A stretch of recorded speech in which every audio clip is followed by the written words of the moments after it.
Scuff here. Hello, hello. Are you excited to book club? Oh, the holographic projection, I guess. I'll tuck your feet away. There was 2 of you briefly on stream. I'm being outnumbered. I contain many. Multitudes. Refraction? Question mark? Question mark? Because, you know, hologram. Oh, heck, Leo, thank you so much for subscribing for 32 months. Holy moly, thank you so much. I hope you enjoy whatever book you get out the library this month. Thank you. Kyra's doing the classic 2 holograms and a trench coat trick. But is the hologram also a trench coat? You gotta clearly establish the layers. Hi, Will. Wait, let me say hi to everyone. I got distracted by a slight scuff. You totally didn't hear. Hello, Thunder. Hello, Dust. Hello, Drem. Hello, Leo. Hello, Will. Hello, Kai. Red hologram occurrence in chat. How is everybody doing? I hope you've been having a good week. Apologies for the rescheduling. We had losing voice related issues, and so we are back one day later. This is yeah. So we have a little bit of stuff. A hologram coat with internal pockets. The fanciest kind of pocket. Is it a fancy kind of pocket if when you go put your the nice button you found or the pocket book in the pocket and it falls straight through?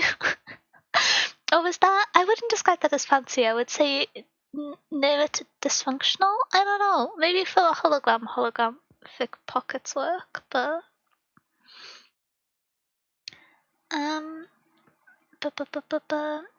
is my brain going smooth? It's going well. But yes, apologies for the rescheduling shenanigans. We are back today and we're going to be running book club. This is our monthly science fiction and fantasy book club where we have book club in 3 parts. There's the honourable mention 4th part where at some point we will go on a tangent about how fanfiction and modern literature interact, but that's not an official part of the structure. The real structure is we have a spoiler-free review where we have a slightly more rigid format. We talk a little bit only using the first 3 chapters or depending on the length of the book, 20 to 50 pages as a gauge for what information we communicate. That and the blurb. And we go through what the structure of the world within the book was like, how the themes were handled, what the character writing was like, if the world building interacted well with it, and how the prose was like. And we try to keep it to a rough structure. And then we have the voting, because democracy is cool, where we pick out a book which we will be reading for next month. These are nominated via the Discord. There will be a new poll being posted in the book club channel on the Discord for you to fill out nominations for next month after the stream ends. So if you think of a book that you think would be fun to read and talk about, feel free to submit it there. I will try my best to remember to include it in the announcement post. And then finally we have our spoiler-free review.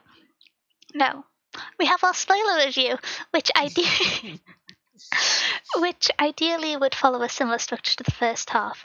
But normally in the conversation where we followed the more structured ideas, we get to specific parts of the book we're excited to talk about, and we just kind of abandon the structure and we start talking nonsense.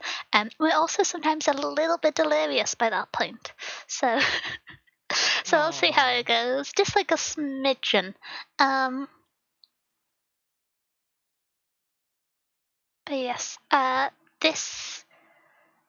my brain's gone so smooth. The book we're going to be talking about today is, I feel the need to do a drum roll, it's in the stream title. It is The Will of the Many by James Islington, which I'm glad I finally read. It's been a book that I've seen a lot of people talking about on social media since it came out in 2023, I think. I know James Islington's previous series got quite a lot of excitement online, and so when The Will of the Many started, it kind of was a really big thing on. I don't know book social media outside of BookTube, and so I'm not gonna pretend to know. But I get the impression that people liked and talked about it, and so I'm glad to finally be in the know on things. I have to confess I didn't finish the book this time, not because I didn't like it, but because and the audio kept messing up. Heck, oh, I hope the rest of your month went okay instead of that. Reading is cool and fun, but it is also a hobby and a luxury, and so if it's not something that you can finish or make time for, that is completely fair. I hope the rest of the shenanigans that make up life were able to continue less disrupted. But we should do the content warnings before we start talking about the book in full. So we have a little structure which we like to go through when introducing books, which I forgot to open before the stream started. I'm doing a great job today. The scuff is totally not here, right? I am relatively unscuffed by VTuber standards, and I will stand by this. And that's kind of like saying I'm the tallest mouse in the room full of regular non-humanoid mice, but I still stand by it. Oh, hi, Gooseneck, thank you for the follow. Welcome into the library. This is Slender. But yes, as a little bit of a setup for describing the book we're going to be talking about today, we're talking about The Will of the Many by James Islington. This is the first thing I've read by the author. It isn't the debut series. I believe he has one previous trilogy which started off indie published and then was picked up and then published by a major publishing house. Same for The Will of the Many. I believe Kai has read The Will of the Many, but I don't know about the first series. What's the case with that? I have read. So I've read all of James Arlington's works. Oh wow! Including the Lacanius trilogy, which is The Shadow of What Was Lost, The Echo of Things to Come, and the light of all that falls. Yeah, so I've read all of his series. I don't think I've read all of his work though. Well, so I've not read The Strength of the Few, which is the next one after The Will of the Many. And then I've also not read his I've also not read his new book, the like science fiction thing he did. Oh, I wasn't aware Scion. of that. Oh. Scion. I've not read Okay. Scion. Yeah, it's like science fiction fantasy, like cyberpunk-y type vibes. Seems kind of cool, but I've not read Scion. Oh, okay. Oh wait, Josh Club, thank you for the follow. Welcome to the library. I hope you're having a good day. Welcome. Can I please test a pickup on my new food content? Not on me, but maybe on Kai. I don't know. Me. Thanks for the donation of a pickup line. Thanks, dude. Look, I'm not that kind of mouse. I don't know. When the stream is messing up. Oh, the stream is messing up for me. I think the universe is against me reading this book. Oh no! I have had slightly dodgy internet recently, so if there is issues on stream, it may be on my end. I may delegate this to Kai for live observation to check in to see if it's working on your end. But my stream is chill. Okay. Hopefully the internet settles down a little bit. But yes, expectations going into this book. I have heard a lot of people speak very, very positively about this book.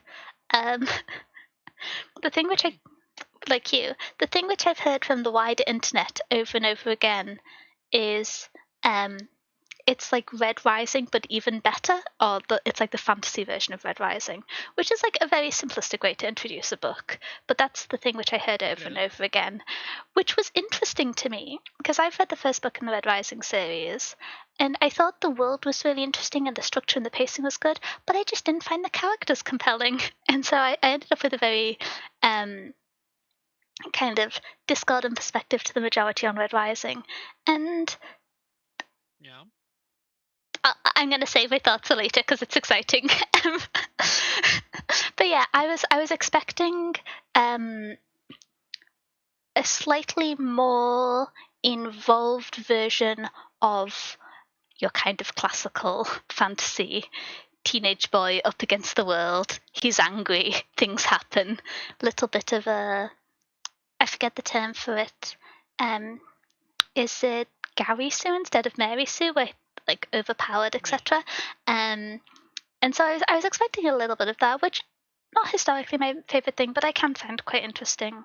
The thing which I'd heard about this, which I believe was from Kai, it may have been from another source, is how good James Islington is at plotting stories, which I was quite excited for, because that's something I really enjoy, and bearing the lead for rereads or reflections when going through work. But this was a reread for you. What were you kind of expecting going into it? I suppose you finished the book before, so it's not too much of a... Yeah, I don't know what I was expecting going into it is a hard thing for like a reread like this usually. I knew most of everything in this book already, Mhm. obviously. Um, I will say this book didn't disappoint. It keeps up on a reread. It really holds up on a reread. That's... I had just as much fun on a reread. Yeah, because this is something you said to me when I talked about starting the book, in that you said you expected me to want to reread it, which I didn't actually for Yeah. book club. I reread the epilogue and half of one chapter at the end, but I didn't reread the Okay, full book. If that makes sense. that's fair. I reread like the epilogue and then from a specific chapter to the end again, which if you've read the book will make a bit of sense. If not, we'll talk about it later. Um, That's a so spoiler section, so that's a spoiler section. Back with tea, cold weather, calm rain, nice day. I am having, sorry, I should mention this. I am having extremely temperamental rain weather right now. There are multiple, like, intersecting rainbows above the library. We are alternating between sunlight and hailstorms. So if you temporarily hear, like, oh, that sounds like an ASMR, like, rain against glass window side effects, no, the universe is just periodically trying to drown all the, like, sprouting vegetables in my garden. Um, so so yeah, as a warning, if any of the background noise peeks through. Um, so in terms of how we read it, did we read it audiobook, physical, digitally? I read this digitally and then picked up a physical copy afterwards because I knew I wanted to lend it to people. Yeah, I did this digitally this time. Mhm, mhm. Um, I decided to read it digitally because I wanted to read it twice. I actually read it twice for book club. ooh, So and usually if I want to read something fast, I did read it digitally. yeah. Digitally is so much quicker for me. I will say, me picking up the book after reading it comes with a little bit of an adventure because, as we may have noticed in the internet over recent years, most websites get auto translated into the language you have your browser set to be in. So, for my case, most languages get Yeah. auto translated to English, and so I accidentally bought a German copy of The Will of the Many Ooh, fun. because it just translated into the title for the book, but in English, and so I didn't notice anything. Um, and I learned German for a few years, so I was like, maybe, like, the prose isn't too complicated. Maybe I could work towards reading this in German, given that I already know the story. Very overly ambitious. I could, like, barely order dinner for people in German. And so yeah, that was a bit of an adventure. I was able to return it without too much kerfuffle. I will say, German, like, standard edition of books are so much fancier than the English printed ones. It had, like, sprayed edges just for the standard hardback, which I'm not the Oh, biggest fan of sprayed edges, but I know it's a thing people get excited about, and so I was just kind of impressed by that. I will say, very blurry on-page printing.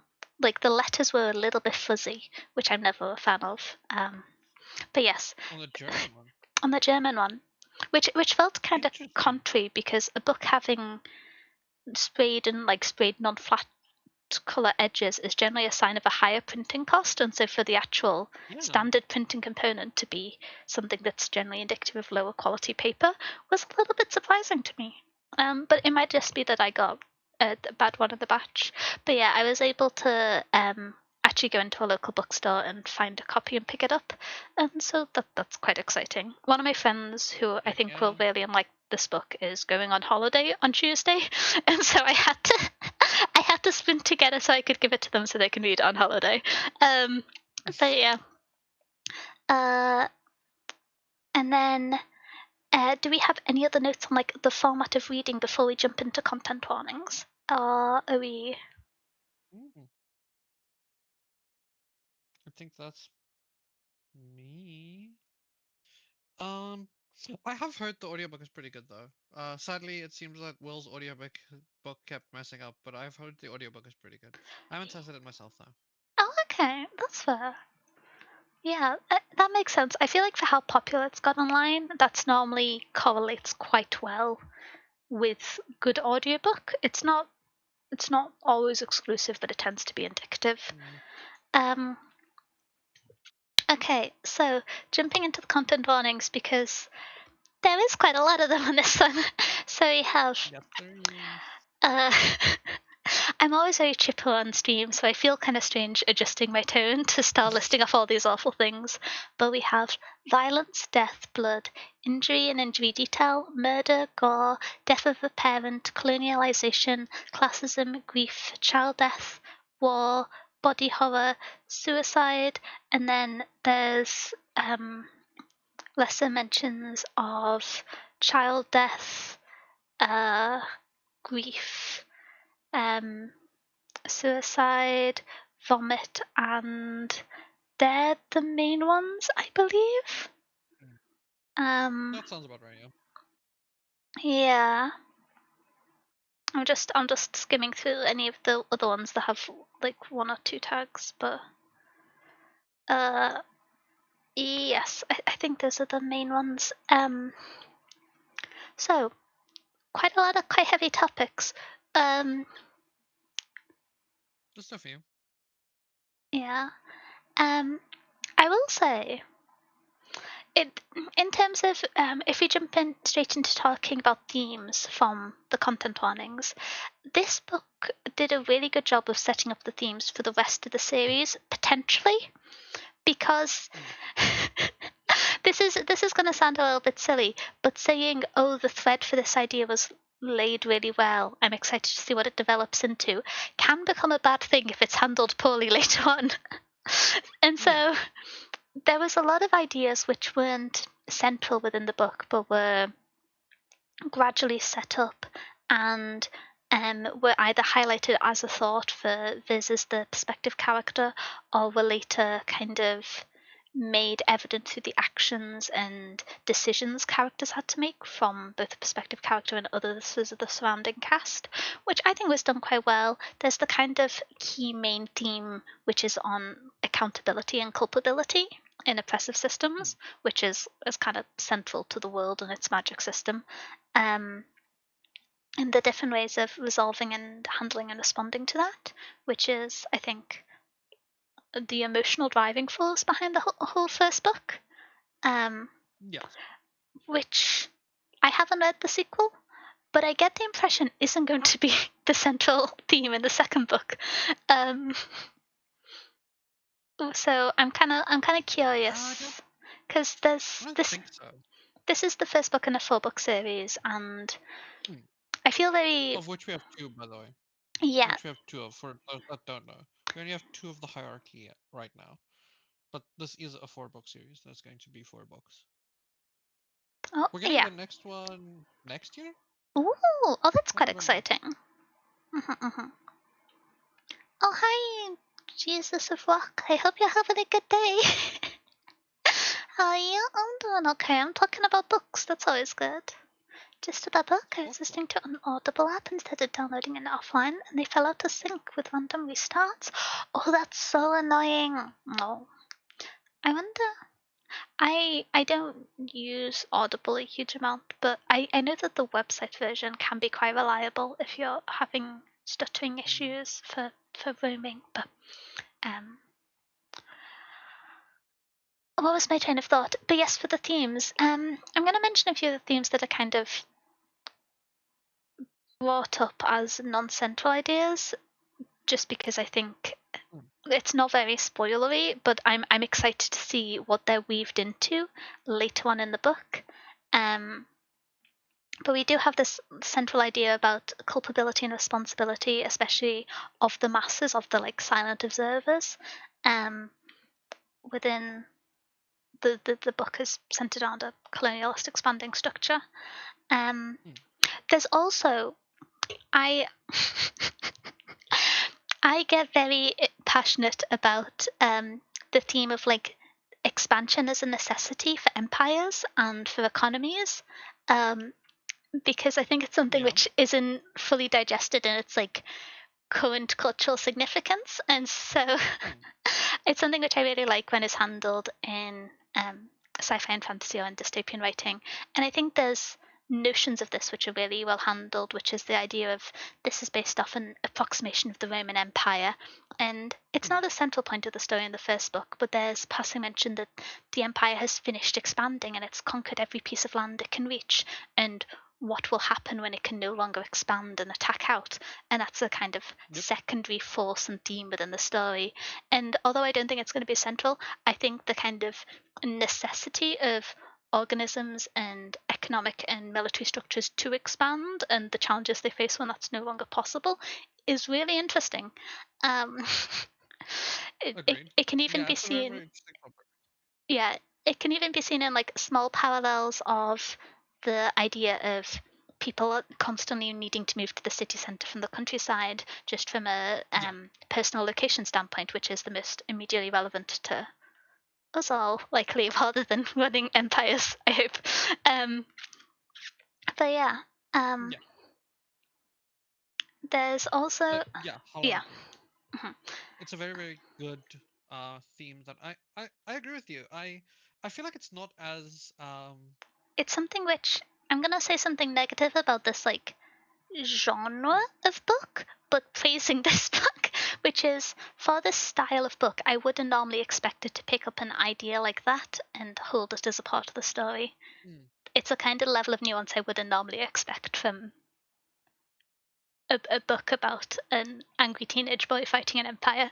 Um, which maybe I'm being mean, yeah. but No, I, it's a I level of agree. nuance that isn't always there, and so it's something I appreciate out of this book. Um, Something which I hope is going to be a theme later on is the consequences of anger. Um, Mm, because we'll talk more in the spoiler section, but depending on how that is built up and used within the story, my opinion and tolerance of characters of the book changed quite a bit. Um, there's also the really interesting idea that kind of it keeps the book lighter than some of its counterparts, which is the kind of world specific notion of sanctity of life. Which mm, makes sense because of the magic system, where the more people are alive, the more people can feed into the power of those above. Um, but it also yeah. allows for kind of retakes and lowered stakes in some abstract settings, where for the kind of brutal nature of some aspects of this world, you would normally expect fatalities, and that's less common. And by setting that slightly um, lower tolerance of the violence and consequences that's going to be typical to the book, when that line is crossed, it's more impactful, I think. And so Mm, I really like that as a tone management tool. Um, mm. yeah. Um, I realize I've just been talking for 30 minutes. Oh, wait, there's a quick message from Will, and then I'll hand over if there's any themes you want to go into Mhm. before I keep rambling, which is I did like when I was able to read this. The Roman Empire setting was refreshing, and I agree with you about the theme of empire. I want to see how they take it. Yeah, I do think the.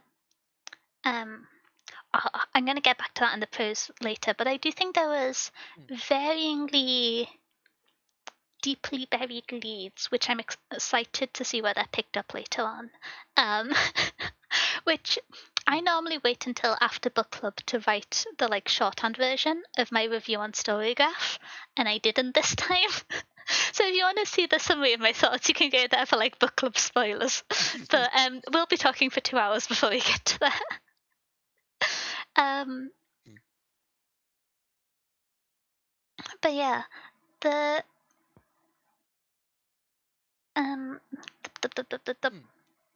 mm, something I think the theme of grief and response to grief and how it gives or robs people of agency is something that is interesting in this book and has a pretty neat two-character parallel that I'm going to want to talk about in the spoiler section. Yeah. Which I imagine it's somewhat enclosed in this book, but I thought it was like played out well. It showed two quite different perspectives and responses, and to some varying extent humanized both of them in a way that encouraged the reader to engage with the theme. So I think that was cohesively well executed within this book. Many of the other themes I feel like are more set up to be explored and concluded with at a later date. At present, it's more so that the author is providing the opportunity for it to be something that the reader picks up on and untangles themselves, but there isn't much, not to say substance, but there isn't a direct development of it within the story. And so some of these kind of themes and threads, we've kind of talked about the more central ones so far, but how they, whether or not they will be developed, might not be the case. It might just be that he's like, this is an interesting thing, maybe y'all should think about it, because that can sometimes be the case, because there were quite a lot of them, I would say. I don't have them all written down. I'm just kind of scrolling through my general book notes. I wrote a fair few pages in this one. So Yeah. Oh, hi, Westmore. How are you doing? I hope you're having a good day. There's one. Da, da, da, da, da. My brain is very smooth whilst I'm reading. But yeah, were there any themes that I've not mentioned that you found really interesting or wanted to kind of? Well, so just for like general, there is a very, very obvious and large theme of deception and betrayal throughout Yes. all of it. Very easily seen. That's not even. Oh, There's. I'm not gonna say any names because it is spoilers, but there is a lot of betrayals. A I think lot of betrayal in this book. we would spend more time. It would be faster to say people who didn't lie at some point or another. Um, Yeah, yeah, Hi, Azure. How are you doing? Just chilling. That's good. That's good. I hope you've had a good yeah. weekend. There's like, I mean, the climax of the book's like theme is the battle of like trust and friendship versus deception and betrayal. It's like a central theme for this book, and I enjoyed it. It is a very interesting theme, but yeah, that's the only big theme we were missing is like the deception and betrayal. That's like integral to a lot of what happened in this book. Yeah, There's a lot of betrayal in this book. Um, some there that I have is. thoughts of. You see, how do I phrase it?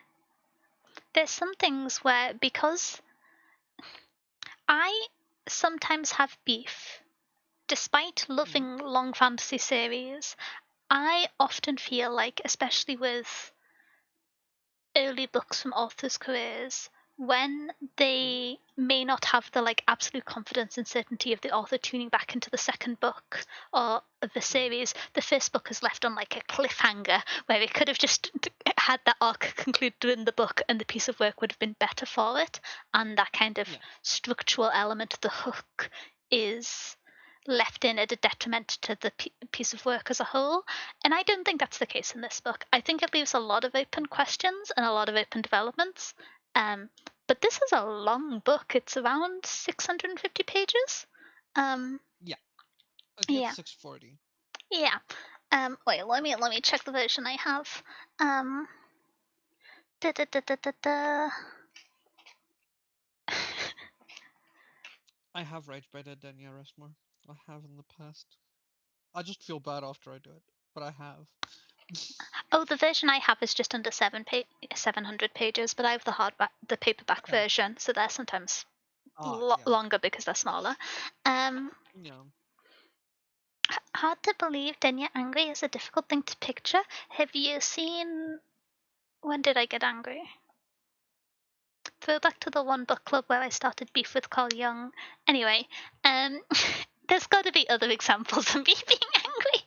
That was a very funny one. I think I crashed out at a Command and Conquer stage slightly recently, but I didn't really You just have. crash out. I just kind of kept going the exact same path for 2 hours. But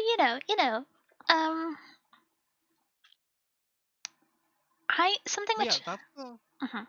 yeah. What's up? I really liked how I don't know if this is a theme per se, and it kind of drags us over to talking about characters, which isn't normally the order we do it in, but I think might work well here, which is Hmm. the idea of you're being true to yourself and honoring yourself as well as also honoring your friendships. And that kind of ties in with the theme of betrayal to the theme of obligations, which I think there's a few interesting dynamics which play that out here, and there's some which I'll be emotional about in the spoiler section, and others which I'm Hmm. excited to find out the reasoning of why certain actions occurred in this book that we don't yet know the answers. Yeah. You got angry at Akatar a few streams back too? Oh yeah, I got mad because someone told me they were published as YA books. Mm. Irresponsible, frankly. I Wait, don't know. hey, Akatar is YA. No, it's not. Words used to mean things. Oh, there. No, Oh, there. Like, at least the first book in Akatar was published as YA. I don't think the rest are, but the first one is. I read, I think, 1.5 books of Akatar upon strong recommendations of a friend who is getting back into reading. And this was a few years ago now, Finished so one? I finished one, and I think I got like 20 pages from the end of book 2, and it just did something so stupid I gave up. Um, which is Oh, very then you unlike finished me. one. Yeah, I finished one. But one of my friends hadn't like read a book in ages and was talking to me about it, and they're just so excited. So I was like, "Yeah, I'll read the book you love." Hmm. I can talk about books I don't like. I've done it extensively in book club before. Um, but yeah, I don't remember that book clearly, but I don't think that should be YA. I No, it really, shouldn't. yeah. Oh, no. Okay. Um, Hmm. how do I talk about? Oh, have we agreed to do the segue into character discussion? Yeah, I think that might fit better than world building right now. Okay, so the big thing about this book, which I kind of didn't like, which I was hinting at the start, is I didn't like Viz. Um, Oh, okay. so something which is true about me and kind of biases me against this main character is I am very rarely interested in main characters who are angry men where their anger plays out for them and has no long-term consequences. If they're specifically their violence and their lack of self-control doesn't have any impact on the world around them that isn't ingratiated or dismissed with a few smiles and good humor and a bit of like social climbing, I find that very tiresome. And it's something which happens a lot in science fiction and fantasy. And so it's something which, Hmm. if I was reading this book in isolation, I don't think it would bother me that much. But because it's something I've encountered so many times, and because it's something that isn't really challenged within this book, I just found myself like not. It wasn't that I was not rooting for Viz. It was that I found a lot of the surrounding characters very interesting, and I think the side characters are very complete and that they contribute well to the world. And although maybe not immediately evident, their secondary intentions, their hidden allegiances, are mirrored in how they act and how their behavior plays out in the background of the central story when following Viz, and I think that's really great. I just didn't like really enjoy the perspective character. um, and so that was kind Okay. of the thing that held me back. It also doesn't help that he is like a Gary Sue. He's stronger than he needs to be. Um, yeah, there was a lot of things that this book isn't especially egregious in them. It's just something that I encounter so Hmm. often, and I'm not. I don't really want to read. And so I hope that we get to see more character development from him over the course of the book and the series, and so it's less of this egregious thing by the end. But I have there are so many wonderful books in the world. I don't really want to devote my time to reading my book that's about like an angry man who loses control and lashes out with violence and then has no consequence of the like grievous harm, the physical harm that he has caused to people. It's just not it's just not So riveting to me. um I get it. I get it. I get where you're coming from. I will say, right? That is doing a very so one part we need to discuss about one part, right? Because I think one part leads into a conversation around his character specifically that reframes a bunch of these ideas, right? Because I knew you were going to talk about this. It's one of the most common criticisms for Viz, or I his mean, actual I think word that name, the main Diablo. criticism is that he's overpowered. So kinda, yeah. So there's two capacities this works on. One, I think the authors just wanted to speed along time a little bit, right? Because like this isn't, and I know you like them, but this isn't a training arc type of book. There's very little training arcs in this book. I If was any. content with the training arc context of this book. I don't need like a detailed tutorial on how best to like position your body weight to roll into Yeah, like hand-to-hand combat. yeah. I'm I just So yeah. he wants. So part of it is he wanted to like remove a bunch of that time, right? I feel like is he wanted to remove a bunch of like like long form that you would have to remove from something like this, for him to be as good at as much as he is good at, because he is extremely competent, like hyper competent in a fuck ton of things. Swordsmanship, like battlefield knowledge, languages, chess, magic, like literally everything, right? So I think he wanted to remove some of the shorthand, which makes sense, but also it does kind of lead to that problem. But I also think it kind of works for another level, right? Because on a level, yes, you see. So when we talk about like the two sides of this, right? When we talk about this idea, when you talk about like how violent he is shown, right? He has this extremely violent, angry, almost like hairpin reaction that he sees, right? Um, I can't say what situation specifically, but it happens often, Yeah, where he's very there's a few quick major to anger. points where yeah. Um, he's extremely quick to anger. There's specifically one, which if I just say theater, you will know what I mean. But doesn't give away a spoiler. But I mean that is a that's specific one as well. two different times. Well, yeah, but like that'll give you an idea of as well where I'm referencing some stuff, right? Yeah. So like there's a bunch of these situations where you see that, and I get it. But you also can like if you look at it from a perspective, right? He is extremely hyper competent, one.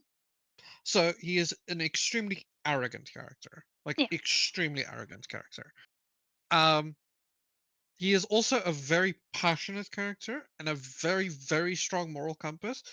And he feels like he is owed something, right? Because of I don't actually know if we can talk about it It technically. the fact that he is like the dead prince of a conquered nation isn't covered in the first Yeah. chapter, so we can talk about the like vagaries of the um Okay. So because of injustice done to him in the past, he feels like he is owed something, right? Um then as well, he has to be extremely mistrusting of people because of the situation he gets put in the first few chapters, where he is in magic school not telling people who he actually is. So like all of these things kind of lead to a situation where somebody like that will react like that.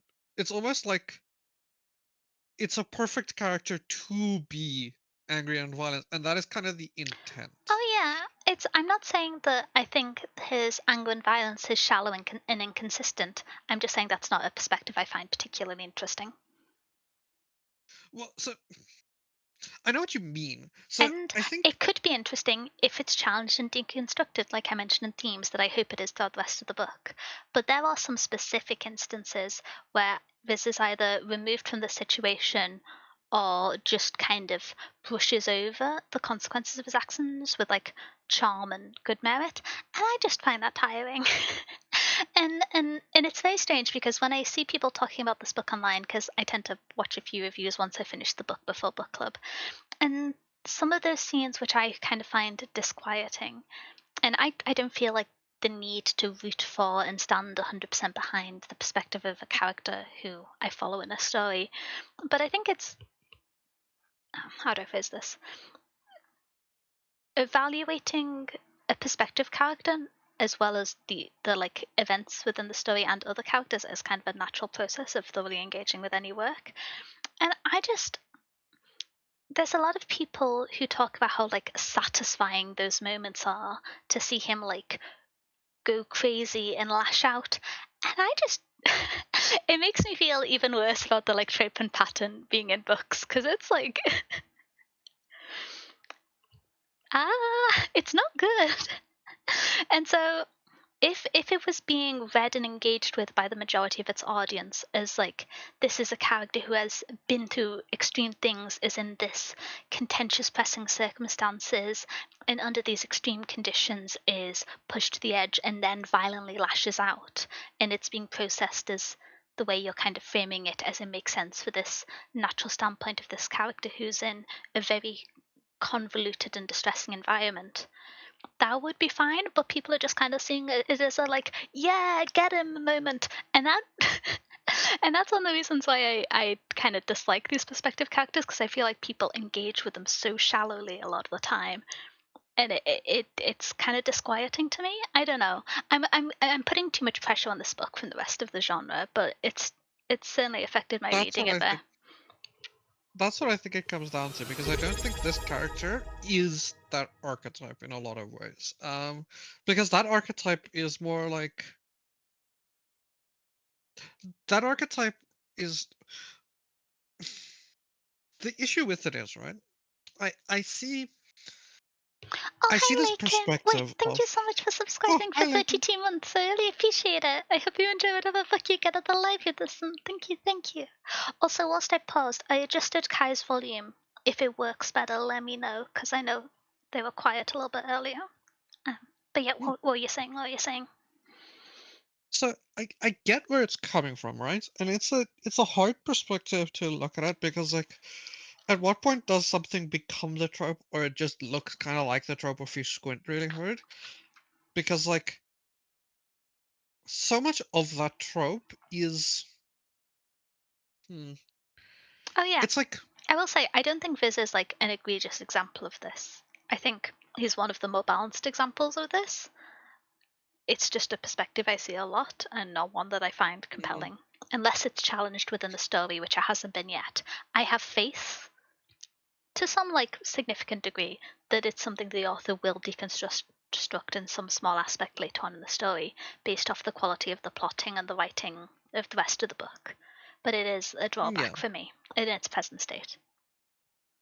yeah, that's fair. That's fair. This is my I bias, hmm, but we all have biases with books. yeah, So yeah. we do. But yes, talking about, I will say, oh I will say, his character arc does feel incomplete, in yeah, this book. I feel like, But to be fair, he has 4 other books to do it in. But like, it does feel incomplete for this book. oh, that's an abstract thing to say.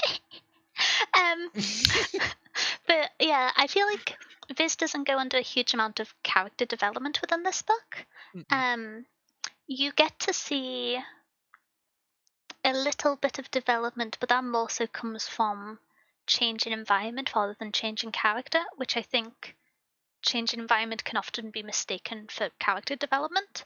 Mm. But the part of the book that made me most emotionally invested was the relationships Viz builds up with some of the characters that are introduced in the second or third part. I can't remember where the parts fall. Um, and there's two in particular that I found really compelling. And they're kind of what became the emotional core of the book to me. Um, which didn't go well for me in the Hmm. end. Um, Yeah. but I will say, although I've kind of said this negative things about the perspective character, did have really interesting and dynamic relationships with the others around him, and we have a sort of strange point where, because of the structure of this book, a lot of the key characters aren't introduced till later on, and so talking about them is kind of a spoiler abstractly. Hmm. I don't entirely know where to stand on it because pardon me, I'm someone who likes to go into things very blind. And so to talk about characters in any of the context of their struggles, aside from like maybe the adoptive figure, I think would be spoilers. I think, yeah. Yeah. Um, Yeah, I think so. but I think there's some really fun and interesting characters. Um, I do really like that each of the characters feel like they have their own world and motives. Hmm. Partially because they're all betraying each other. But that's a good way to give people the like cohesive thoughts and motives. But I did think that the specifically platonic relationships that certain characters build up is a real strength of the book. Um, and that was the kind of emotional core for me. I'm always just kind of curious what's going to happen. I want to know what happens at the end. I want to know how the world works. But it was the characters' friendships. There was the emotional tether to me. Um, Hmm. what did you think of the characters? We're having to be so abstract here. I'm kind of suffering. Um, Yeah, it's kind of hard to talk about, like, especially some of them that get introduced later, and you're like, I can't talk about this character. Um, yeah. um, I can talk about the like main two friends, right? Probably. Um. Well. Um. One of. They don't get introduced until like a third of the way through the book, so that's 200 pages in. Yeah, yeah, that's the issue. And some of them don't start as friends. Yeah, So yeah. this is what I was kind of struggling with. Um. I guess I can't talk about like those two. I can't talk about I can talk about huh. I will say, I mean, in general, the characters are good. in general, the characters are I, good.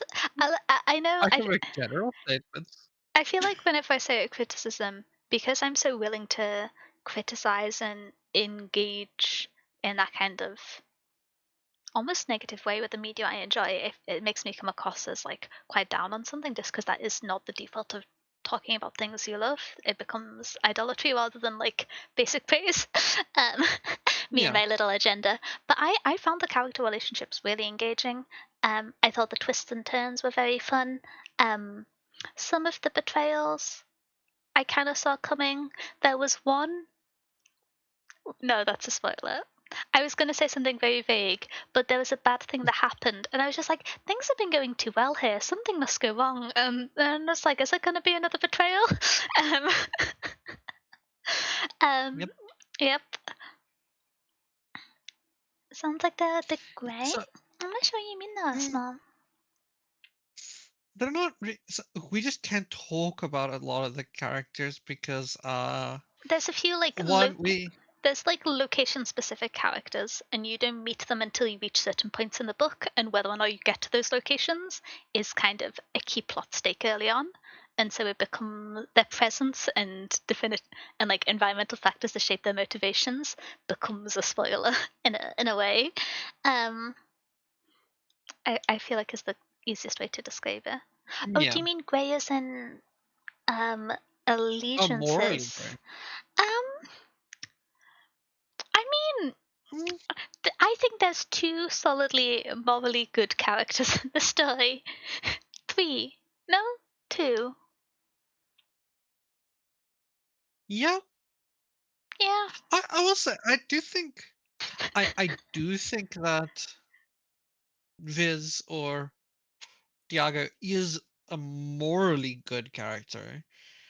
I think he is morally. It's weird. I think he is morally. he's really excited to punch people, but his heart's in the right place.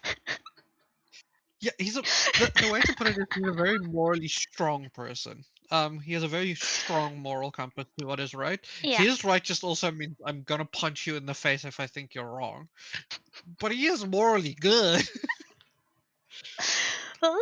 He's like, if I had to put it in D&D terms, he's chaotic good. He will punch you in the face, for what he is righteous, but he will stab you. Um, and he will backstab you if you are one of the people that are doing bad. Uh, Yeah, multiple punches to the face. But yeah, I did find the spectrum of characters very interesting. I'm kind of I'm curious to see how it's developed in the later books because hmm, this book does something which I often like, where I'm kind of meandering over to world building here, unless you have any more hmm. points on characters, just because it's a bit difficult to talk about for this book, more so than others in the spoiler-free S- section. Um, but I There think, is oh, one character we can talk about, oh, which one? um, which is the fuck, what's their name?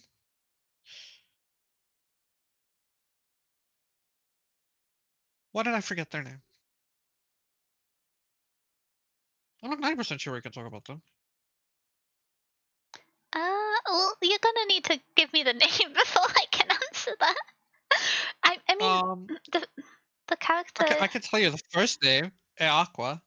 We can talk about her yeah, technically. we can. Um, We just can't talk about like what Aqua's name actually is because we can't say the last part of the name because that becomes a spoiler later. But we does can that talk about like the starts of the character. does that become a spoiler? Um, it's a spoiler for when we get to the academy. No, it's not. Not for Aqua. Are you thinking of the woman? I think I might be thinking of the other chick. Aqua attends the Colosseum with Viz. You're right. It's not okay. We can talk about her. We can talk about her fully. I was thinking of somebody else. Are you thinking of oh, I've forgotten her name, but she's really quite important. Um You see, Misa? I forgot the name, but then I thought, yes, that's what I was thinking of. Yeah, we cannot talk about her. We cannot talk about her. Yeah, we can't talk about Amisa. um But we can talk about okay. No, we can talk about her. Okay, I cool. I mean, a person who it makes most sense to Aqua. talk about to me is to talk about I forgot his first name, Telemus? We can talk about him too, yeah. Ulysses? I don't actually know how to say it out loud. Um, Yeah. the names are kind of hard to remember. I am consulting the major characters list in the back of my book, which if you see my model looking down, that's why. um, There's a big list and their names are hard to remember and it, sometimes say. and sometimes they list characters twice because they have two names and they don't put them on the same line. Um, Like V. they also Viz do has like alphabetical by 7. first name, so the family members aren't next to each other. Yeah. I've got Also, some like, strong yeah, opinions about that list. our main character has like 6 aliases that he goes through. Like 6 or 7 that he keeps going through. So yes, you will hear us refer to as different names. Yeah. Oh, hi, Ducklers. I hope you're having a good weekend. Diplomacy characters tend to be a bit boring. We need to spice things up. I mean, the diplomacy isn't very diplomatic in this book, but it's pretty There's interesting. not a lot of diplomacy. I mean, there's a lot of like Mind Palace 5D chess, which was more compelling than I made it out to be by describing it as Mind Palace 5D chess. Um, the And that makes me think of like Sherlock. yeah. Um, but I found Yulisa quite interesting as a character. Hmm. I I think he functions as a nice parallel for Viz, which makes sense because of how his position in the story develops over time and their proximity. I also enjoyed that we got to see. How do I phrase this? It was nice. If I describe manipulation from Yulsa in vague terms, I don't think that's spoilery. Nope.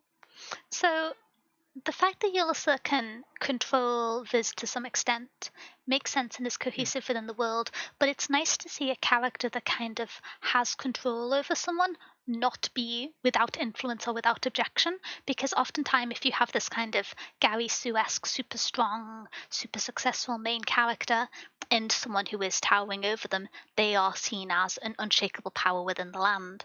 And so the fact that we get to see in various forms people either like family members disagreeing with or admonishing, or people acting and working against, or kind of like political career rivals. I think that's really interesting and adds like a layer of a controlling factor not being an omnipotent factor, which builds really well into the like layers of deception going on in the book. Is mind palace a real psychological term? No. My understanding of mind palace as a term is it's become kind of indicative of specifically writing that thinks it's communicating a genius to you, internal reflections. And so it's kind of used at the expense of the BBC Sherlock to kind of sometimes it's similar to the like 5D chess idea of if someone's in their mind palace, it's normally in the notion of you've done something and it might have been reasonable, but you think you're a genius for it. That's the kind of framing for the I user within. I don't believe it has any like sincere psychological basis. The idea of mapping things to a memory that is tied to a physical place is something that can be used for memorization challenges, but it's not like a broad thing. It's specifically a memorization technique. But yes, I thought Ulysses was very interesting. I agree. I sometimes I couldn't tell if one of the characters where I was just like, is this sincere emotion or is this a manipulation tactic at times? Or is this just an inconsistency? But I think it is just not one of the negative ones of those. And so, yeah. But I do think was well written as the controlling factor he is within the story. Yeah.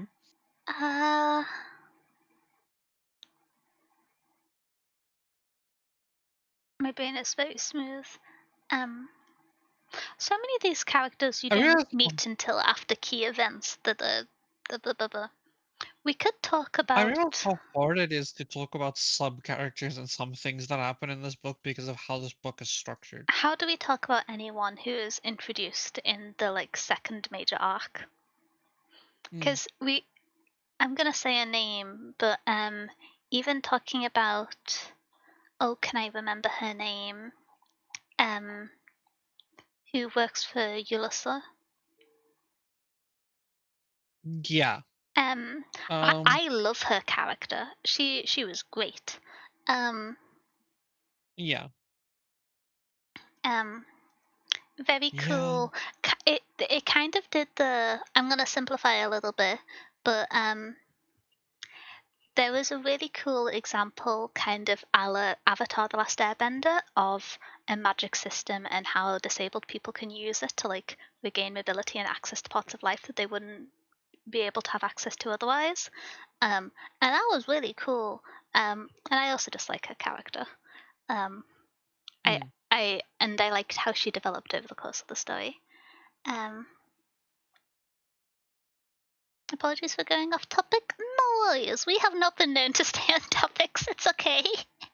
It's okay. It's the energy we're bringing to the book club. I mean, we could talk about NATO. Wonder what's going on there. There's like a little bit of an explanation later on. Oh wait, actually no, it is explained later on. NATO was the prisoner in the very first chapter. Yeah. No, I know who you're talking about. I'm trying to think of if I actually like what kind of. I think Yeah. the Zappas are like, we can talk a little bit about the Zappas as a world building piece, which Yeah. is We can do that. I think it's quite interesting. So you have the kind of passive notion of will and power being drained from people into other characters, and this being something that has a gradual effect over time. But there's the general social assumption that it's not something people notice, and because it's everyone is drained, then it's not a pattern you can see the exception of to realize. And that's kind of sinister in its own way. But the Zappas are a prison parallel system where all energy and will is drained from someone, so they're left in like a perpetual unconscious state.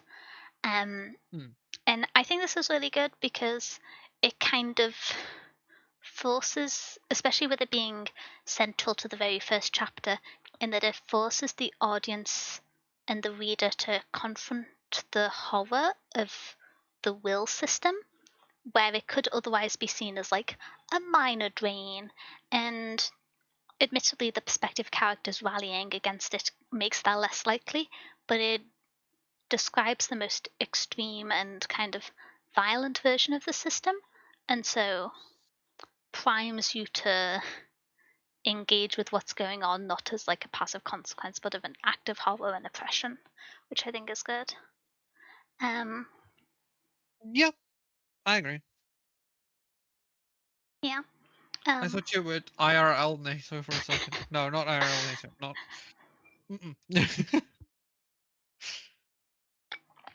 IRL NATO. I mean, IRL NATO would not have a great time in this world. There's a yeah. lot of inhuman things that go on. I mean, the people who are closest to IRL NATO in the book are doing most of them. That is true. That is actually true. You're not wrong. Yeah, you're not wrong. We'll find out in book 2. But yeah. Maybe this is the NATO is evil book. Jeez, I didn't think about it like that. But yeah. Well, this book has some very interesting opinions on democracy, which I like. I don't know. Maybe I need to go back and reread, but this book is quite. This book, the Roman Empire, is kind of split into two parts, and most people talk about the Roman Empire post Julius Caesar, but the Roman Empire as a democracy that is like less authoritarian is a significant part of its history and a significant part of what was seen as its great rise, and that is the era of the Roman Empire that this book is based off.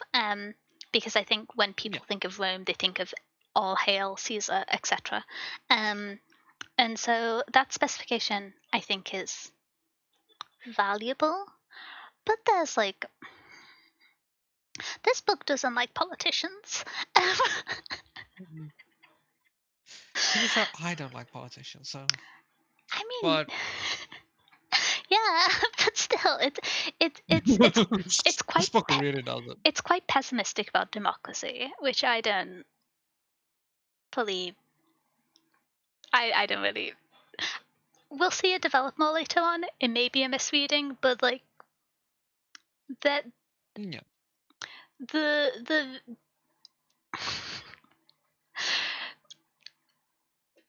No. this book frames like benevolent royalty as the ideal form of management, which is a kind of wild take. But you know, I'm curious to see how that gets explored within the story. And if that is the ultimate ending at the end of the full series and framed well, then I might be a bit grumpy with it. But Yeah. the late Roman Republic specifically, yeah. I feel like that it's a weird thing because people do just talk about the like. I don't know enough about ancient Rome, and so I'm just gonna say post Caesar for shorthand, and in terms of Roman Empire rather than the Roman Republic. Um, but yeah, I'm kind of curious to see where they develop. I feel like as the book splits in book 2, we might get more of that and digging into the reflections on the different tools of management and methods of power. But yeah. Yeah, yeah. I'm excited for what might be shown in the next book, and the next ones after that. You've had 2 years to read it and you haven't. I finished the book last Yeah, week and I've just been sitting here just being like, I'm gonna wait till after book club to read the second book because otherwise I'm gonna be a problem. And so I have. And so yeah. yeah, but like you read the end of this book, and I wanted to read it with somebody, so we should buddy read it. Okay, that's it's a long You read the book. end. It's It 780 is a long book. pages. Yeah, it's a very long book. There's a lot of very fun stuff in it. I'm really excited for the next one though. Yeah. I'm slightly confused for the next one, but I'm excited. Um Same. Something which I'm going to say about the world building, which is not something I see talked about a huge amount, which there's some like Mm-mm. cool things. There's some technology which is introduced as like I really like when magic doesn't just exist solely within combat and is like incorporated into larger society in infrastructure. So shout out to magical public transport. Not very public, but you know, got half the way there. Um, if your fantasy world has magic public transport, I'm gonna like the world. Asterisks. I'm primed to like the world if the fantasy world has magic public transport. And so I like the detail of that. I will say, in terms of the broader world building, we get it Mhm. doesn't feel like it's lacking because we get these further details about these deeply interwoven and um, intentionally obtuse characters that fill up the book, and you don't ever think that the world is shallow. I found, but the actual surrounding world itself and the use of the magic system isn't really present in the first book. Um, Mm. you get closer to knowledge about folklore of the world with some asterisks than the actual present magic system or present political system. The characters are, for most of the book, intentionally sheltered from that for one reason or another. Mixed science book. More Yeah. people should think about how magic would affect logistical systems. The way that I prove my point to this is I ridicule J.K. Rowling, which is that one tweet she made about how magicians in the Harry Potter universe don't use muggle toilets, they just cast a spell after going to the bathroom. And I'm just like, this is an example of how silly magic systems look if they aren't integrated into the logistics of everyday life. Unless there is a cost Yeah. based reason or a structural reason why it doesn't affect the day to day lives of people, give people magical public transport. But yes, anyway, so passion for that aside, I feel like we don't know a huge amount about the world. I think that makes sense. The fact that Oh, oh, okay, so I have thoughts about that capacity of it because I feel like to a degree. Okay, so this book, I really like the use of world building in a capacity in this book for a very specific reason, right? So we often talk about world building as like a binary, right? As like there is a lot of world building, Brandon Sanderson, or there isn't a lot of world building, right? mhm. Um, but we don't talk about like what world building looks like and wh- how Oh, how that is not necessarily. something which I was going to say is I think the way the information about the world and characters was included in the story was incredible. But that's a writing point Mm. for later. But yeah, sorry. So we often talk about like, is there world building or is there not world building, right? But we don't often talk about like what shades the world building falls into, because like there is different ways you can use good world building, right? So we often talk about just like, so for example, Brandon Sanderson really likes making like very lived in big like worlds that are often new or inspired by things that twist, right? So you have very often like weird places that are inspired by real world places and they're just twisted. But that's not the only way to have good world building. This is a very good view of another way to have good world building. Because, so, often with world building, you can kind of fall into a trap, especially in this genre, where it almost becomes like set dressing to be in this place. So, this is inspired by the Roman Empire, but it's just like, ah, yes, we're in Rome, or ah, yes, we're in the like the cowboy era or something like that, right? Where it just becomes a set dressing. It's not really a world. Was This that does not fall into that for me. a the Dark Tower reference? I'm trying to Yeah, think it of a was. cowboy setting. But like, so that's the interesting part for me with this book is it doesn't really fall into that like trap that falls into. In that, I think this is very very good world building for a very specific reason. Um, Often you have, so with the Roman Empire, you obviously had a lot of things going on to make the Roman Empire the Roman Empire. One, slavery was a massive thing, right? There were a lot of slavers. Spoiler alert: the Roman Empire was not great. Um, Military expansionism that we did talk about a little bit is a very very big thing in the Roman Empire, and then a large like idea around like the gladiatorial like Colosseum style sport that was attached to the Roman Empire is another big thing that has a very good theme in here. Not theme, sorry. What's it when you like take something and you get something inspired by it? Um, isn't that just inspiration? I don't know the I specifics. guess, yeah. But yeah, there's a very good thing inspired by the Colosseum in here. Um, but what this does is it ties it to this world in a very interesting way. So for those that we can talk about Will, right? We can talk about Will. Yeah. Okay, cool. Wait, So sorry. the magic Sorry, it's very not that funny to well. me because there's Will in book club. Hello, Will. But there's also Will as in the magical system. This is going to be a confusing book club for you. I'm sorry. This is gonna be a confusing book club for you, Will. Also, hi, Alan. I But hope you're having a good day.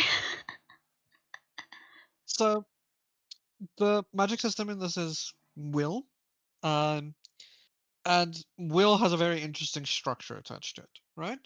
So, um, it is kind of like your, well, it's not just your willpower. It's more than that. It's your drive, it's your focus, it's your like energy, all of this. It's like it's the source of, well, your will, to a degree. And how the system works is that the most basic ability of any will is the ability to seed your will. Basically what that does is, yeah, Well, that's what's not up? kind of super. Mm. Viz is seen as an example that is an innate ability of will, isn't? Have I just Kind of. caused revelation? Because we see in like chapter 1 with the Zapper, the yeah, that there is an event borrowed from the Cataclysm as communicated very early on that allows people of the Empire to seed will. Um, yeah. So, so yes. So seeding your will is, hmm, I, I think I can't talk about it because it's spoilers. I mean, I don't think I have a way to talk about it that isn't spoilers, if that would be handy. Yeah. Which is on the version of the book that I read, the first page is a description of the pyramid structure, which is kind of a repeating motif around the book, where you have the different positions, and the idea is the higher up the pyramid you are, the more people's whose will is being granted to you. And the precise logistics of this is communicated on later on in the books, but the idea is that there is a less abstract establishment of the power that certain people hold, and you get to see more of this as the book progresses, so I'll just be vague there. But it acts as a kind of direct magical communicator for the power of holding power over people, especially in one of these kind of oppressive controlling systems of colonialist-esque expansion, and the people working for them. And there is that's how I engage in the magic system. I don't know if there's specifics you want to talk about, but for what I was saying about the world building earlier, I think that the world building for this book is good in that the appropriate amount of information is given, and that it is given not by simply giving a brief explanation of the world, but by what I would describe as anecdotal world building, which is we don't learn the precise things about how people start seeding will. We don't learn the precise kind of infrastructure of when this became part of the empire, or all of the ways in which it is applied. And I think at some point we get the numbers for which amount of people feed into each role. But that's kind of abstracted over. The main things we get are key examples with which aren't really central to the story, but build context, and they give you a point of inference to establish the rest of the world. And I think that's a good way to do world building in a book which is this otherwise dense. But I do think it is also true within that not much of the world is revealed. And also not much of this is revealed as a kind of parallel component of a first person narrative character being part of the world. Hmm. Um. Reminds me of Key works in Dragon Ball. It's been so long since I've seen or read Dragon Ball. Holy moly. Kinda. Kind of. Yeah, kind of. But yeah, So what were I you can't angling say it. towards? Then I'll leave it for the spoiler section. Do you want to type I it to can't me talk and I about can it. see if I can think of a way to express it? No, I straight. We can't talk about it. Okay. Um. Um, I'll well, tell you moving on then. why. I can tell you why. Okay. But yeah, One word. oh, That is what I need to reference, and I cannot reference that. yeah, but we don't know within the first book how that ties to that. We we Yeah, just that's why I said like yeah, yeah you can yeah, yeah, you can't yeah. really do the part without that part. I mean, you can. I think.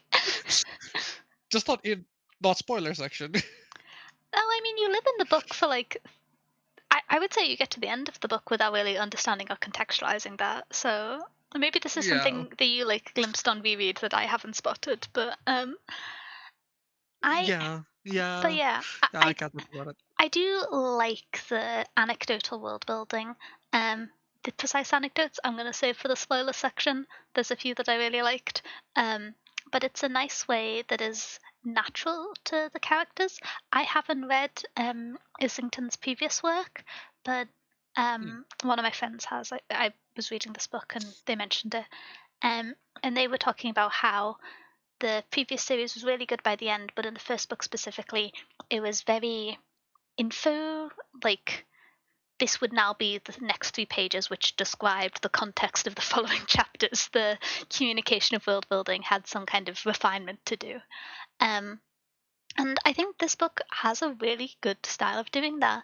I like the way the small but indicative and kind of broadly evocative pieces of information are fed to you about how will is used, the general structure and access of the society, which you can kind of expand with blunt terms from our knowledge of the Roman Empire or like Yeah. Roman Republic. This is a book which is really hard to talk I will about in say spoilers. It's the fact that it has like 4 separate arcs that makes it quite difficult. there's also a few big revelations that make it really hard to talk about some things attached to some things. Um, yeah, Yeah.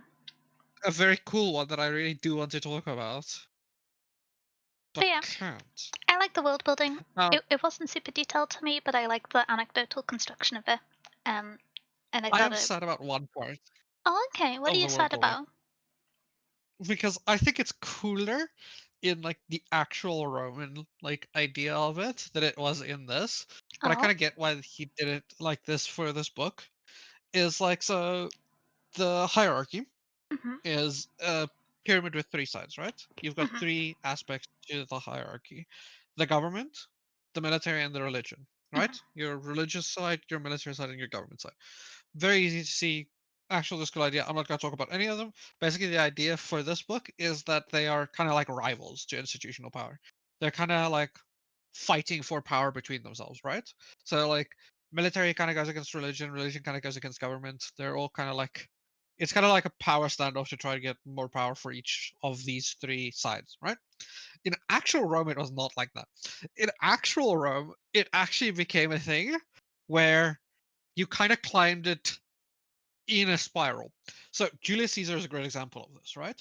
Julius Caesar was a consul in the government, he was a military general, and he was a high priest of the religious. Because what happened is he went laterally to climb power. So he climbed from like priesthood to a military power to a governmental power and climbed higher because of his government seat in the priesthood to keep climbing higher. Uh, so yeah, he actually became like a Roman priest that, because of his priesthood, would handle government office, and because of his government office, he would get military positions that climbed him higher and higher and higher. And he actually it became like a spiral. They're actually a very like grouped view of like the 3 sides that actually was like incredibly like complicated in how they worked and like this like weird spiral climbing. Um, and it's one of the coolest things for me in like the old Roman like relationship of government is how these 3 things were so closely tied together, and how his climb of power and how climbs of power in these systems were so closely tied to very unrelated things. Like, why the hell was a priest given control of government official papers? Um, and because of that, was like, oh yes, he's a government official. Sure, give him an army. It's fine. I mean, logistically, historically, religious people and like general clergy figures have been those with the most access to education. Um, and so Yeah. it makes sense why they have administrative roles in a lot of historical settings. But I think I can't respond to that without it getting into spoilers. But yeah. I will say I'm pretty cool that it is not as detailed in the book as it was in real life, and that is not really that big of an aspect with it, Oh yeah. because like it's cool. But like yeah, that's one of my favorite things in Roman like societal structure that was not here, and I was like, oh, I love the actual Roman societal structure on that whole idea of like because yeah, technically Julius Caesar was not only like the highest seat of power in the government, he achieved the highest seat of power in the government, the military, and the religion because of how he climbed the socials ladder in like Rome. Because he kind of like hopscotched his way around to just get higher and higher If and I higher. say I have a theory for book 2. Yeah, maybe.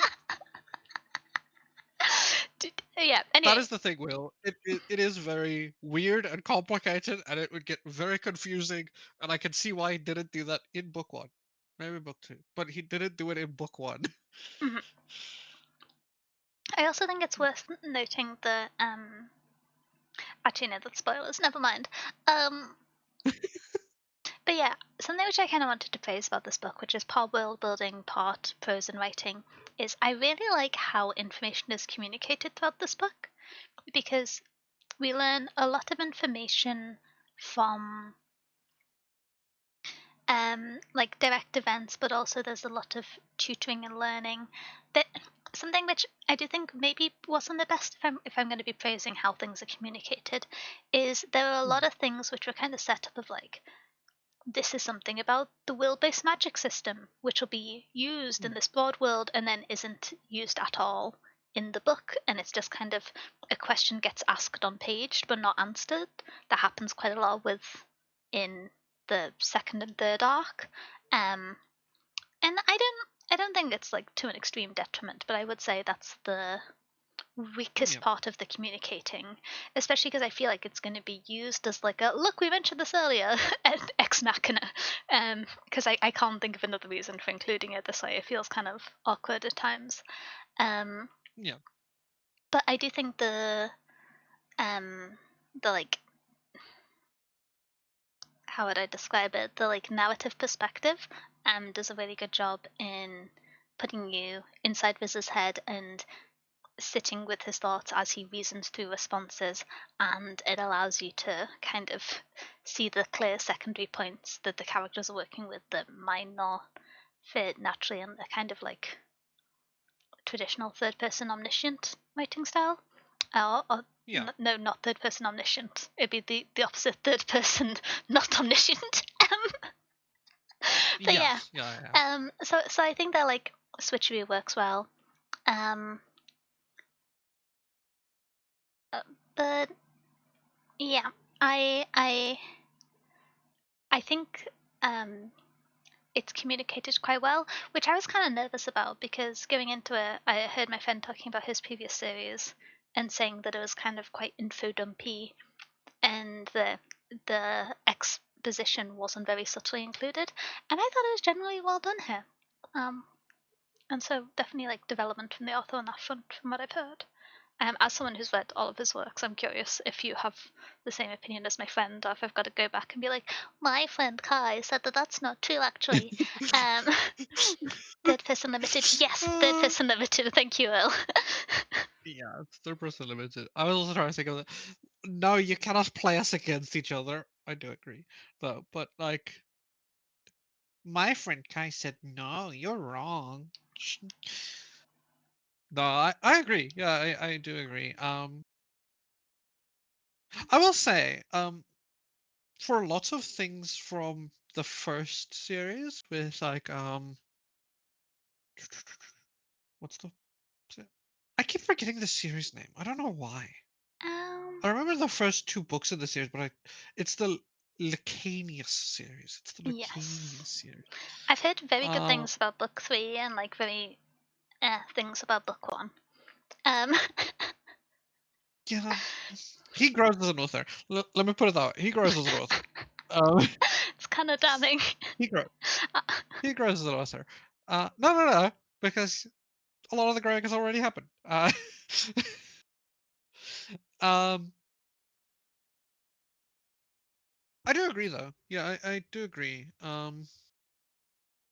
Hmm, I was trying to think of something, but yeah. Um,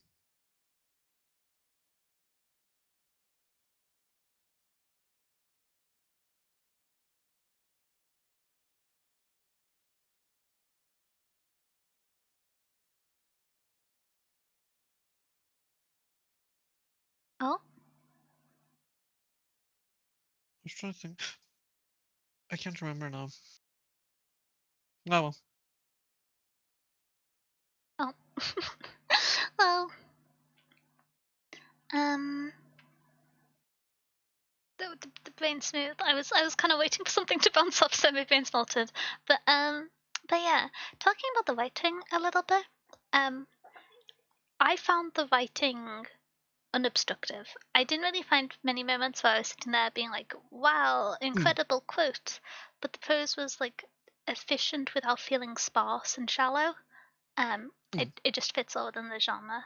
I think. yeah. That is something that's actually a conversation we can have around the first book, actually. or his first series, Lacanius. I got the impression Lacanius is this a was lot an harder. area of growth, specifically dialogue. Lacanius was a lot harder to like read. This is a lot more. The way I would describe this is they. So for one, the characters had a lot of growth between like Lacanius and this. The like, characters in Lacanius is a lot more tropey than these characters are because I don't think these characters are very tropey in comparison. And then the writing. Um, the writing in this is, I would say, what's the way to put it? Like this leans a lot more like the Brandon Sanderson, like that style, where it's not like it's a lot less prosy. Um, like you Yeah, get characters like Sanderson, McClellan, Jim Butcher. Um, it's a very way more like it's quite hmm, direct way of writing, I yeah, suppose. Um, where Lacanius was a lot more simplistic. oh, okay. Very very simplistic. Kind of He actually curious grew a lot now. in his prose. Yeah, he actually grew a lot in his prose. Um, I will say I don't think this author writes very exciting prose.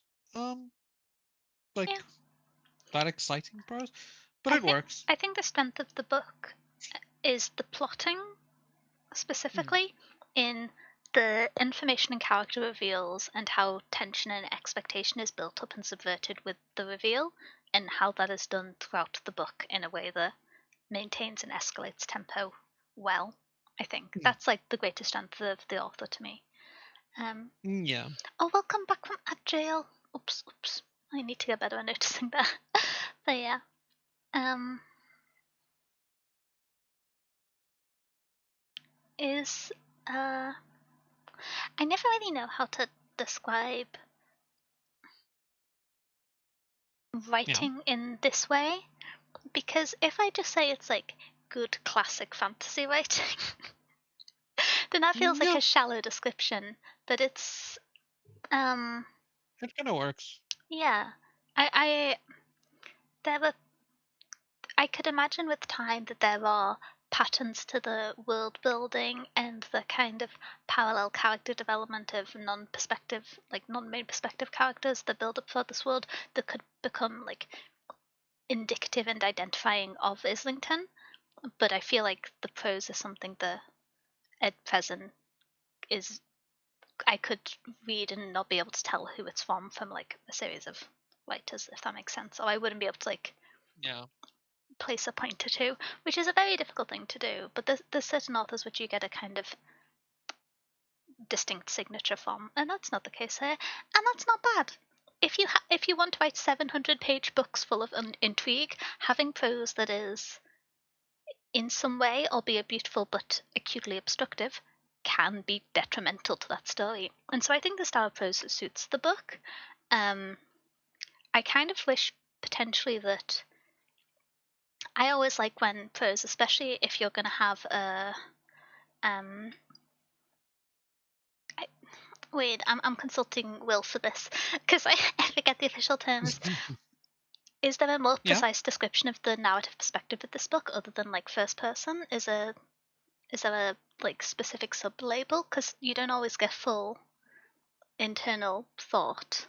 Um, um, Um.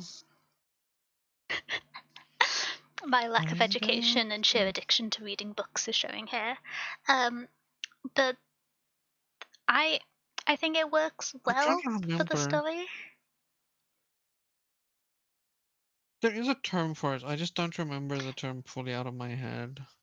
Yeah, The prose is very Patrick Rothfuss. Well, kinda. Patrick Rothfuss has a lot more flowery prose, though. Patrick Rothfuss has very, very flowery I still prose. haven't read The Name of the Wind, and that's a me problem, but I'll do it one day. I found the first two books in a charity shop for £1 each a few months Hmm. ago, so they're on my bookshelf now. I will read them. Um, but but yeah, I wouldn't say I ever stopped to notice the writing, but the structure, not within the sentence, but within the page and within the dialogue of where information was communicated, was well done, and the writing itself was unobtrusive, I think, would be how I describe it.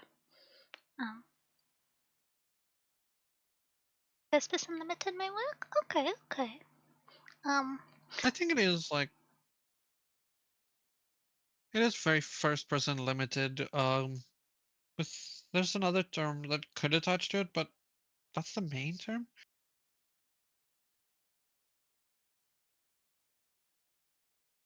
I'll think of it.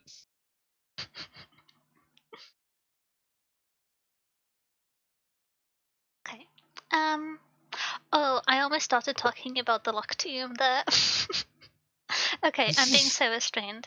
I found one kind of dry. Is this Patrick Rothfuss or the Will of the Many? Pedro, Or Islington? Pedro. Oh, okay. I've heard very positive things about the name of the wind. Have I remembered the title correctly? And so You did. I'm Yeah, the excited to King read it Killer someday. Chronicle. Yeah. Other than the fact that it's not finished, I've heard very positive things. Um, Yeah, I'm not finished. but yeah. Um,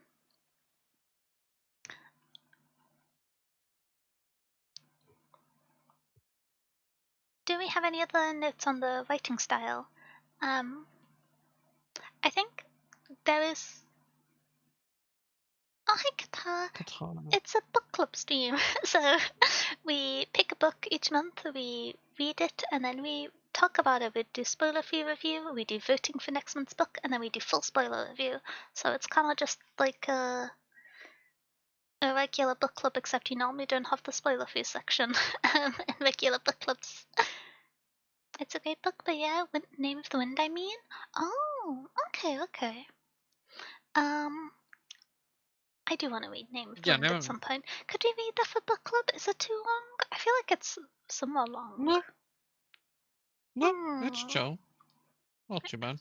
We Okay. could read. We could read it. We did Priory, bro. Well, I read Priory. I didn't know.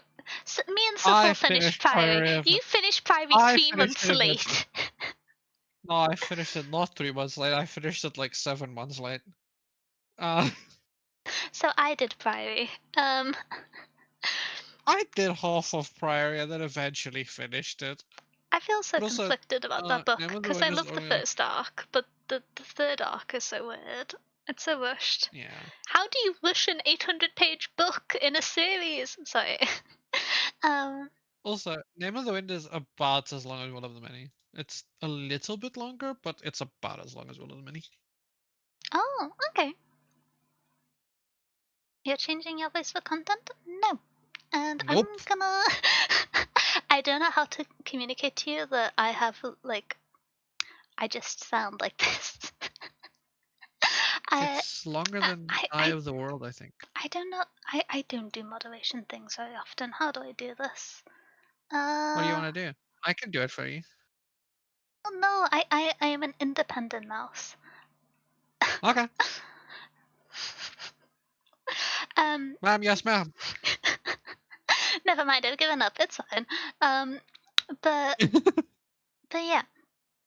Do we have any other notes on the writing style? Um,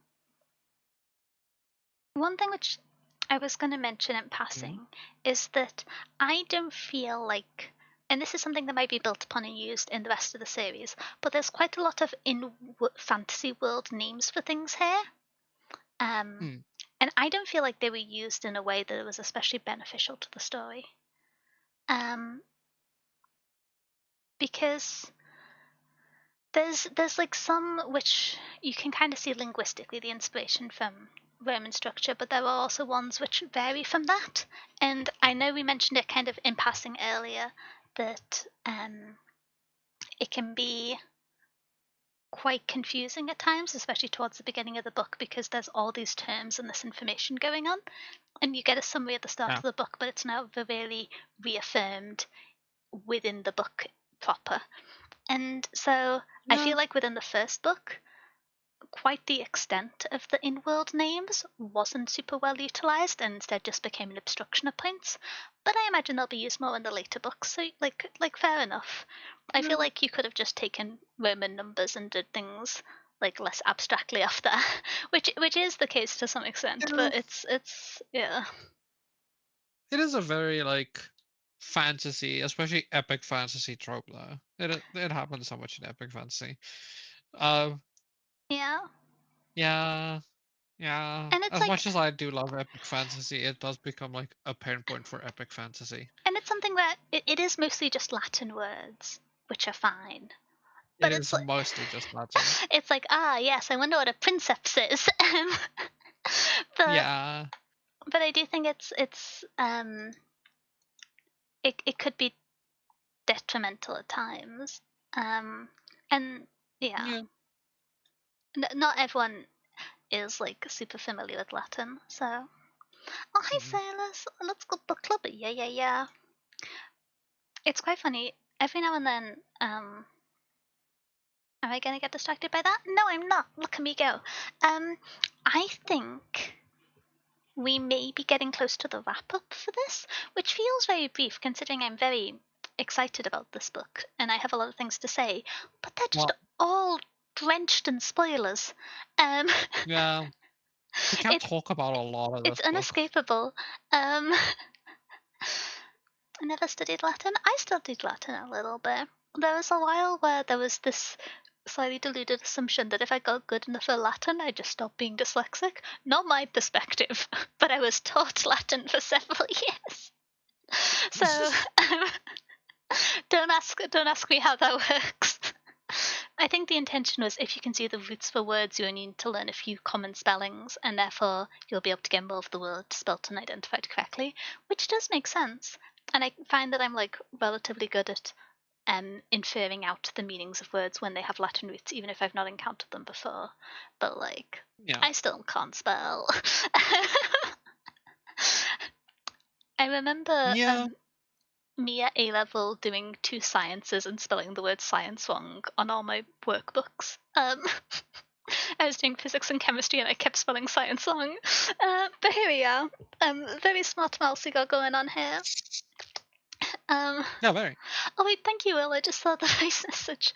Um, The d- which one? Your voice is very cute, Daniel. Oh, yeah. do I have any brain cells? Should we meander towards the wrap up section for this? Because I don't really know how to have conversations that aren't bettered by just being the spoiler section, so we don't have to worry about it. Yeah. Which I feel a bit mean for, but Mm, you know. this one Um, is really hard to talk about in a non-spoiler way yeah. because there's so many spoiler stuff. Um, is it what I expected going in? It's better, I think, but it is what I expected. It's a well executed version of what I expected. Mm, that's fair. Is it what I expected going in? No. Yes, it is what I expected going in reading it for the first time. I was so bamboozled. um, how much did I like the book? So I did my story graph review yesterday, and I gave the answer that You did? I did. Ooh. I was kind of biased against the perspective character Viz, and I could see the argument from several people that this is a 5-star book. It's not for me, but I understand where people are coming from when they say that. I think that for me, this is like a 4.25 to Yeah. 4.75 book, depending on what the sequels do with some of the threads laid. Because if they're just abandoned or they're Solid. handled poorly, then it kind of changes the framework for me. But I'm going to put it in the middle of 4.5 because I think, like, I think it just executes what it's trying to do well. Um, there's a lot of setup, which is strange to say for such a long book, but I'm curious to see where it goes, and so subject to change a little bit, but like 4.5 stars, I think, and I did like the Okay, book. it's fair. What do Mm, you think? Are you going to the 5-star campaign? I'm like I'm like a 4.725 star. I actually do think this book is really, really good. I think a lot of this book is really, really, really good. Um, Obviously there is a lot of caveats to a lot of spaces in this, and there is the like argument like if you have caveats to a book, does it deserve 5 stars? Um, I mean, I have because like caveats to Howard the Ninth, and it still deserves 5 stars, which is the yeah, I love Evanescence, but there's a time and place. yeah, that's the thing. It's like I do think this deserves 5 stars. I do think this is a 5 star book. Um, that said, I do understand when people say it's not. I probably fall between like a 4.75 and a 5 star on this book. As well now after having reread it like now for the fourth time, I think third or fourth time. I don't remember Oh, if I actually reread it at the start. So I read it when it came out, and then I think I reread it once, and I then read it twice here. So it's 3 or 4 times that I've read this book. Um, that's a weird comparison. Why? oh, this is nothing like None of the Ninth. I don't rate books 5 stars very often. That was the last book I rated 5 stars. That's why. Um, so Yeah, this is also nothing we like the have to Lock Tomb. mention. We also just have to mention Lock Team sometimes. I Like I have to do. mention Brandon Sanderson. I love. Like I have to sometimes mention Brandon Sanderson. I mention the Lock Tomb less than you mention Brandon Sanderson. Yeah, but Brandon Sanderson is a good example for world building. It's an easy example to reference for like world building and like magic systems. The Lock Tomb has an incredible example of a justified and well suited like Mary Sue slash Gary Sue. Yeah, sure. Anyway, but yes, Yeah, well, but I can't talk about that in the world building section. okay. Would I read a sequel? Yes, and I am grumpy that the series is not finished. I hope you No, enjoy that's not gonna whatever be other finished. projects you work on, but like, this has got to be up there on the list, please. Please Yeah, finish the this fact that the series. series, if we keep going at the pace we're currently going on, by the way, the series might not be finished in like 2030. As long as I get an announcement date for either, I need a list. It's mostly Electo. Please give me a release date for Electo. I've been thinking about reading Homestuck because I don't have a release date for Electo. I I can't be trusted Yeah, anymore. Um, but yeah, yeah. I will read the series as it comes out, I think. And I think I would read other books by the author in the future. I would be really Hmm. excited um, to read his writing with a different main character because I like the book. I'm not. The biggest drawback to me is the perspective character. So You yeah, might like Anya. You might like Anya. I'm considering reading it, but my TBR is not under control. Uh, I will also say you. So I say you might like Lacanius. Lacanius is definitely more like debut novel from him. That's the issue. Is like it's a lot rougher in a lot of places, and yeah. It's also I don't know if you would like the prose for Lacanius. That's the main issue. But you might like Lacanius. I'll I read. do want to read Scion. I'm I'll read The Strength of the Few, and then depending on how I feel, I might put Scion like towards the top of my TBR. That's just saying it's within the top 100. That's not saying much. I'm very sorry to all the books I want to read. Um, as long as Yeah, it same. doesn't take the Song of Ice and Fire route, all of the people I'm gonna on be real. Reddit who are calling the Lock Tomb lesbian Game of Thrones are stressing me out. I need Electo to get published. They can't do this to me. I'm gonna be real though. I don't think people understand. He is not taking 1,000 years between books. All of the books are written. They're all done. I mean, this is a head canon. This is a like fan theory. It, They're all done. has this already been I'm gonna be real. confirmed? They're Oh, all done. He's just not gonna publish them until he dies. I thought this was like a fan theory. I didn't think this was official. No, it's actually quite obvious that he is not going to work on them or publish them until he dies. So the one thing is, the like side stories are making him enough money that he can live however the hell he wants for the next X I years mean, that he if he lives. couldn't He's already do not that from the publishing them until HBO we're done. show, he's been very financially responsible. Sorry. Yeah, like he doesn't need to publish them, and the backlash to him publishing it and the stuff that would happen if it does not live up to the expectations that are impossible to meet at this point, he is not publishing those books. They're all done. He's just not going to publish them. I think they've been done.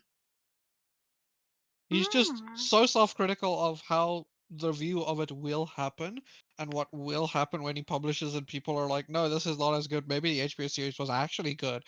And then he just won't do it. He just won't do it. Damn. Oh, hi, Sona. I hope you're having a good week. Hello, hello. Um, Which is sad. that is a shame. They're not? Oh? Are you in the team? They're not finished yet? Well, I I'm not up to date with Game of Thrones, which I feel like is logistically impressive for who I am. But That is actually impressive. I was starting reading them around the time that the Red Wedding aired, and I was partway through the second book, and I just saw everyone around me, like who had previously been like, "You have to read this, you have to read this," be like, "Never mind, everything's awful." And so I finished the second book and then didn't keep reading. Um, but to be fair, my degree did get in the way. Um, That is fair. That is fair. Shout out to mathematics. Ah. Anyway, what were we talking about? Would I read a sequel, another book by this author? Yes, I eagerly await the rest of the series. Um, I and want to read the next one. would I recommend this to people, and for who? Yes, I would. I I think this would be great for this is like kind of an oddly specific thing, but a bridge between for people who are fans of older fantasy and newer fantasy. Um, I think that works really well for them. I think I would feel how do I phrase this? There's like Hmm. a significant demographic of readers who do not find angry main characters charming, and I'm one of them. Or like specifically this like not the worst example, but some of the like flaws and traits Viz has, and I think it's still a good book in spite of that. But I would like recommend it to most people, but not that cohort, if that makes sense. Yep. Yeah. Yeah, I could see that. Um, all the people who made those silly like reels and TikToks about how many times a day they think of the Roman Empire should read this book, I think. Because like I thought that was a thing, and some of my coworkers at my old job were talking about it. So I was like, "Oh, do you have any interesting anecdotes about the Roman Empire?" And they said no. And then I told them about some of the sewage logistics of the Roman Empire, and they'd never heard of it. And like maybe I'm coming at it from the wrong angle, but I think the sewage system is a very impressive part of the Roman Empire, and so I was just bamboozled. Um, so yeah, I'm realizing that a lot of people think about the Roman Empire without much like research. But yeah, I think it's cool and good. Um, yeah, I would recommend it quite broadly. In terms of if you like this book, read this. I feel like the obvious one is if you liked Red Rising, I think you'll probably enjoy this. Um, I haven't actually finished Red Rising. I know people say it gets better on in the rest of the series. I put the second book on my TBR and haven't got back to it. Um, I don't really know in terms of other like single standout books. Um, but he's confirmed the Winds of Winter isn't anywhere near done. Whoa. I could He said a lot understand. of things. I could understand not wanting to see the response to the books being finished after how people responded to the show. Never read Red Professor Rising. Denya? Smart Daniel has read mouse. Red Rising. I have. I haven't read. Is it Golden Prince book 2? I've forgotten. Um, Hmm. but it was okay. It wasn't as good as The Will of the Many. Um, I had the same issues with the main character that I had in this book. Yeah, Um, the female characters are much worse in that book. The singular, a the lot. singular female character who appears in two separate people is a lot worse in that book. Um, That's not the one I would not tell Daniel to not read. oh, No, that one's still chill. Don't read Codex Alara. oh, I think that's never read Red Rising instead of never read, or have I misinterpreted? No, I think that's him saying don't read Red Rising, you won't like Red. But I don't think so. I think you would not like Codex Alara. Codex Alara is I a lot worse. do Specifically for you. I don't recognize the name of this book, and I can't Codex Alara is spell. from Jim Butcher. Oh, I haven't read much Tim Butcher. Codex Alara.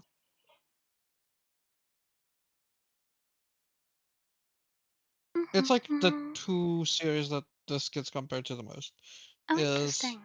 Codex Alara and Red Rising.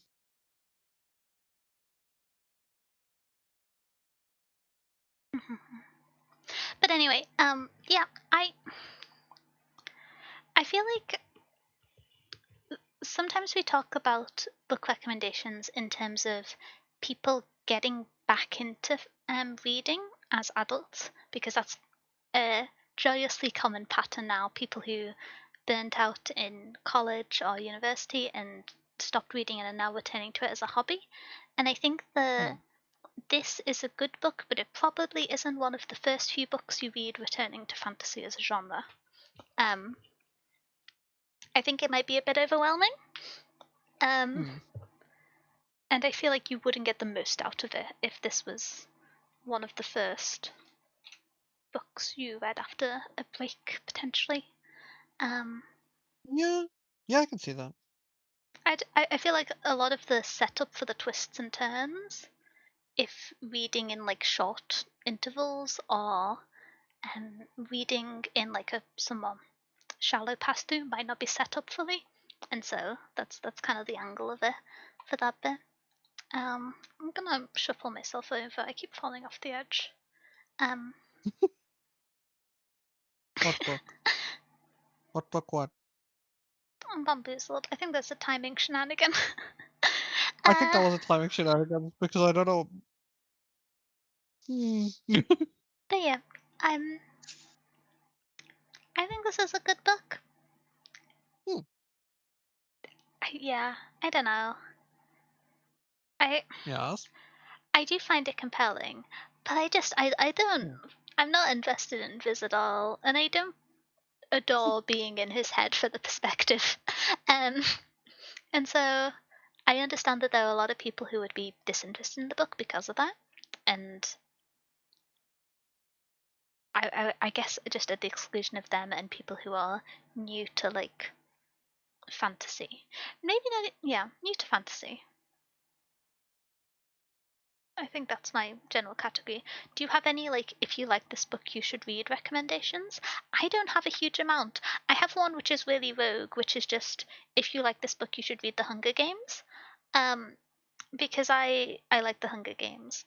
Um, There's a few. yeah, One Red Rising. yeah. I didn't Red feel like Rising. Red Rising was as strong as this, but like I think if you really enjoyed this and you didn't have the character qualms from Viz that I have, then you'd probably also enjoy Red Rising.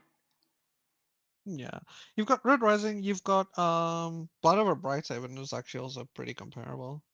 And that I think you might like Blood Over Brighthaven if you like this. To a That's fair. degree. Yeah, that's fair. I feel like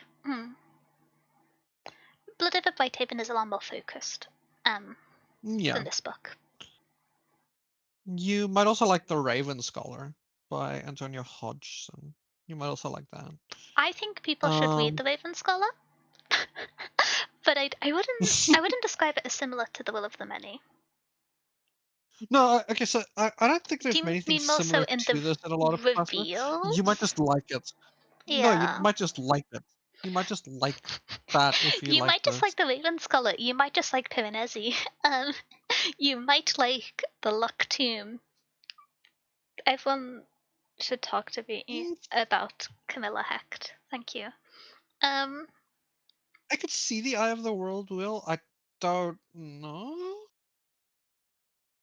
Maybe. I will say there's a series that I don't know if you know about that I do think is a good comparison. That oh, is a good recommendation for this. Um, The Tainted Cup, the Shadow of oh, Leviathan series I read by the Robert first Jeffrey book Bennett. this month. Hmm. That is also pretty good. Like, I think you might like that as well if you've read Wait, this. did I talk to you Like about that this. series at the end of last book club? I thought I did, but I I don't might think have so. imagined that. The Tainted Cup was good. People overstated how many twists and turns there were, but it was still a good book. Yeah, people do overstate how many twists and turns there is, but it is a pretty good book. I did like it. But Yeah, yeah, that's another one I would say probably a good recommendation yeah, for I like. could see that. I I could think see that. people might like. I think that's a slightly. The Tainted Cup is a slightly less dense and like generally Hmm, not lighter in terms of thematic contents, but um lighter in terms of number of parallel threads book than The Will of the Many. yeah, So if you like this book but felt a bit overwhelmed, The Tainted Cup might be a good one. I think that's all that I have as like idea. Off the top of my head, that is all that I have as ideas. For, That's like what you fair. might like. I kind of was There might lazy be on the info others. gathering for this one because I was just like, this is in my area of expertise, so I'm just going to say Red Rising and go.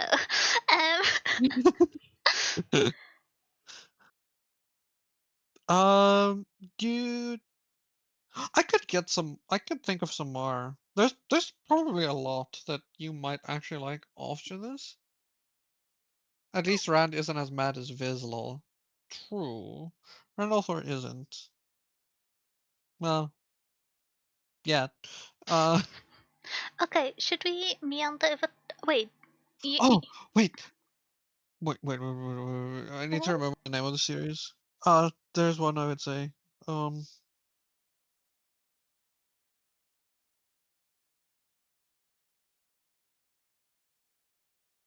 Gene Wolfe. Gene Wolfe's Book of the New Sun series. I've You would not like heard of them. this one. Book of the New Sun. By Gene Wolfe. You would that's also one.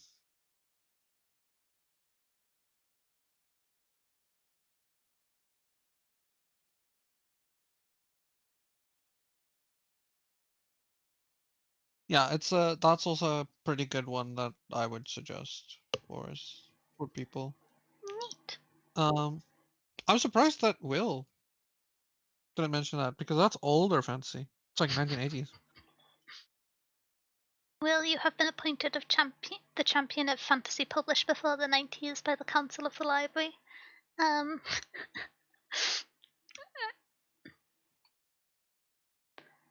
but yes, is that the wrap up for this? Should we do our like closing statements? Um, Yeah. I thought it was good. I thought it was just a very Mm. competently executed book with um, a good number of threads and connections traveling in parallel that felt cohesively consistent throughout the world. I think that there was a Mm. few cases where threads were buried rather shallowly, I'll say, or Yeah. there's maybe some things that, depending on how they're picked up and included in the later books, will shape my opinion a bit. But I liked it. Again, wasn't the ideal main character for me, but it was still a compelling story. Um, what's your cohesive wrap-up statement? I like it. I think it's a good book. Um, I'm excited for what comes next in the series. Specifically because of the author and how they wrapped up a lot of the things in Lucanus. Um, I think that's the thing with this book for me is like if you like very plotted out stories, you would really like this. This author is a very plotting author, right? You know, you get like planters versus plotters, that idea. Um, this author is very plot focused. So there's a very big theme throughout books, and he will tie a lot of things together and a lot of things. Um, for this book specifically, I do think this world is very interesting, and it's a very cool look at something different than just like medieval European fantasy.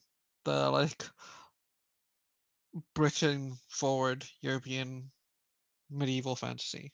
Um, King Arthur style medieval fantasy. So if you're looking for something different like that, it's great. Um, I will say if you don't like that, my one caveat is if you don't like Daniel said, if you don't like the mad at the world teenage male perspective characters, you might not like this, or you will have some resistance to this book. Yeah. Um, Um, like one I thing, wouldn't say you wouldn't like it, just you'll have resistance. one thing which I've just thought of, which it's kind of, it's not a very spoiler-free thing, but we're at the very end of the Mhm. spoiler-free section, so I'm going to say it with a caveat, which is the the very ending of the book after the prologue is a lot more abstract than I expected the rest of the book to be. Yeah, And so some people don't enjoy abstract conclusions to books. That's a criticism of like some of my favorite books from the last year. But but yeah, yeah, I can see that. as a little like Also, we're warning swapping note. medieval Europe for Roman Europe. We're still in Europe. That is true. That is fair. That is fair. Yeah, I But feel yeah, we like need to read more not European, like fantasy I mean in I've book club. nominated some. Yeah, same. we, We need more. yeah, We need all of it to be is that not. is that our segue over into nominations? Oh, so Not because I organized. didn't do it this year. I didn't do it this month. I nominated 3 books I just want to read. Well, reread. Because I've read all three. Holy moly. Okay. Well, me andering over, let us look at our You say that nominations. you've read. You say that you've read 2 of them that I nominated this month, I'm pretty sure. I mean, I know yeah. you read one. You can't nominate a Le Guin book and expect me to not just like shout in enthusiasm. To be fair, I haven't read some of her books. I have 5 left to read and I am pacing myself. Um, Which haven't you read? I haven't read. There's 2 books in the Hainish cycle that I haven't read.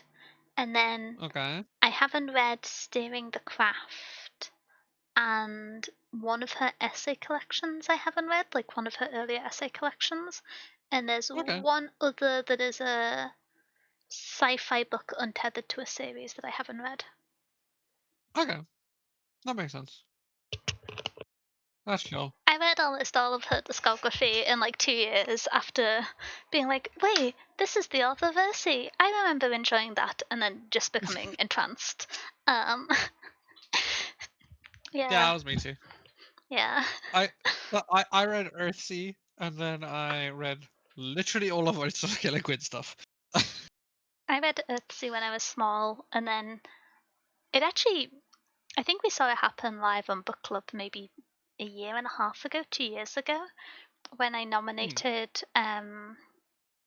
the carrier bag theory of evolution because I thought it was Hmm. an interesting kind of short and non-fiction book essay because um, excitement to read non-fiction isn't quite as common as excitement to read science fiction and fantasy within the book club, which it's Yeah. fair. It's true for me. I kind of have to focus myself to want to pick it up. I don't build momentum with it as much.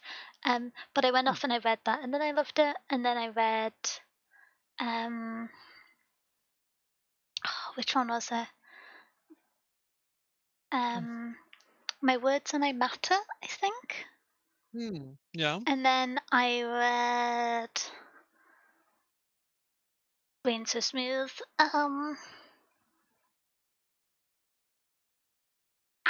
I know what this book is called. It's an essay collection, so the title isn't like entirely central. It was. I'm going back in order. No, I. Is it? It's either Dancing at the Edge of the Stars or Dancing at the Edge of the World. I can't remember which way round. But then I read that one and I found it very interesting. And then I just kept reading. Um, and then I had to slow down because there's not going to be any more books. but but anyway, Sadly not. I want more. I read it. See, after finishing The Wheel of Time, Robert Jordan Sanderson spoiled me. I haven't actually finished Yeah. Wheel of Time. I read the first book ages ago, like almost a decade ago, and haven't picked it up again. But Oh, so when you say you haven't finished it, you mean like you're not even really started in it. no, I know. Okay. No, I was The just confused when you said you haven't indignation from the finished it corner of in. the room. No, I was just like confused when you said you haven't finished it because from my perspective you didn't really read much of it. I was like, wait, you almost finished? No, But no, that's fair. I got the first book in like a box of books I received, and so I read it, Ooh, but I yeah. didn't continue the series because I didn't really use the internet much at that Why? point, so I just didn't. Oh. Yeah, the other ones were listed Hmm. in the book, but I was just like, oh, guess I'll see if they have them in the even bigger library someday, and I never picked them up. Um, Hmm. We need to finish. We need to do. Hmm. I know the next book club Yeah, book but I'm the issue. nominating. Yeah, but the issue is like the issue with that is like aren't allowed to do sequels in book club, which means that hmm, we need a different place to get Dania to read the whole series. Yeah, I mean, there's sometimes the case where I Hmm. read the first book for book club and then I go away and read the rest. That's happened before. It's going to happen with this book. Yeah, but yeah, It, but like that's for like trilogies, not for books that have like 17 in the series. that's fair. That's fair.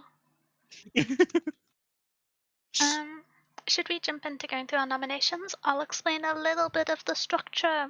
Ooh, democracy. Which is we have our wonderful nominations, which are submitted via Google Forms over the course of the month leading up to book club. The form for next month will open probably around midday tomorrow when I set up the announcement for the book we've picked.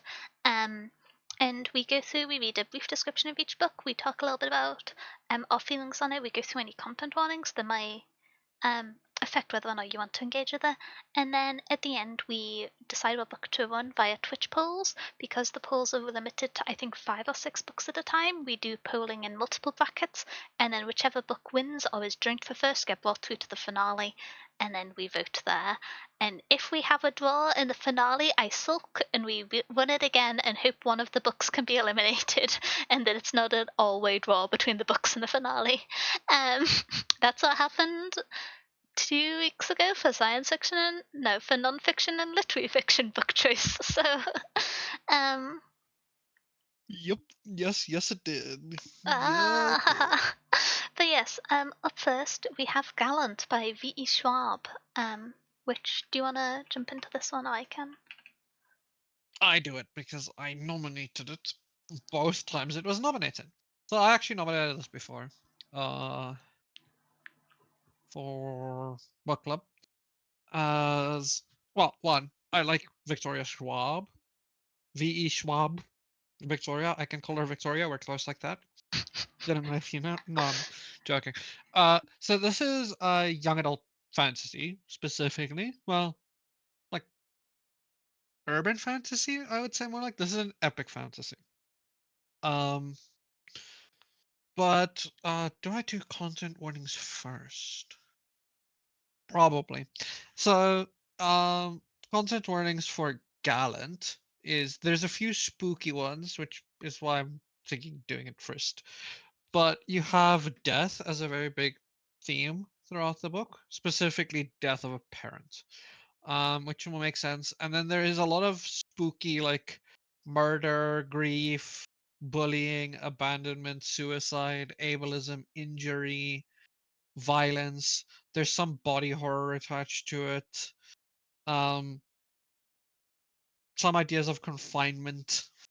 Some mental illness stuff. um, and terminal illness stuff, and some stuff around what do I call it? Like, so the mental illness is specifically like schizophrenia and panic disorders. And there's also a little bit of a touch on like eating disorders and stuff like that. Um, so those are your main things, but it kind of makes sense for like the idea of the book is so we follow a character called Olivia Pryor, who is from a all-girl school, and she only has one thing left of her mother, which is her mother's journal. Um, but as you read through the journal kind of goes into madness, right? It kind of like degrades into what's the word? Like not great writing. That type of Unreliable yeah, narrator? Is that the lens? kinda. Yeah, kinda. Book Um, of Leaves kind of behavior? kinda. Yeah. So that's what her mother's journal is, and then she gets a letter to go home to Gallant, which is this like estate that they used to live in. But when she does arrive, when she goes back, nobody is expecting her. Um, but she doesn't want to leave, right? All of her family are like hostile, like her cousins and everyone is hostile and kind of want her out, right? And then she starts seeing the secrets that Gallant is hiding, including that the kind of Gallant is what derailed and unraveled her family, including her mom, and why the place is like that. Um, and kind of how her family are like protectors against something outside of the house. I don't want to spoil too much. I don't want to give away too much because I think the mystery aspects of this is very, very cool, and this like idea behind guns is very cool. I do think the descriptions usually give away too much. That's what not why I'm reading it word for word. Um, because I think it gives away too much. But just know it's a young adult fantasy about a weird place and somebody discovering it and the secrets that unravel her family and might unravel her, and has a very interesting perspective on death and the haunting after death and this other place. Um, it's very. hmm, No, I don't want to say that because it might give away stuff. That's fair. It's very interesting. It's Yeah. very fun. This is a Um, book I really do think you should go into blind. that's fair. Um, is it worth giving a bit of context about the Schwab? Because I feel like a lot of people will know That them we can talk from about. The Invisible Life of Addie LaRue, which I feel like is, other than Villains, their most known work. I Well, A Darker Shade of Magic. Uh, You see, that's the one I A haven't Darker actually Shade of read. Magic. I've read A The Darker Shade of Invisible Magic. Life of Addie LaRue and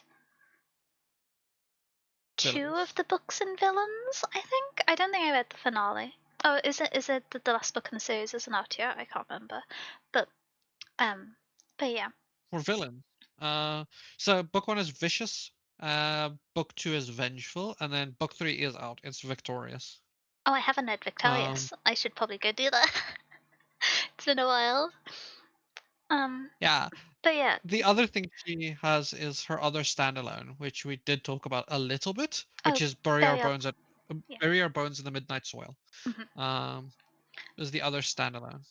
Um, Schwab's quite a prolific contemporary author. I think her first book came out in the mid 2010s, so Mm, not like Vando yeah, Sanderitz, as Kai will mention, but very prolific by my by my measure. yeah. Yeah.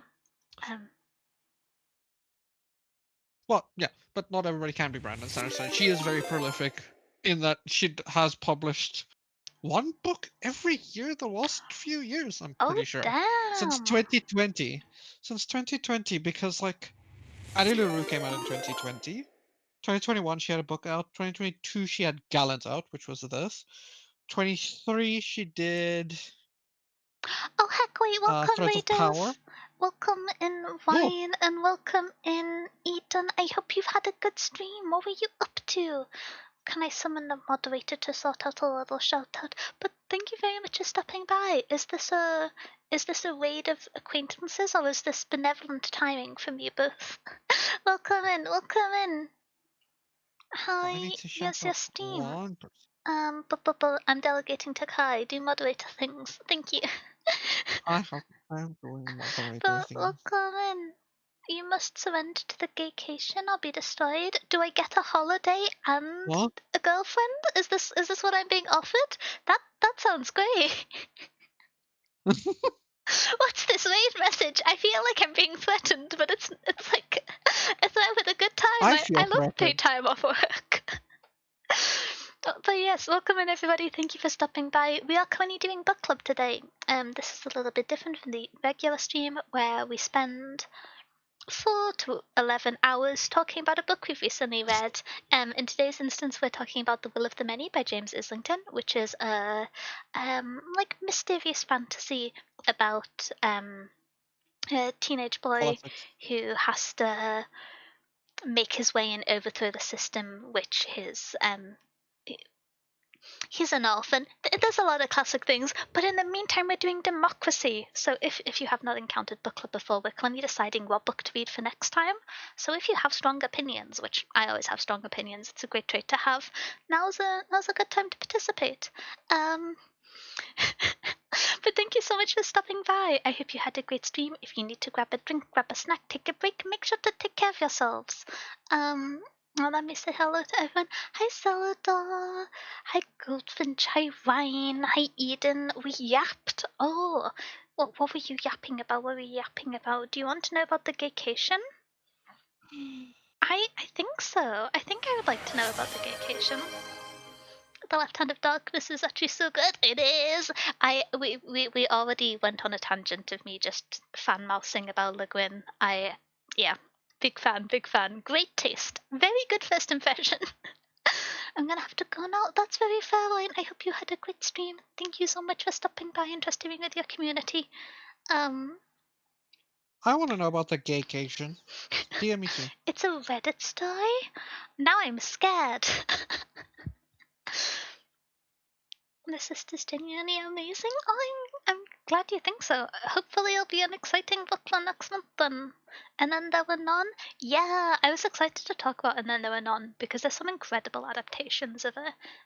For people who like to listen to audiobooks, there's some really the Yeah. BBC has picked certain authors and just dedicated their life work into providing really great adaptations and audiobooks of them, and it just does a new one every 10 years. So there's so many iconic actors who have voiced and done audiobooks or done like multiple actor like ensemble cast audiobooks for various Agatha Christie books, and I believe And Then There Were None has a really good one. um Yes. It has a few really good ones. Yeah, it also has a good TV series 6-episode adaptation, if I'm remembering correctly. Yes. Yes, Yeah. it does. I It still need to read does. The Dispossessed. Well, It's been on my backlog for ages. We read The Dispossessed for book club in November? Question mark. I really liked it. yes. It was Yeah, it very, was very November. good. The Discord link is broken because I have been betrayed by Stream Elements, but that will not stop me because I can get the link myself with a little bit of scuff. Um, with a little bit of scuff. No scuff Yeah, here. Steam Elements music. You will love it. Is this about the Left Hand of Darkness or the gaycation? I think it's the Reddit post. But Ah, yeah. that makes sense too. Agatha Christie was an I love the amazing Christie. author. I don't think she needed the BBC's help. Oh, absolutely. It's No. more so the I know that there is an amount of like my community that I'm very lucky to have who hangs out in book club but doesn't always read the books because it's not a hobby they're super engaged with. And so when there's lots of good film or TV or particularly notable audio adaptations, I always like to mention it in case it lets more people join in, but it is incredible. It shapes so much of my early reading. Um, but yes. Oh wait, Eden Rice, thank you for the follow. Welcome into the library. Welcome, welcome. It's one of the things I where the know, there deeper is a you very go, good. the more messed up you get. Oh, I'm scared. Maybe one for after stream. I'll catch up on it. Hmm. But yeah, there is a very good. But we'll talk about that. We'll talk about that later. It's But also yes. Um, it is also it's also the best-selling mystery novel of all time. oh, is it? Interesting. Yeah, it's the best-selling mystery novel ever. But yeah, I did recommend it for a reason because it's That very makes sense. good, That and makes there's a sense. very good TV miniseries with it, with the guy from Game of Thrones, the like dad. Forgot his name. Forgot the I actor's don't know name. actors' names. I know like Tilda Swinton and two other people. I can't be helpful here. Um, Oh, it's not Tilda Swinton, but that's a problem. um, Cillian Murphy, No, it's not him either. Tom Holland. Don't I'm be getting to the no, end of my no, list. no. Like the Lannister dad, man. The Lannister dad. I forgot what his name is. I I've forgot never what the seen the Game actor's of name is. Thrones show. Oh, oh, that might be a problem for me knowing. Tywin. Yes. What's the actor's name? Charles Dance? Charles Dance. Charles Dance. I Yes, don't it's know who Charles this Dance. man is. Okay. I got his Murder on the Very good Orient actor. Express. Oh, that is. Yeah, I'm trying to think. My first instinct was that the Sherlock Holmes books would have been the most prolific sellers, but I suppose it makes sense that for a long time they weren't sold as books, they were sold as serialized items, so depending on the counting, that would disadvantage them. But My God, I love his acting. Somebody that knows. Somebody that knows ball. He's a very, very good actor. um, okay. Should we resume discussing Gallant by Victoria? I don't actually know what the E stands for, by V.E. Schwab. I started and couldn't continue. So, do we have any other notes? I was generally saying for context of the author's other works. I've not read all of her work, but I have like general trust in her writing from the books I've read. Very good author. Yeah. Ad jail? Oh Um, no! Should we yap whilst ad jail is occurring? Um, no, I can give you the fun fact oh, I that like fun her the, facts. the the E stands for Elizabeth. Her name is Victoria Elizabeth Schwab. That was my first guess, but I didn't know if that was just like bias because of, I don't know, the Queen. I feel like Elizabeth is my guess for an E name, but Yeah, it's like her name is maybe I knew. Victoria Elizabeth Schwab. Maybe I'm discrediting Also, myself. also, she technically does have books out as Victoria Schwab, as not V.E. Schwab. Oh, really? Yeah. So she has stuff that's published under Victoria Schwab. That's why some people don't actually know about them, but she has works out as Victoria Schwab, It's kind of it's including a bunch of series. Uh, wild. It's kind yeah, of wild she to actually has a me lot. how there was that trend. I feel like from like 2012 to 2020, of specifically from female authors going by an acronym in their surname. Like we have Hmm. R.F. Kong, we have V. Schwab, and there's others, but my brain's smooth. Um, but I feel like that's something that we saw in a very specific period of time and then drifted away from again, which is kind of interesting as a pattern. I've returned. Oh, Born in hey. 1987, so she is 38? Question mark? Yeah. Okay. Yeah, I think so. I'm trying to No. do math. No? Yeah, yes. I don't know, math are failing me. I feel Um, I'm qualified in math. I'm gonna. you're the one that's supposed to tell me. I did say you then immediately doubted me. That is true. Gia Martin That is is true. also on the board. I feel G.R.R. Martin. Yeah, that does the acronym thing. I feel like that was more for J.R.R. Tolkien, though, that Martin did that. I feel like if you have middle names RR, you've kind of got to go You with have to the do it. as an author. It's the Yeah, obligation. especially There's if you're a fantasy. Especially if you're a fantasy author. You kind of have to do it. this But yeah, there's actually a bunch E.P. of... I don't know. Thompson who lent himself to the silly meme of being E.P. Thompson. I've not encountered that before. I'm That is enthusiastic. awesome. Um, okay, If my name was an EP something, I would name myself EP Thompson. you could always Bruh. pick a pen name and have your pen name be Yeah. EP. Nah. That's more boring. It has to be my, like... It has to be something like... Two, I could... Wait, actually, I could. Oh. But yeah, there's a lot of... if you haven't known...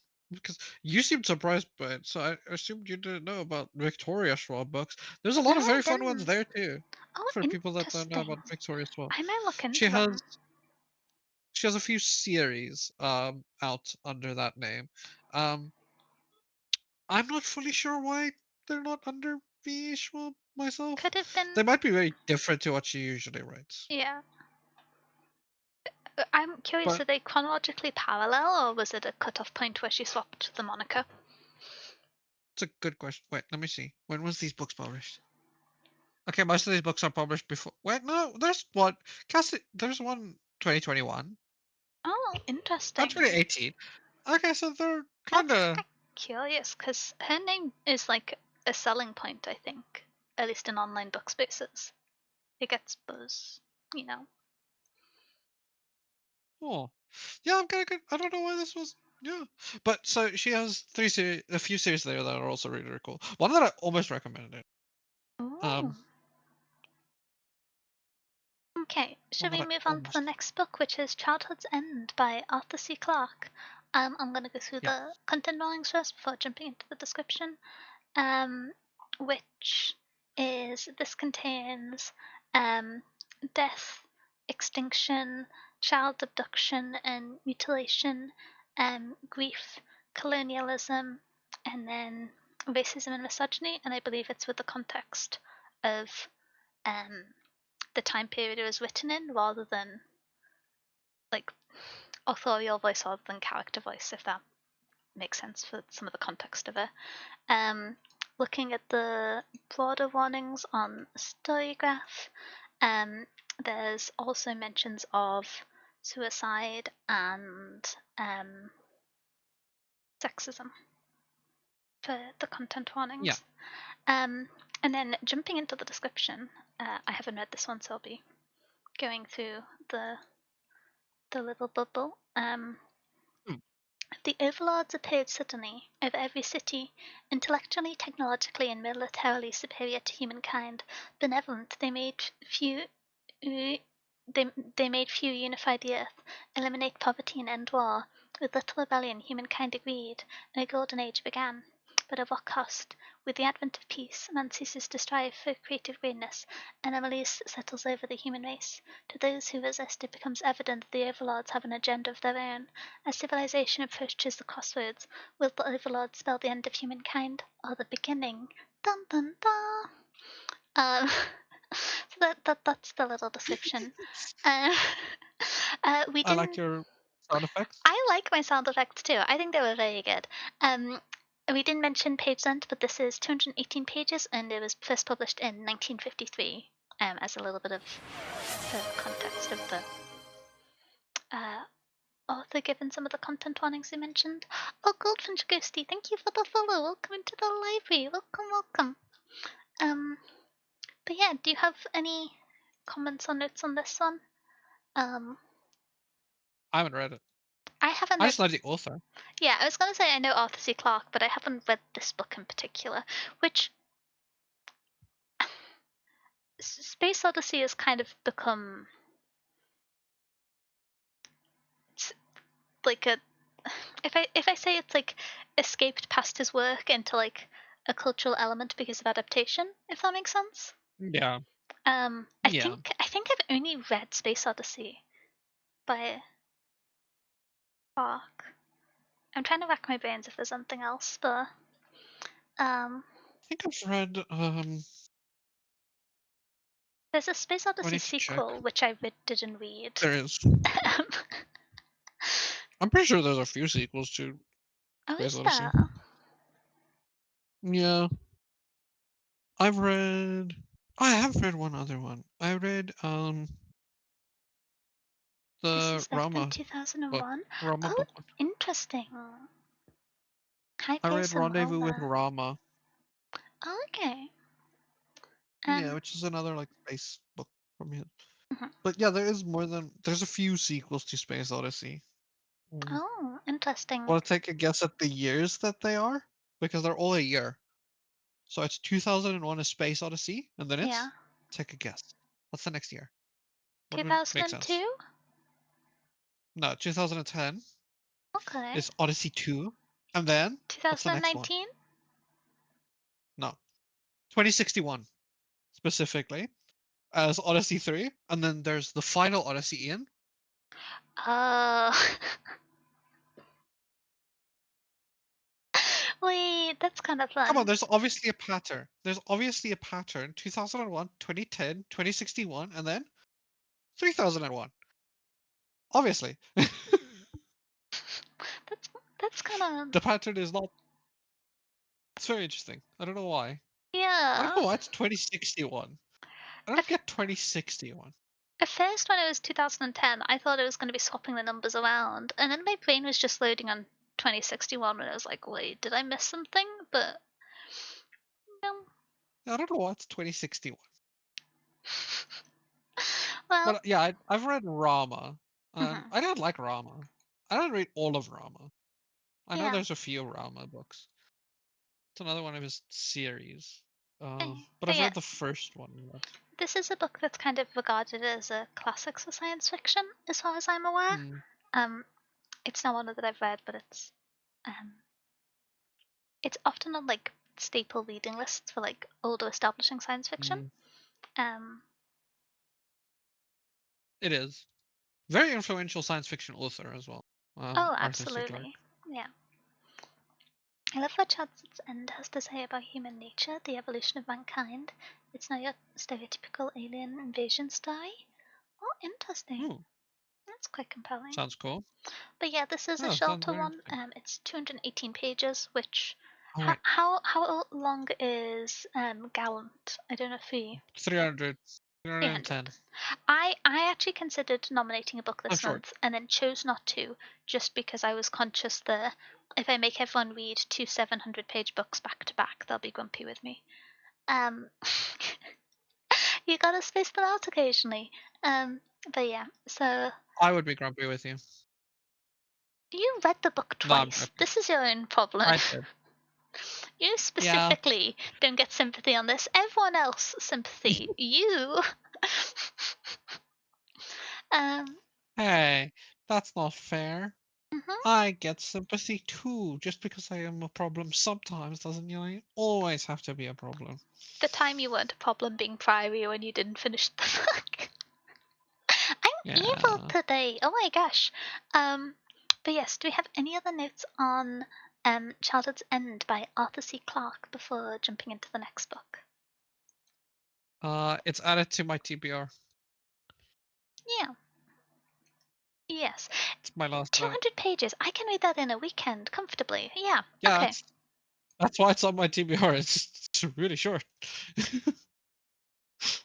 This book was a major influence on Neon Genesis Evangelion. Ooh. Oh. Oh, okay, it's definitely on my TBR now. I'm curious. Okay, moving up next, we have The Unbroken by C.L. Clarke. This is 529 pages and it was published in 2021.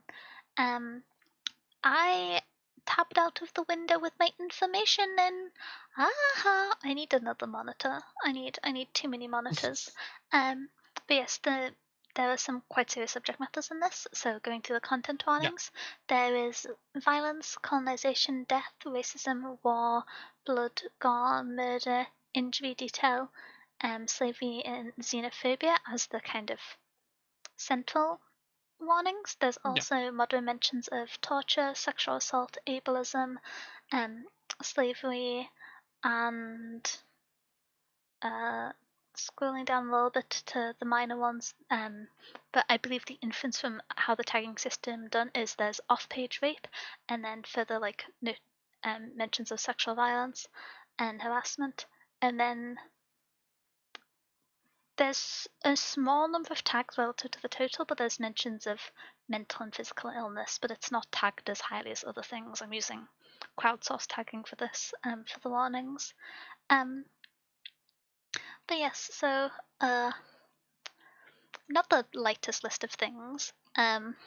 Going into the description, which it makes a little bit more sense in the context of, is on the far outreaches of a crumbling desert empire, two women, a princess and a soldier, will haggle over the price of a nation in this richly imagined, breathtaking, sapphic epic fantasy filled with rebellion, espionage, and assassinations. Talian's a soldier, still as a child and raised to kill and die for the Empire. Her only loyalty is to her fellow conscripts, but now her company has been sent back to her homeland to stop a rebellion, and the ties of blood may appear stronger than she thought. Luca needs a turncoat, someone desperate enough to tiptoe the bayonet's edge between treason and orders, someone who can sway the rebels towards peace, while Luca focuses on what really matters, getting her uncle off the throne. Throughout assassination and massacres, in bedrooms and war rooms, Tyne and Luca will haggle over the price of a nation, but some things aren't for sale. So this is a book that I've just seen around a lot and heard good things about and have wanted to read, so nominated it. Um, yeah. Yeah. I don't know. Have you read this one? It's Yes. Oh, how did you find it? I really like it. It's a very interesting book. Um, I mostly read it for like it's a North African inspired setting, and I really did want to read a lot more different setting books that are inspired by different places, and I really did like this book. It's I will say one thing that got missing kind of from um this trigger warnings. You did mention it, but I will say it's a very explored theme, like really explored theme, is the colonization. It is a very big theme of this book. So if you, I just want to bring it up because if you do have an issue with that theme, don't think It's not a light touch. it's less than a trigger warning. It's more of it is a theme throughout the whole book. You will get that theme often throughout the whole book. It's not like even like trigger warnings that are like major trigger warnings, like violence, can sometimes get to the background. Colonization is a main theme in this book. Like a main theme of the whole book. Very good though. Very well handled though. Um, So very good LGBTQ representation as like it's not a selling point of it's not so sometimes you can have LGBTQ stories that are the selling point of the book, like, oh yes, this book is so LGBTQ forward. It's actually a very big theme in this book as well. It's very well handled in this book. Um, there's a lot to really like in The Unbroken by C.L. Clarke. one thing which I was going to Um, mention in the description of this, yeah. because it's actually something which I stumbled across, because I saw someone who, it was a YouTuber, it was a booktuber who I can't remember the name of, it was the first video they saw, but they were talking about um, writers who come out with books and the books are really well received and they were an editor before becoming a writer. And I believe C.L. Clarke is an example of that, where Mm, she worked as an editor for a while before being a writer. An example of that, which I loved recently, would be The Raven Scholar by Antonia Hudson. And there's like quite a few other examples. And so I don't know. I feel like that's a it normally makes me have a little bit more like on-page trust if I've not read of authors writing before, if they've had quite a lot of experience editing. Yeah. Um, but yeah, this is a very, very, very good book. I liked a lot of it. I believe it's part of a series that is finished. Yes, yes, it is part of a series. I've not finished this series though. It's called The Magic of the Lost series by her. I've not read the Lost one because it came out like end of last year, I think. So I've not Yeah, read that one, but I've read the other two. Both are really good. Both are really, really good that I've read. Um, I can't speak for the last one, but from the it's the Unbroken, the Faithless, and the Sovereign. I'm pretty sure is the three books. I've read the Unbroken and the Faithless. But yeah, very, very good. I highly suggest the Clark's work because I've also read his so for one, the thing that kind of broke him out is like so it's not his most popular work, but the I thing that think got people to look at this I think is he C.L. wrote for Clark League of Legends. uses she/her. I might be wrong. Oh, sorry, that broke her out is Sorry. wrote for Arcane. They wrote specifically for season 2 of Arcane. They wrote Ambessa, the like book for Ambessa. Um, that was the tie-in for Arcane. And they have Fate's Bane is the other book I think that she wrote. That I've heard about. I think it's Fate's Bane. Wait, let me check. James? I'm not sure what you mean, Ella. Sorry. Are you talking about James Islington? Oh, was James Islington an editor before The Will of the Many? Am I getting the names to the book right there? Working with existing IPs. Yeah, that is a Wait, no, big not The Will way of the to break Many. The out. Spear That Cuts Through Water? Oh. Oh Yes, I no. think so. Have I spelled the title of the stream wrong? No, James. I've No. spelled James right here. Yeah. My brain's been very Also, smooth. yes, she did write. Fate's Bane is another work that she wrote, which is also I've heard very good things about. But yeah, this book is really good. I really really enjoyed it. Um, Yeah, I'm not it's sure a you. fun Oh, one. yeah, I'm just going back because I'm I bamboozled myself. The Will of the Many is by James Islington. I've confused myself, Yes. and I double checked. C.L. Clark uses she/her or they them pronouns. Um, Yeah, sorry, that was my bad. oh no worry. I got I got her confused with another author that I thought about, but no. But Yeah, yeah, she did write Ambessa, Chosen of the Wolf, which is also really good. But yeah, I loved Unbroken. The Unbroken is very, very good. is this a way you can break out as a writer working with existing IPs? Kind of. Working with existing IPs, it's a lot easier to have a book be released than independent work. So quite a lot of authors will do it early on in their career if they potentially don't have the traction they were hoping for on independent works and they have like connections from formal education and writing. But it's not the most common medium to break out for um, own works from original IP. Yeah, It tends to be a like pattern the writers fall into, if unless it's done for certain very passionate fandoms, is my observation yes. broadly. It's it's also becoming less of a thing where IPs kind of approach more set um authors already. So you see it specifically with Magic the Gathering. Magic the Gathering in the old years used to approach like lesser known authors, but recently they've just been working with established authors only.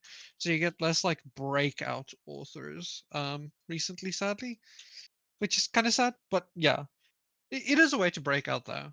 Especially if you're kind of known but not like Brandon Sanderson, R.I. Salvatore, like those known authors in fantasy. It is a way. Yeah. Um It's but it certainly also doesn't always work. it's my understanding from my friends that work in writing and publishing is it's quite common as like a breadwinning practice for writers. If they Mm. want to have writing be their main source of income. Um, Yeah, uh, absolutely.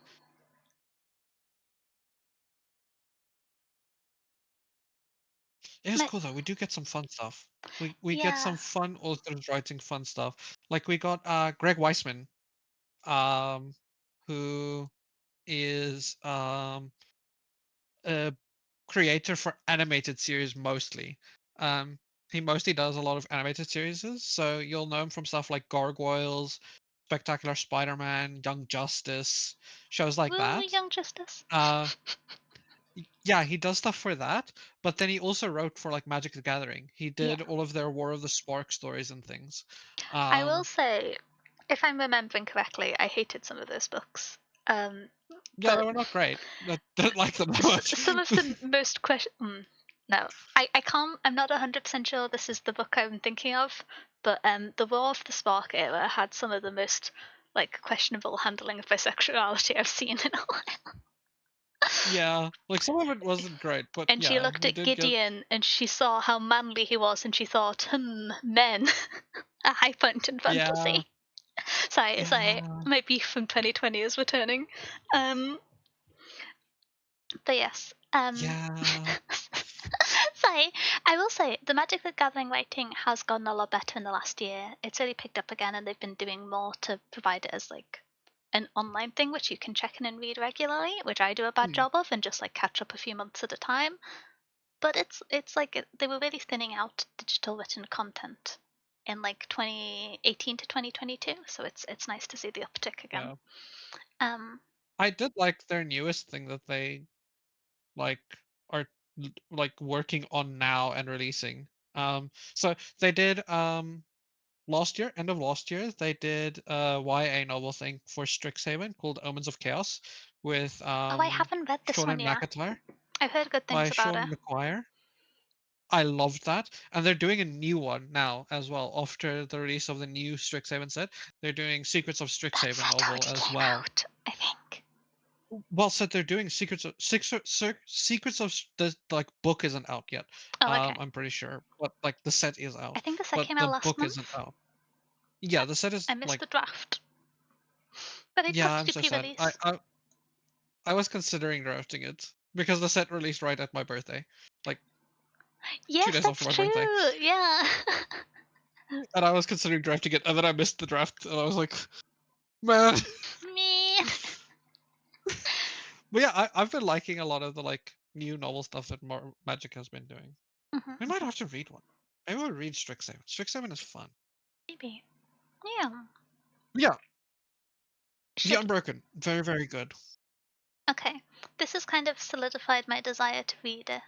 Because it's a book that I have had nebulously on my TBR. Hmm, Because I heard good things about it, and I I heard know there a was good. girlfriends, so that put it on my TBR. um, Yes, there's I am a there's simple mouse. girlfriends. Um, Up next is The Left Hand of Darkness by Ursula K. Le Guin. I didn't nominate this one, so I will give the opportunity for Guy to talk about it, but I nominated it. I will be excited about it I nominated. independently if given a I mean, chance. we could talk about it together. This is a book that we both really really like. And an Yeah, author that we both really really like with Ursula K. Le Guin. yeah, Um, I'll do content warnings since you usually don't like doing content warnings and being serious. So I'll do content warnings and then you do blurb and then we both talk about it. yeah. Hell yeah! So content warnings for Left Out of Darkness. Spoilers alerts. It's real. Graphic ones: death, confinement, forced institutionalization, torture, misogyny, sexism, and then lower like ones that are like lower hanging, but I do remember all of them is grief, xenophobia, violence, and a little bit of police brutality, and then murder as like the last ones there. And then lower moderate tags is incest, torture, suicide, xenophobia, sexual content, pregnancy, war, and then a few other ones that are like lower down. Um, is there's conversations about miscarriage and suicide, and then there is throughout the book talk of death and child death specifically. Mhm. Um, I might add in on yeah, that a little bit just because I actually finished yeah. rereading this book like 2 weeks ago. So Oh, this is quite fresh in my nice. mind. But I think it might be worth mentioning like a little bit higher up um, the child death pregnancy failure because it gets Oh, handled yeah. um, in a way that is not compassionate in the voice of characters, certainly not in the voice of the author. And so if that's the thing that you're Okay. sensitive about, it's not kind of handled kindly in the way that it would normally be in a creative work. But yeah, especially for Le Guin. But Great note on. Yeah, it's a great note. I did kind of forget about that, but yeah, that is important. I don't know this is you a very reread this good so soon. book. Sorry, what were you going to say? I didn't know you just reread this book. Yeah, I've been rereading like 3 chapters a week with one of my friends this year. We've been picking different books, and then this was the last one we did. Um, Okay, so good nice. timing for Yeah, me. very good I've timing for me. artificially ruined my own reading stats for the year by taking 3 months to read this book. So grumble, grumble. But yes, Le Guin is one of my favorite authors of all time. I adore the anthropological context that gets put into her work. Um, Incredible prose. There's a specific chapter, I think it's chapter 11 and 12 of this book, has, I think, some of her best prose in Mm, science fiction and fantasy, which is a high bar. Um, yeah, this book is very, very, very good. It won a Hugo and a Nebula. Okay, it's very good. it did. I'll read the description. I'll stop. I'll stop just running the Le Guin fan club. Um, A lone human ambassador is sent to the icebound planet of Winter, a world without sexual prejudice, where the inhabitant's gender is fluid. His goal is to facilitate Winter's inclusion in a growing intergalactic civilization, but to do so he must bridge the gulf between his own views and those of the strange, intriguing culture he encounters. Embracing the aspects of psychology, society, and human emotion on an alien world, The Left Hand of Darkness stands as a landmark achievement in the annals of intellectual science fiction. Um, yeah. From what I understand, she's one of the goats of science fiction. Absolutely, I would say so. Yep. Yeah, one of the goats to me, certainly. I'm less well read in science fiction and fantasy, but incredibly influential writer. Um, but yes, um, The Left Hand of Darkness is one of the 3 points which I recommend reading Le Guin's work from. I either say, if you want to start with science fiction, if you want to start with the Heinisch cycle, you can either read The Dispossessed or The Left Hand of Darkness. Or if you want to start with fantasy, then you can read The Wizard of Earthsea. Um, I would recommend quite strongly for everyone to read at least one of the 3 books, just because I think she's incredible. Earthsea, right? Yeah. I recommend Earthsea. It's very funny when you read Earthsea and then you realize that Harry Potter is bad Earthsea fanfiction. Anyway, sorry, that's unfair to Earthsea. Um, but it's incredibly influential. Kids or young adults series. Um, the Dispossessed and Left Hand of Darkness in the same universe? Roughly. So they're part of what's referred to as the Hainish cycle, which isn't Mm, a collection of books in the way that we normally strictly have in a precise order. It's closer to the Discworld series, is I think the best approximation, although quite a bit yeah. smaller. In that they're not read in a precise order. There's generally introductions, which are normally Left Hand of Darkness or Dispossessed, based off the strongest and most well known. They're all good. I haven't read. There's 2 I haven't read left, but they're all good. Um, it's worth noting that although the Hainish cycle uses cohesive shared elements of world building, they aren't precisely all within the same world, so they occur at different times. They don't really interact, and in some cases have like acute contradictions. Um, but They're very, very, very, very good. Of an overarching world building, kind of. The Kinda. premise, the premise of the Hainish cycle isn't spoilers. I don't think. The pre- No, I don't think so. the premise of the Hainish cycle is that humanity exists on Earth, or it has a different name, and it's called Terra, and as it often Terra. is.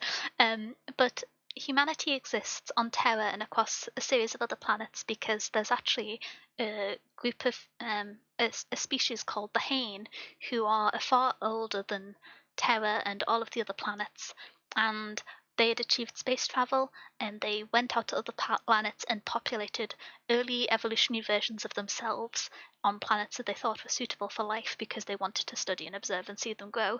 And so you have all of these other planets with human or very close to human life forms on them, and the interaction of these is used as an exploration for different anthropological ideas.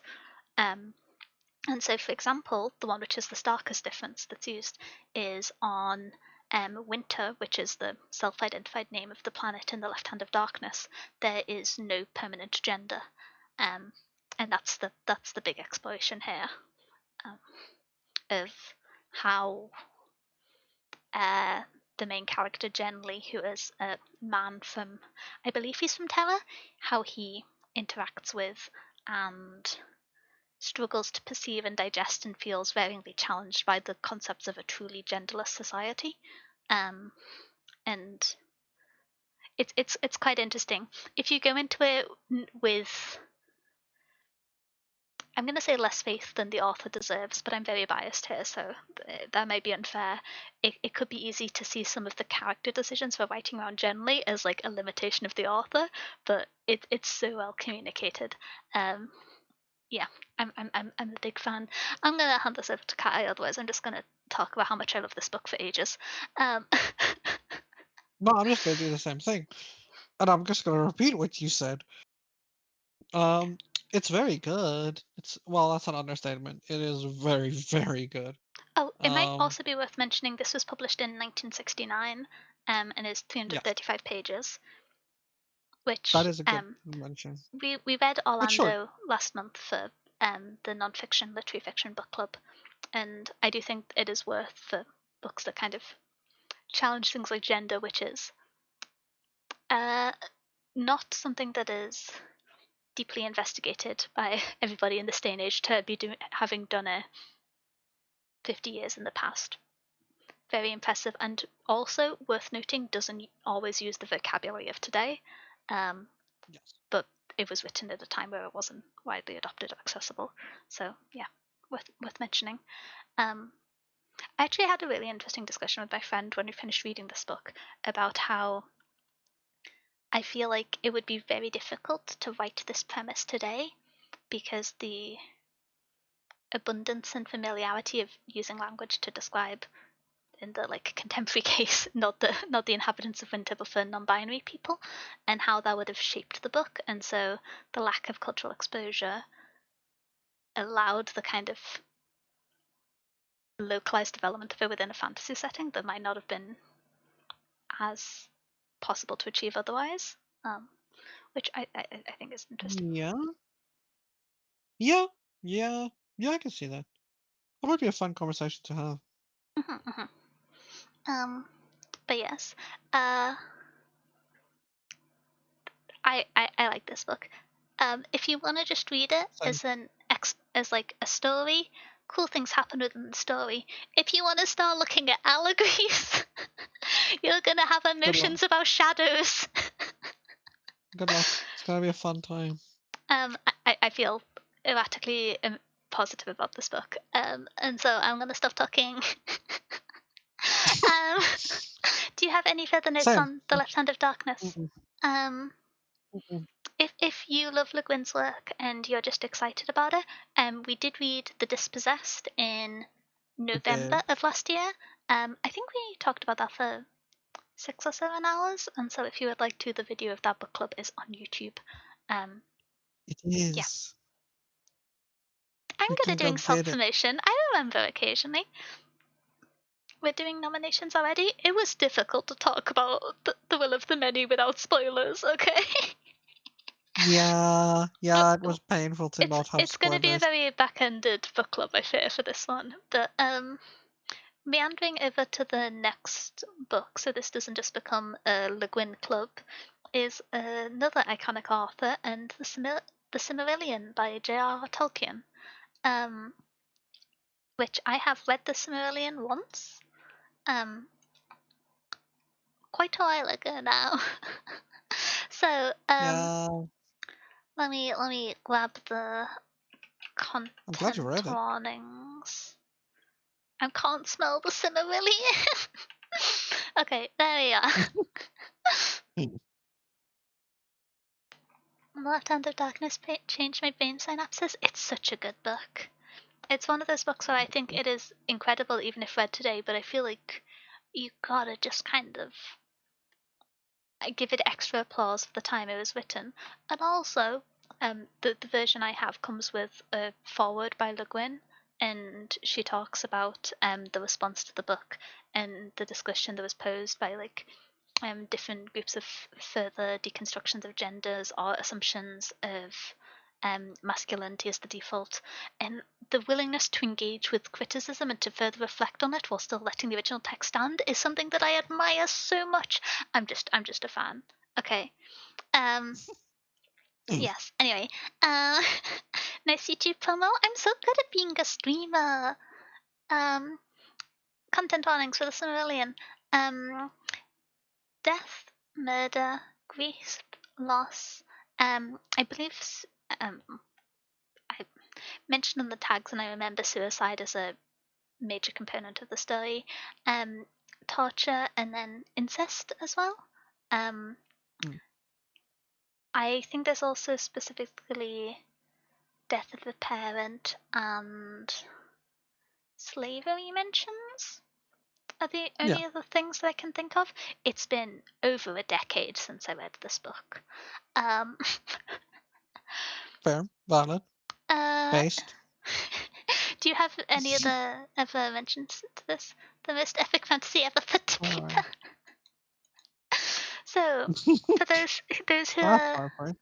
who are not aware, the Silmarillion sits within the same universe as the Lord of the Rings and the Hobbit, and You might have heard of those, maybe.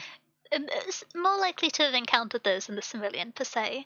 And it acts as a kind of tertiary establishing book that gives more context for some of the environmental factors regarding Middle Earth as we find it later on in The Hobbit and The Lord of the Rings within their universe. Oh, Um, and so I'm going to read through the little description. One thing which I it's will about some mention murder. in terms of this was published in 1977, it's 360 pages, which whenever people talk about the Silmarillion online, because I read this when I was relatively small mouse, I always was just like, oh, I guess I just didn't notice because I was like super duper addicted to reading back then. But people talk about this like it's an 800-page tome, but it's really not that long. Anyway, It's um, dense. It's really dense. it is very That's the one dense. thing it's very, very dense writing. Yeah, so going through the description, the Silmarillion is an account of the elder days of the first age of Tolkien's world, an ancient realm of which characters in The Lord of the Rings look back, and those in whose events, some of them such as Elrond and Galadriel took part. The tales of the Silmarillion are set in the age where Morgoth, the first Dark Lord, dwelt in Middle-earth, and the High Elves made war upon him for the recovery of Silmarils, the jewel containing the pure light of Valinor. Um, so yes, this is the introduction. Um, I'm going to say this as a very strange disclaimer. If you haven't read The Hobbit and The Lord of the Rings, I would read them first before reading The Silmarillion, because I think without that, it, Yeah, yeah, I feel like it benefits from being yeah. read in that order. It's been a while since I read this book, but I remember it being very dense and covering a lot of topics that were more so established, at least regarding some of the elves in the Lord of the Rings, and not so much within the text itself. But it's been over a decade since I read this book, so I might be I'm imagining trying that. to think about it, but I think yeah, I would agree. But yes, generally recommend reading The Hobbit and The Lord of the Rings. But yeah, That one that I do agree with. Do read that book. If you haven't yet, go read it. we've read some of Tolkien's work before in book club. We read um also an essay collection which was Tolkien on fairy stories, um Yeah, which kind of depicted his description of what fantasy was becoming established as an early genre when he was writing in it, and how it differs from kind of surrealist writing. Um, very interesting, very dense book. Um, I very said when I dense book. finished it for book club, I feel like reading it under a time constraint didn't allow me to engage in it fully, and I wanted to go back and read it more. Haven't done that. Um, but Yeah, I haven't very, had very interesting like essay the collection. drive to do that. I Yeah, haven't had the drive to do that because it's so dense. I will say it's not very often I finish in. Well, actually, no, it is because Le Guin. It's a case where you have an essay collection that also has incredible prose within it. Um, Yeah, yeah, that's true. I didn't think you That was a need really to good read The book. Hobbit or The Lord of the Rings to get to the Silmarillion, especially if you read it as a standalone, but it certainly helps. That makes sense. I suppose it's been a long time since I read it. I finished The Lord of the Rings and then immediately read Silmarillion as the context for me. Um, So so I'm kind of biased by that. I yeah, I was on I was kind of in the same spot where I think you don't need to do it, but I do suggest it. I do think it helps, and I do think it's an ease into what is going on here if you aren't as avid of a reader, or if you're just not as familiar with this work or this genre or a bunch of other stuff. So I do agree. I do think it's a good suggestion. I don't think it's a need, but the same way I don't think you need to read anything before you read like Brandon Sanderson's like stuff like that. But it's a good suggestion to read other fantasy before you hit into like A Way of Kings or something like that. I don't think it's a need, but it's a good suggestion. I feel like Yeah, I think it only helps. my basis of it is that I think the Silmarillion can be dense in a way that is intimidating to readers, which is less so the case Hmm. for The Hobbit and The Lord of the Rings. And so establishing the confidence in the author and the grounding in the world through those books might make it more accessible. Because once you have that kind of confidence and emotional tether built up, it's easier to continue engaging in works that are denser or more challenging. Um, but You know, like, if you're a fantasy reader, that sentence sounds crazy. Establishing confidence in J.R.R. Tolkien as an I author. mean, yeah. Sounds insane if you say it out loud. Yeah, that's I've seen people have bad takes on TikTok. Don't. Yeah, but yes, Tolkien, an iconic author. Um, we've only ever actually covered his essays or his non-fiction work Yeah. on Book Club, haven't we? That's kind of remarkable. Yeah, we've not actually done any Lord of the Rings or The I Hobbit. did just trick everyone into rewatching the Hobbit movies with me in December, when we were doing movie nights. We did. We did I was all just like, I rewatch want to watch that. The Hobbit. It's cold. It's Hobbit season. Um, but yes, And do then you we? got the movie nights to agree with it and do it. You tricked us into it. Mwahahaha. Oh no, I tricked you into watching. The Hobbit isn't as well adapted as The Lord of the Rings, but like still very good. I stand by. Yeah, it's good. The Lord of the Rings is one of the best film adaptations, I think. Which is, yeah, I think I stand by that. Yeah. Yeah. It's one of the best I will say it's one of the best fateful film adaptations. I think there are better film adaptations, but it's because they fixed things with the book that was actually just wrong. Where you can't do that with the Lord of the Rings. But like as a fateful adaptation, it's the best. Oh, For that's example, that's. something like Jurassic Park. Jurassic Park as a book sucks. Spoiler alert, don't read Jurassic Oh, Park as a book, it's kinda bad. I haven't read it as a book. I heard mention that it exists, but I've never actually seen the Jurassic Park films, so I didn't feel particularly compelled to. Yeah, the films are good. The book? Mm, I've seen memes from mm, the films. I'm not very well versed in cinema, I'm afraid. Yeah, with Jeff Goldblum. Jeff Goldberg? Goldblum? Goldblum. Jeff Goldblum. He's in Jurassic Park 1.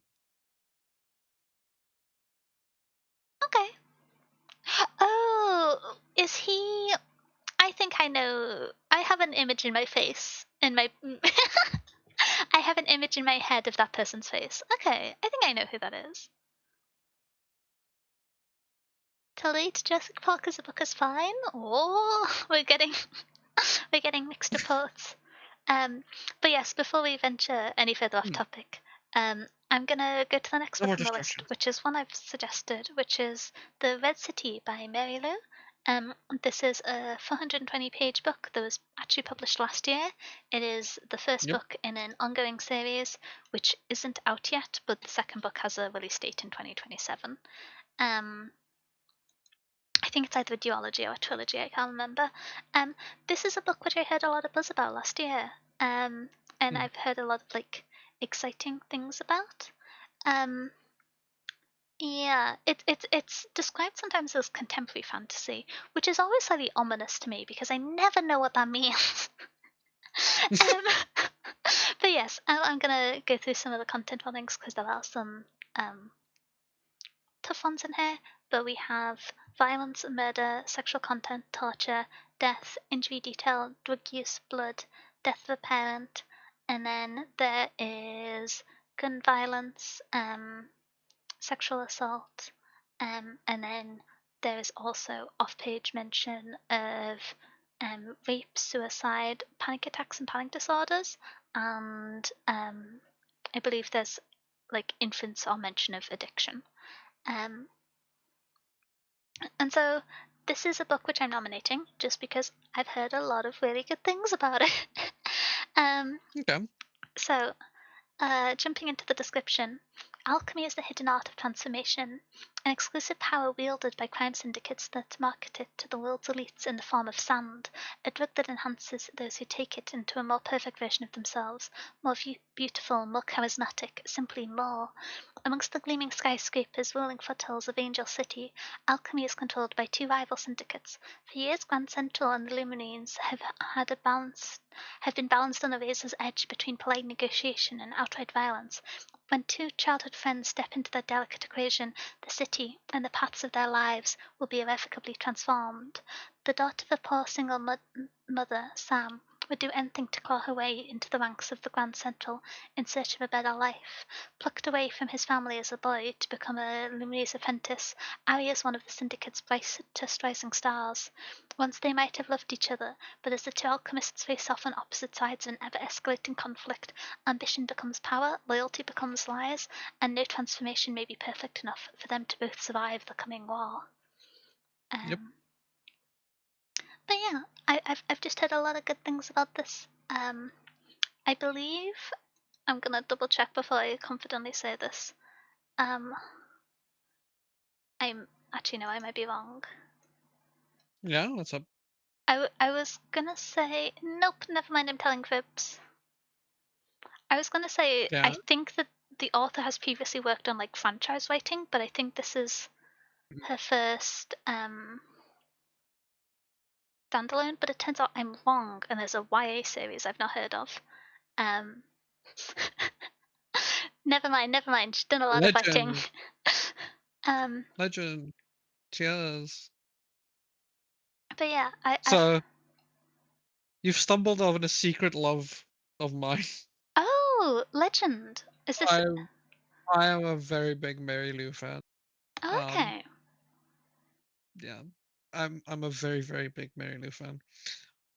Legend was a very pivotal um fantasy fiction book. Not fantasy really, more science fiction, but like science fiction book that I read. A long time ago at this point.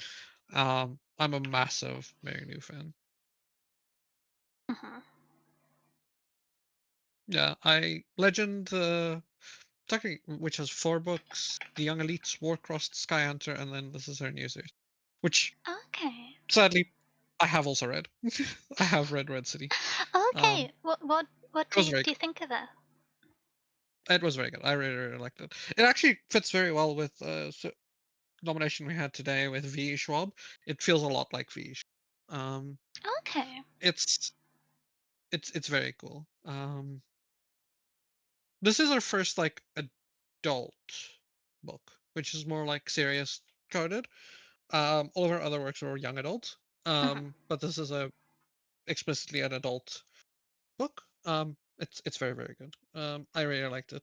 It's very like Godfather meets like kind of Romeo and Juliet meets like kind of like The Magicians meets like V. Schwab meets like it's like that star-crossed lovers meets like Godfather. Yeah, Okay. I I really, really liked it. I enjoyed it a lot. And I really, really like the Mary Lou. I'm a very, very big Mary Lou fan. I was actually surprised to see this up here because I didn't think more. A lot of other people knew a lot about Mary Lou. Um, I I'm just glad heard you recommended it. I just heard positive things about it as a kind of new book, and when heard the descriptions of it, I haven't finished the series, but I read Jade City last year by Fonda Lee, and a Yeah, lot of the points which I found most compelling about that book seemed to crop up here, and so I thought given the positive reviews, it would be a book I enjoy. Um, it is very good. I highly recommend it. you lost me at the Godfather. Hey, The Godfather is fun. Godfather is good. Do not mess with the mafia. That's a horrible accent. I don't do accents. Okay, moving on. Do you have any other notes of this book given you've read it? Just like checking over the content warnings, or No, that sounded pretty great. I was trying to think of them in my head, but yeah, you hit all of them, I'm pretty sure. okay, There's none other that I can think of. well, um, should we move on to a book I've read at least 10 times but will be happy to read again? And Then There Were None by Agatha Christie. Um, I think probably the most famous book on this list, maybe not in modern science fiction fantasy internet circles, but an incredible book. Yeah? Yeah? Yeah, probably the most known book here.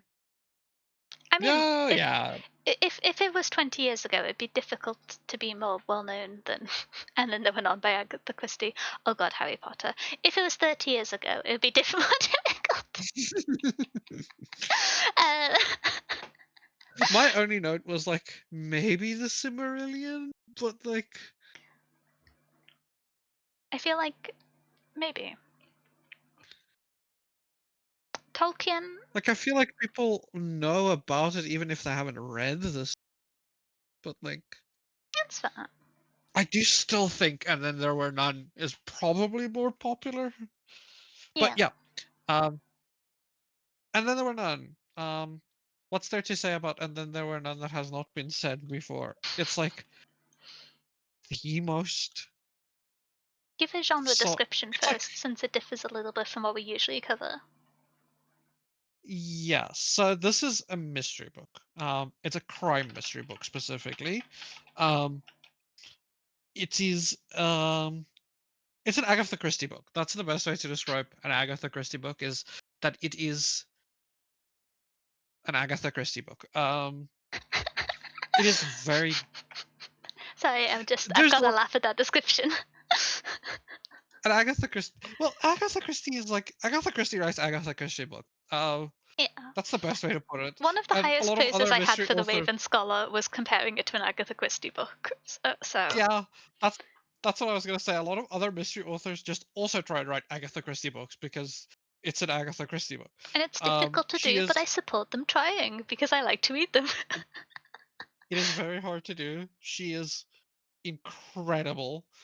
Um, but so and then there were none is probably her most well known of all of them. Probably, like we said, it might be Orient Express, might also be up there. Murder on the Orient Express, if you've heard of that, and it might also be the other one, um, the the first in the Hercules Poirot series. The Mystery Affair at Styles. That might be the other one. I It was might gonna be guess one of The those Death on two. the Nile because I got the most recent adaptation, but That might also be one. But it's one of those. It's either her Hercules Poirot series or it's another one, and then a little bit lower down, it's the Miss Marple series, which also has a bunch in that series. Um, so content warnings, there are some. Um, the first one is murder. It is a murder it's a murder mystery. mystery. The second one is death. It is a murder mystery. And the third one is suicide. It's a murder mystery. Um, the big ones that are not in it is there's a little bit of racism talk in it, a little bit of anti-Semitism talk in it, um, some misogyny and sexism talk, and then some talk of mental illness. Um, those are the most of them. There's a few other ones that are around with like police brutality talks a little bit, stuff like that. That's just conversations had, but nothing too massive out there. It is pretty chill for a murder mystery side. It is on the older murder mystery side. So It if tends you're not to fine with be murder mysteries, gory murder mysteries by any means. yeah, if you're chill with murder mysteries, you'll be fine with it. There's nothing outside of murder mysteries usually that is much worse in this. Um, Yeah, that is worth mentioning. It's kind of some of those regarding yeah, sexism and racism are kind of as a product of its time rather than intentional narrative action. Um, yeah. which This book was published in 1939, so for people that want context of that, it is a pretty old book. So some of the time stuff that we usually talk about is in this book, sadly, because yeah, it's very old. Um, Very good though. I'll give us a little blurb about it. I don't want to do too much more than the tiny blurb that you get because it's a mystery book. I do think you should go into this blindly, because it's very good. If you say too much about the murder mystery, it doesn't become murder mystery. Like, um, but so first there were 10. A curious assortment of strangers summoned as weekend guests to a private island off the coast of Devon. Their host, an eccentric millionaire unknown to all of them. Um, he is nowhere to be found. All that the guests have in common is a wicked past they're unwilling to reveal, and a secret that they seal that will seal their fate. For each has been marked for murder. One by one, they fall prey. Before the weekend is out, there will be none, and only the dead are above suspicion. It's a very fun, like, Glass Onion. Like, if you've seen Glass Onion, Knives Out, anything like that, it is almost directly inspired by this era of murder mystery. Um, Incredibly inspired by stuff like this. So great. If you haven't read it, go read it. Even if it doesn't get chosen, go read it. It's fantastic. Agatha oh, Christie I is think we're stuck in ad jail. If you want to just okay. fan hologram about Agatha Christie for a few minutes. Yeah, Agatha Christie. The best compliment I can say is Agatha Christie is Agatha Christie. Yeah. There's a reason she is that popular. There's a reason she almost single-handedly created a genre with Sir Arthur Conan Doyle. Like they almost single-handedly constructed the whole genre on their own.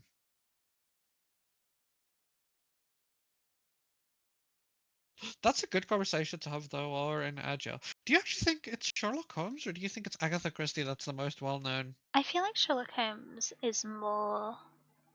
Well, I think it's difficult to say because since I'm in the UK, I think Sherlock Holmes has more become a kind of token of like UK culture more so than Agatha Christie.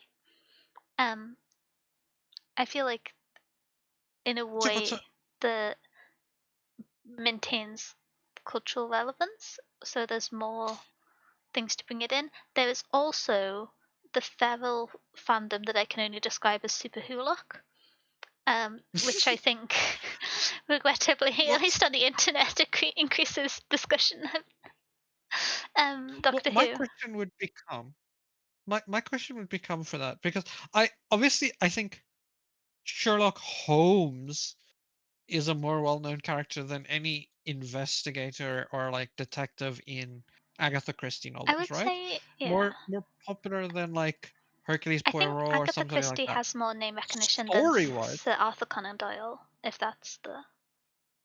well, no. So like story wise, how many people know about like the Hound of Baskerville versus like Agatha Christie, like Murder on the Orient Express?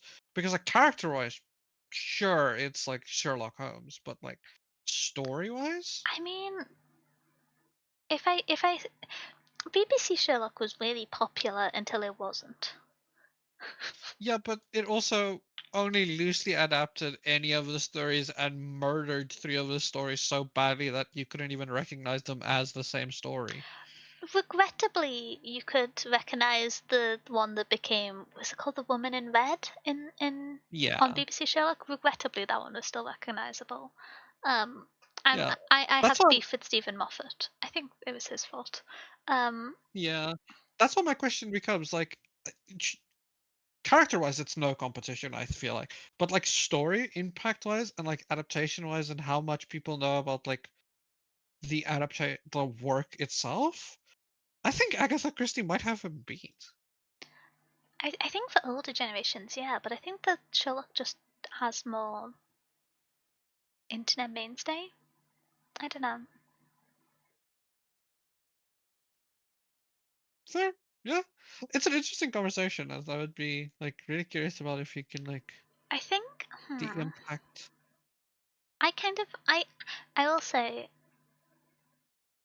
potentially less enigmatic, but I find Agatha Christie. I prefer Agatha Christie's mysteries to Sir Arthur Conan Doyle's mysteries. If you're picking favorites, I think. Yeah. Yeah, I think I think they function on different levels is the interesting part. Where Agatha Christie creates a mystery to Agatha Christie makes mysteries to like try and solve, or that has like a very interesting like not interesting solution, but a very like fun path to the solution. Where Sir Arthur Conan Doyle creates mysteries that Sherlock Holmes has to solve.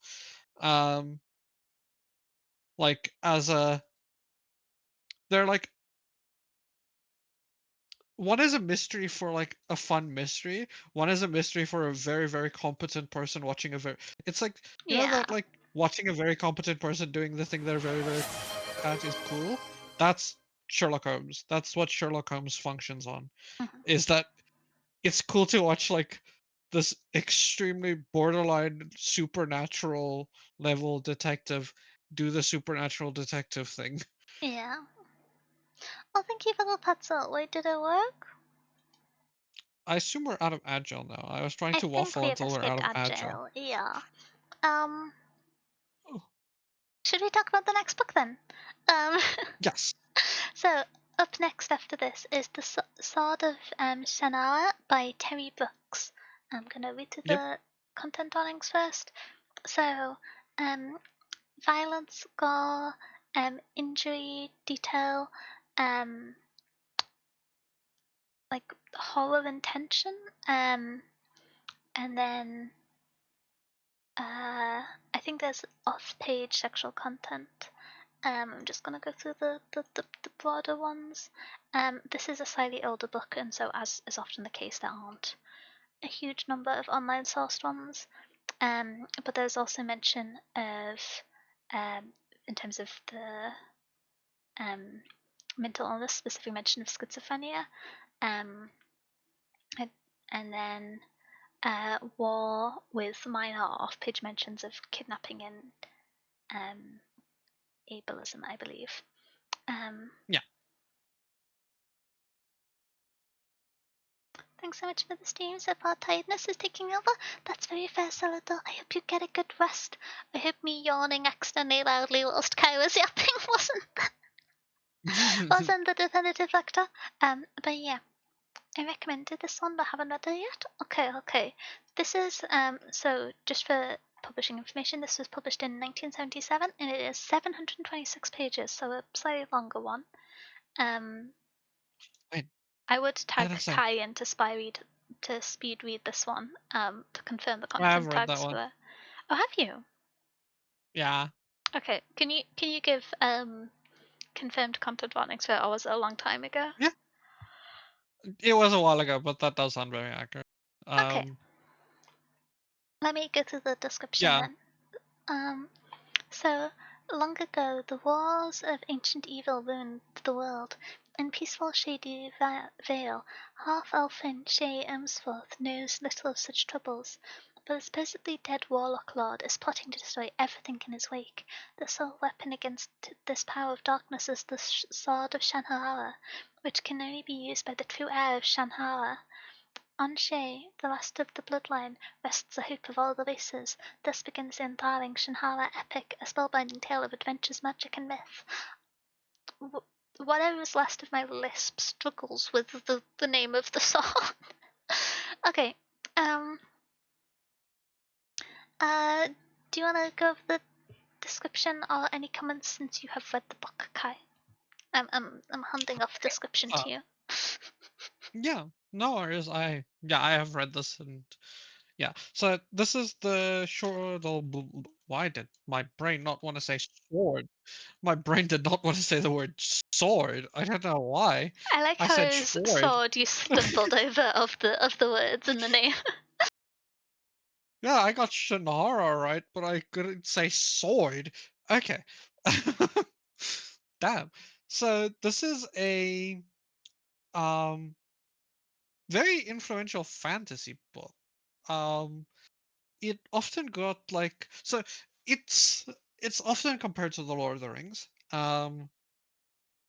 Very compared to the Lord of the Rings. It has a few similarities to the Lord of the Rings specifically. But it's a very, very well written, very like easy to read. Like as much as the content It's warnings like are early content epic warning, fantasy, if my it's guess very early. right Yeah. is. Yeah. Yeah, it's very early epic fantasy. It's like in that same era of like establishing epic fantasy as a genre going forward. Very much in that same space as like what's the word? Uh Robert Jordan era, like establishing what we will now know as um it's very good though. I had a lot of fun reading this. I will say this is very close to book Lord of the Rings. Very close to book Lord of the Rings, but it's very good. I really, really did like it. My own book got compared to it by an editor I hired a few years ago. That's fair. I mean, it is very quintessential like fantasy. This, it's it's very good though. Um, I wonder if, hmm, do I give the like? No, I won't say that. No, I won't say that. It's more fun to discover it. Um, Curious. I'm curious as well. I will say this has two very good, well, very good adaptations is a stretch. It has an adaptation. You went from very good to it exists so quickly there. Um. Okay, so it has an adaptation, right? It has an adaptation called The Shannara Chronicle. Um, which was fine. It wasn't great, but it was fine. The issue is it doesn't actually finish the series, sadly, because it got cancelled. But Aww. it's got it's got two pretty good actors in two very main roles in the series. Um for so you have your main character who is Will Omsford, who is a like half elf guy, the like ancient Sonora, the main character, dude. Ooh, yeah, the chosen one. Who is played by Austin Butler, who's a very cool and good actor. Um, if you don't recognize the name, he Okay. was in Dune Part 2 and a bunch of other things. He played Elvis in the Elvis biopic. Is he the He's a one who very cool says actor. Listen Al Gaib a bunch? No, Oh. that is Timothy Chalamet. No, that He is played Listen Al Gaib. Yeah, but he said so. He plays a character called Fide. I know who Fide Timothy Rothar Chalamet Harkonnen. is. Oh, I know who you mean now. Okay. Yeah. He plays the evil guy without eyebrows in the second one. Uh, Mhm. but he also plays Elvis in Elvis, and he's also in Once Upon a Time in Hollywood as Tex Watson. He's in a bunch of things. He's a very, very good and cool actor. I enjoy him a lot. Um, so yeah, you have Austin Butler, and then the okay. So the issue with the with the series with the show is it kind of turns like the Gandalf character um into the main character of the show, Alanon. Um, it kind of turns him into the main character, which he's not really, but he is played by a really good actor, so I kind of get why they did it. He's played by Manu Bennett, um, who's been in a bunch of things that you might not know he was in, but he was in, including like The Hobbit, in which he played the evil white orc that hunted them down. He was also in like stuff like Arrow. He was in a bunch of things. Oh, Also a hi, pretty Miro. solid actor. I hope you're having a good Um, day. Hello, hello. pretty good, pretty good show.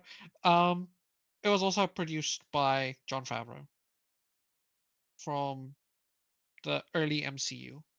I know That nothing most people about might know film him and from. TV, so I'm just gonna smile and nod. Jon Favreau, who has a movie that we should watch all for a movie night. I'll bring back movie nights just for it. We need to watch Chef. Okay, We need to watch Chef. But we that's can me put that getting so. very distracted. It's a good book. It's very fun, very early epic high fantasy. If you want to read like establishment of epic and high fantasy, this is a very good book to do it. Albeit pretty close to the Lord of the Rings. So kind of slightly. Okie dokie. Should we move on to the last book on the list then? Um, Yes. so this is actually a renomination for A Memory of Called Mhm. Empire by Arkday Martin. This book got nominated, I think, last year, about partway through, and it came second, so I thought we might want to have a look at it again. Um, so, this was published in 2019, and it is 462 pages. It is the second. There are two books in the series, I believe, but I think they function as not as standalones, but they covered separate instances within the same world, um, within the same characters. I think it. Mm. Mm, I think the impression I get is it's more complete as a single book than some first books in a series are, if that makes sense. Okay. Um, Okay. but yeah, Nice. um, before I get into the content warnings, just going to mention this won the Hugo, which is how I know about it, and a friend recommending it. So Okay. pretty, pretty big thumbs up there. Good sign. Um, I can hear myself Good sign. quietly. Why can I hear myself? Why can you hear yourself? I don't know. I don't like that. It's not triggering on my mic. I'm watching my mic and it's not me. Why Okay. can you hear yourself? I don't know. Maybe I've been talking too much. Unlikely. Is it not catching on your mic? Nope. I'm looking at my mic triggering and not triggering, and it's not triggering on my side. Testing, testing. Where's my voice coming from? Because I'm not hearing it currently, What but it. the hell? Is that supposed to be me? Oh, No, I'm just confused. I don't know what's going on a little bit. I heard it. That's so weird. Okay, if you're Wait, hearing so it, the if you're the hearing it, only audio capture I have going into stream right now is me and Kai's mic, so it must be occasionally picking up on Kai's mic. So I'm just gonna it talk must a be little bit occasionally quieter. like Ghost. It must be Ghost picking up on my mic. Yeah. Okay. Anyway, That's fine. I can turn myself down a bit. no, it's fine. It's fine. I'll just be a little less high pitched because I think that's when it's picking up the most. Um, this has No, some I pretty. just turned down my own. I just turned down my own volume on my side, so you're just a little softer in my ear, so that it won't pick up again in yourself. Okay, perfect. You're chilling. Um, So this is some pretty heavy content warnings, so I'm gonna go through the start. For major ones, we have suicide, death, blood, xenophobia, violence, colonization, medical content, murder, and war. Some other things that are present but less central to the story is death and gun violence, and then there is also minor mention of alcohol, confinement, and police brutality. Um, I think those are all the key ones. Is this a book you've read, Kai? I Okay. kind of expect it to be. No, I know this is science fiction rather than fantasy, but yeah. it's So not. it is science fiction, I think. Oh no, it's not what I've read. Oh, okay, yeah. That was me saying you're more likely to have read a book nomination if it's fantasy, if that makes sense. Yeah, 100%. Yeah. Um. So I've heard a lot of positive things about this book. It's one of those cases where I encountered a book nomination in the wild from a friend, and so I've been wanting to pick it up. And then I heard that it won the Hugo, and that's pretty difficult. So that was compelling. I'm gonna read through the little Very description now, compelling. which is um, Ambassador Mahid Zemir arrives in the center of the multi-system Texarkanian Empire, only to discover that her predecessor, the previous ambassador from the small but fiercely independent mining station, has died, but no one will admit that his death wasn't an accident, or that Mahid might be next to die, during a time of political instability in the highest echelons of the imperial court. Now Mahid must discover who is behind the murder, rescue herself, and save the station from Texarklan's unceasing expansion, all while navigating an alien culture that is all too seductive, engaging in intrigues of her own, and hiding a deadly technological secret, one that might spell the end of her station and her way of life, or rescue it from annihilation. Dun dun dun! So apologies for a bit of my stumbling there, but this is the description. Heck yeah. It's kind of mystery-esque is the impression I get, Hmm. secondary to it being science fiction, which I'm always a big fan of. Um, but yes, uh, A sci-fi mystery. sci-fi mystery. Um, but yeah, I thought it sounded really interesting. The kind of It does. the caliber of recommendations that it comes with is quite compelling to me. We've nominated in the past, and I think it became second. I can't remember what it lost out to. It might have been Blood I Over can't remember Brighthaven, either. actually, It's which probably Bright over I really loved Brighthaven. Blood Over Brighthaven, so fair enough. Um, but yeah, I thought it might be worth re-nominating because I do want to read it, and I thought it might be fun to talk about. I also don't nominate science fiction very often, and so I feel like I'm betraying half of the Same. book club's name. So I wanted to suggest this one. Um, but yeah, I think that's all I have to say on it. I fear the descriptions get shorter as the books go on. My apologies. But yes. Not very valid. I do have this one on my TBR from Mhm. the last time it got nominated because it sounded very interesting. I haven't glanced to it because my TBR is Well, you have not short. 5 different TPRs. Sorry. Shh. Ha ha ha We don't ha talk ha. about that part. We don't say the quiet part out loud here. We do not. We listen and we don't judge. We Um, listen and we no, don't my judge. TBR is My TPR's gone over 470 again. exactly. We listen and we don't judge. It's fine. I've read 3 short stories or essay collections in the last week. I'm making progress. We listen and we don't. Leave me alone. You got will to go judge me now. Leave me alone. You said at the end of not the last book club, but the book club before that you were going to consolidate them. Also, you should do Yeah, that. but I've got So we 5. It takes time. have you It's hard. started? No, I just added to the problem more. No. At least you only adding to one of them. Oh dear goodness. Yeah. Oh dear God.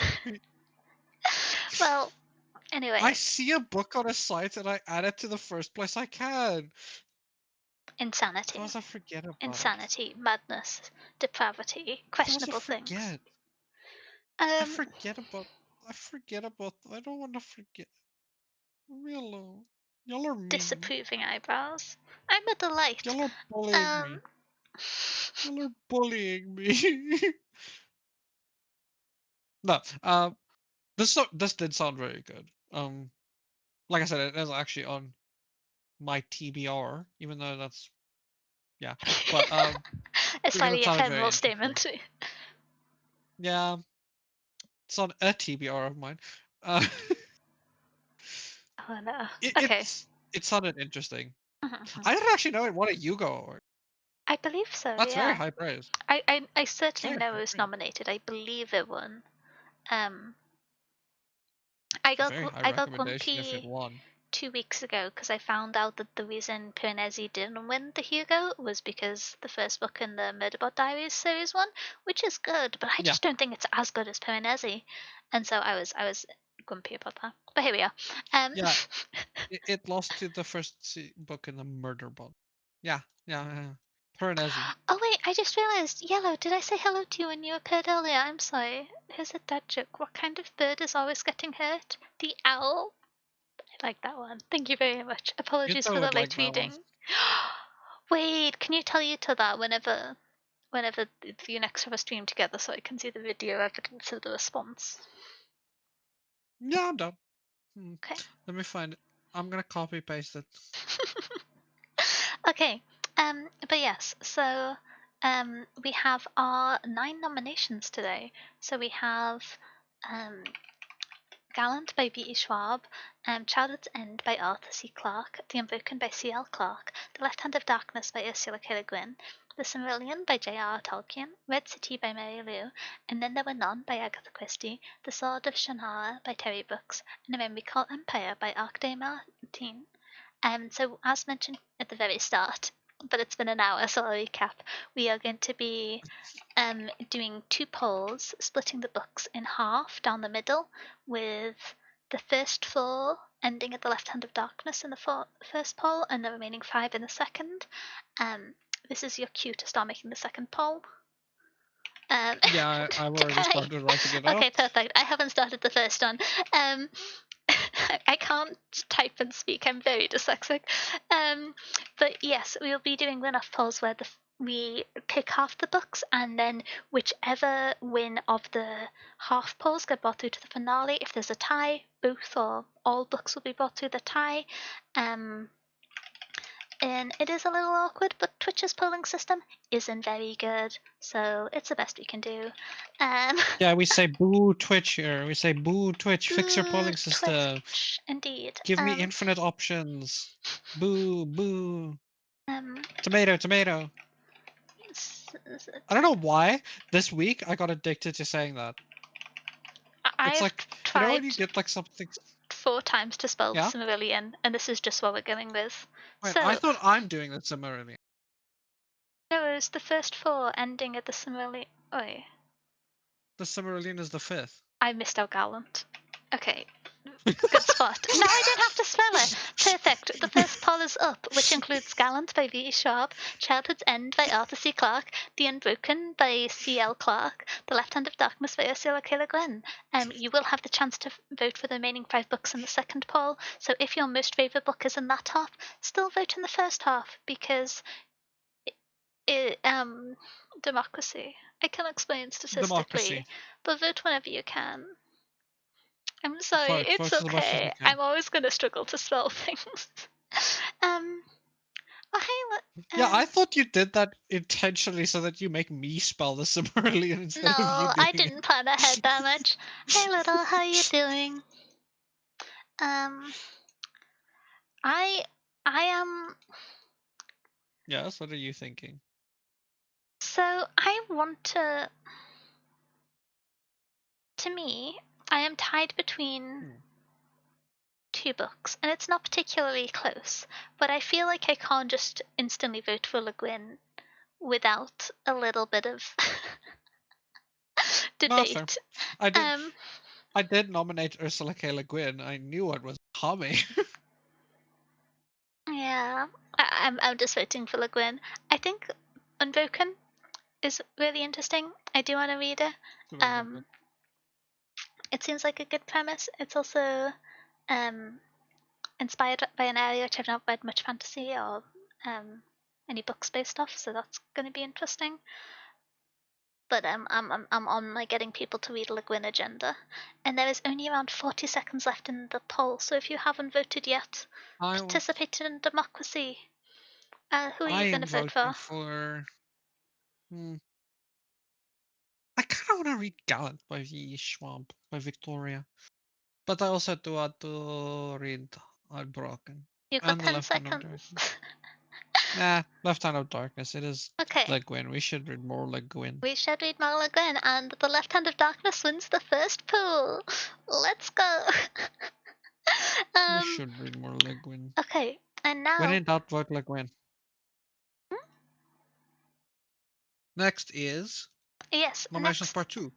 is nominations part 2, which is The Silmarillion by J.R.R. Tolkien, Red City by Mary Lou, and then there were none by Agatha Christie, The Swords of Shannara by Terry Brooks, and A Memory Called Empire by Arc de Martime. So remember, if you have voted in the first half, you can still vote here, and they'll both get through. And this is determining which will run off against the Left Hand of Darkness, essentially. Yeah. Have you voted yet? I'm kind of. This one is a lot closer for me. I have voted. What have you voted for? I'm curious. What do you think I voted for? Which do you think I would want to read out of those? I'm curious. What would you think? Either Red City or And Then There Were None? Okay, you are correct. You do know me. I I meant do for Red know City. you!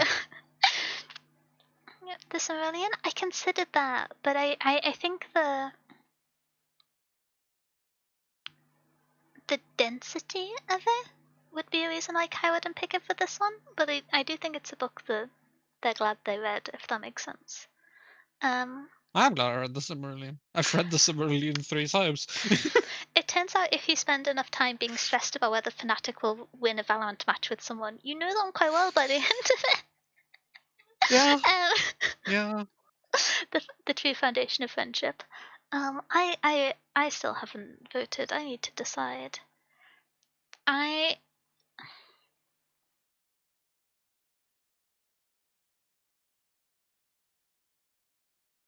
hmm, I'm gonna vote for the Red City. I think. Oh, Um, oh, okay. I think it's quite an interesting premise, and then hearing the like other work by the author is quite compelling. Because in I'm a part big Mary Lou fan. I'm being selfish in that I have read The Silmarillion and then there were none, and so I think they're both great books. But I'm always partial to reading something I haven't read before on book club because I think it That makes is fair. the like if we've both read the book before, it's a slightly different experience. Whereas if one of us is reading it for the first time, it kind of energizes the conversation. Um, Yeah. yeah, The Silmarillion is very tempting though, but It is also very hard to find a fantasy book that I've not read before, sadly. I've done it before. I found them. especially especially when we do like no new because yeah. Yeah. I'm trying to. Mm. Yeah. I think it's happened before. You have done it twice before. You've done it twice before. I think one of them didn't get chosen, but you've done it twice. You've done it twice to a book that I don't think I've ever heard of before that you found and recommended. Hmm. The things that, like, finding 4 booktubers whose taste matches yours and just watching all of their videos will do to you. There's also Don't Let the Forest In, which is kind of fantasy and you hadn't read. Yes. But then Yes. I got so excited about it that you read because I wouldn't shut up about it. Um, Yeah. To be fair um, though, it was worth it. It was fantastic. yeah. I love that book so much, and then I get so bamboozled. I understand the ending's abstract, but I still think it's great. Um, and the Yeah. finale is up. It is the previous book was a tie between the Silmarillion and the Red City, and then pulling through from the first bracket we have the Left Hand of Darkness. This is the finale. This will determine what book we read next month. Um, Now, I am woo woo so proud of you democracy. for getting here, Mary Lou. It's going to be a hard time to beat the Left Out of Darkness. I feel This is like not the putting easiest anyone bracket for against you. Tolkien and Le Guin is a little bit unfair. Um, This is not an easy bracket for you. this is an intimidating bracket. This is yeah. This might be a little hard. Yeah. So I read a lot of older fantasy books. There's a lot I've never read before. I also have too many people the same taste as me. That's fair. I do like reading older books on occasion, but there are certain patterns that older books fall into that I think I kind of have early overexposure to, and so I'm not always in the mood to read them, if that makes sense. Yeah, Um, but that's fair. there are some very good ones. It's kind of one of those cases where if a book stands the time and is still getting nominated, 30 or 40 years later, then that's a lot more fiction for it to have continued and sustained itself than for it to be nominated 2 or 3 years later. Yeah, And so there is a kind of filtering aspect from that. Oh heck, we have a tie. I um, also think with like older books. Kai, have Oh you wait, voted? wait. I did. I voted for Red City. I didn't see somebody else voted for Red City. Let's go. Wait, Red City pulling out. Oh, This could Red be an City. incredible underdog story, but I think we may simply run out of Very new. time and have to redo it. Very new. Okay. Yes, whoever voted for it, your taste is immaculate. I I'll. love you. I can't I love you, start mysterious stranger. the. Um, there's around 30 seconds left. Could you preemptively start a follow-up poll in case we get a tie Yeah, between let's Red City by Mary Lou and The Left Hand of Darkness by Ursula K. Le Guin? yeah, I'll slam a tie thing here for Three-way it. tie. Uh, No, don't do this to me. no, three-way ties don't work because we just have to run the same poll again. Three-way ties only work if there's a fourth book that got an odd number of nominations. Don't do this to me. I'm stressed. Okay. So it looks like what I told you about the final vote was a fib, and we will be having another finale immediately, which will be between Red City by Mary Lou and The Left Hand of Darkness by Ursula K. Le Guin. Oh wait! In the final Oh, last second, a vote minute. came in, and the underdog story was Oh, vanquished. But we get to read another Mary book Lou. by, I think, arguably my favorite author, The Left Hand of Darkness by Ursula K. Le Guin. I kind of went into football announcer there, and it was scary. But I'm very excited about this book. I've read it recently, and I will be happy to read it again. Good book. Everybody, well done. Let's go. You were so close, child. You were so close, my It's baby. commendable. You were so close against the impossiblest of odds. Yeah, that was a tough fight. But we have a book decided for next month, right? Yeah. We will be reading This The one's Left gonna be Hand of interesting. Darkness by Ursula K. Le Guin. Yeah. This is gonna be an interesting one because, like we said, we usually don't do books that me and you both have read. You've read this really recently. I've got so many notes on this book. I'm so excited. But yeah, let us meander over to spoiler, we are going to be returning to the review of The Will of the Many by James Islington. If you have not read the book and want to avoid spoilers, we are going to be going into big spoiler territory now. So, if you wish to avoid them, politely go away. In the nicest way possible. In a Don't really be nice here. way. Now is your time to go touch grass, potentially. Um, yeah. No, I don't condone that. I don't condone that. Aww. To Go demark play the like Overwatch. Be a degenerate. no, to demark this, and also so I have a chance to go and make myself another cup of herbal tea, I'm going to run ads for 30 seconds, and when we come back, we will be in the spoiler territory. So, I also take want herbal care. tea. Herbal tea. Herbal tea, I'm going to have to nod off for the next section since I haven't finished the book. Thanks for the book club. Oh, thank you for hanging out, Will. I hope you enjoy the Thanks, remainder Will. of the book. I'm not sure what you're up to, but I hope you enjoy it. Thank you for stopping by. Um, and thank you for nominating this Marillion. I kind of want to Yeah. reread it now. It's been so long. I reread The Yeah. Lord of the Rings 2 or 3 years ago, but I've not reread this Marillion. Okay, I'm I getting can also distracted. agree. I'm going to make a caffeinated tea. Brave statement to say at 11 p.m. But let's end the ads, I'm getting and when we caffeine too. return, we will be doing spoilers. Okay. Bye. Be back in like 30 seconds. 1 minute. Be back in 1 minute. Caffeine. Okay. I can put my AFK Denyas on screen. There you go. Be right back, be right back.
Oh wait, have the adverts finished yet? I can't tell. I don't know how advertisements work.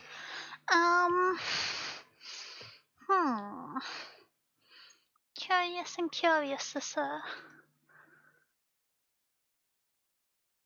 Does anyone know? Oh, preparing ads. They never ran. I'm not really good at being a Twitch streamer. How's everyone doing? Uh-oh.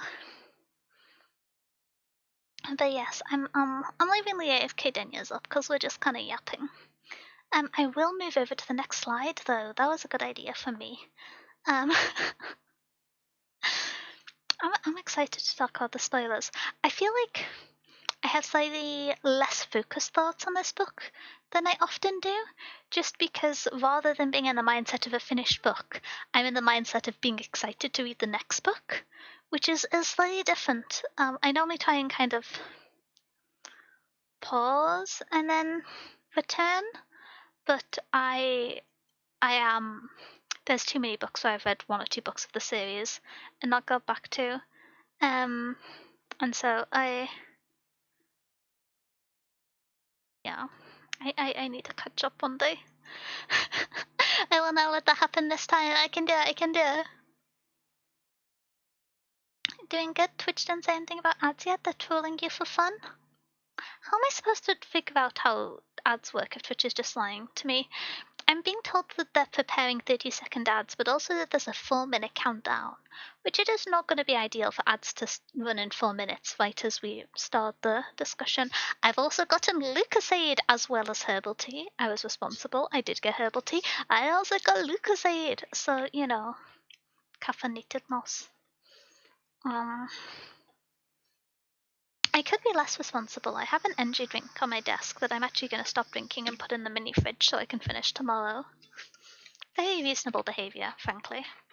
I get kind of scared when people drink energy drinks in one setting, and I know that's the default, but I have to drink them over the course of like 3 days just because I know I drink energy drinks instead of coffee, but I am really sensitive to caffeine.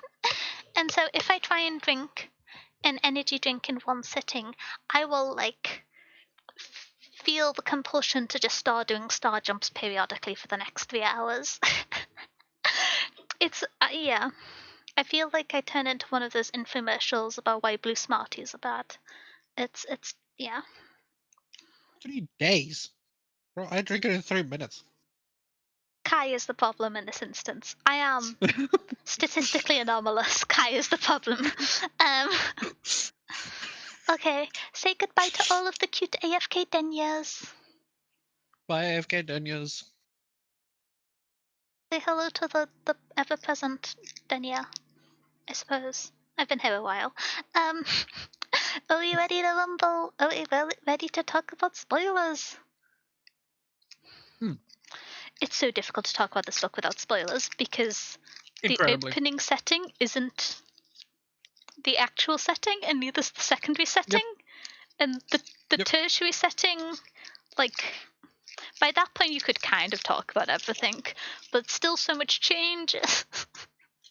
Yeah. Yeah. Yeah. This book is incredibly hard to talk about without spoilers. Um, should we attempt I to? didn't realize it when we recommended it, but Yeah. it's almost impossible. Should we try and follow the usual discussion structure since Yes.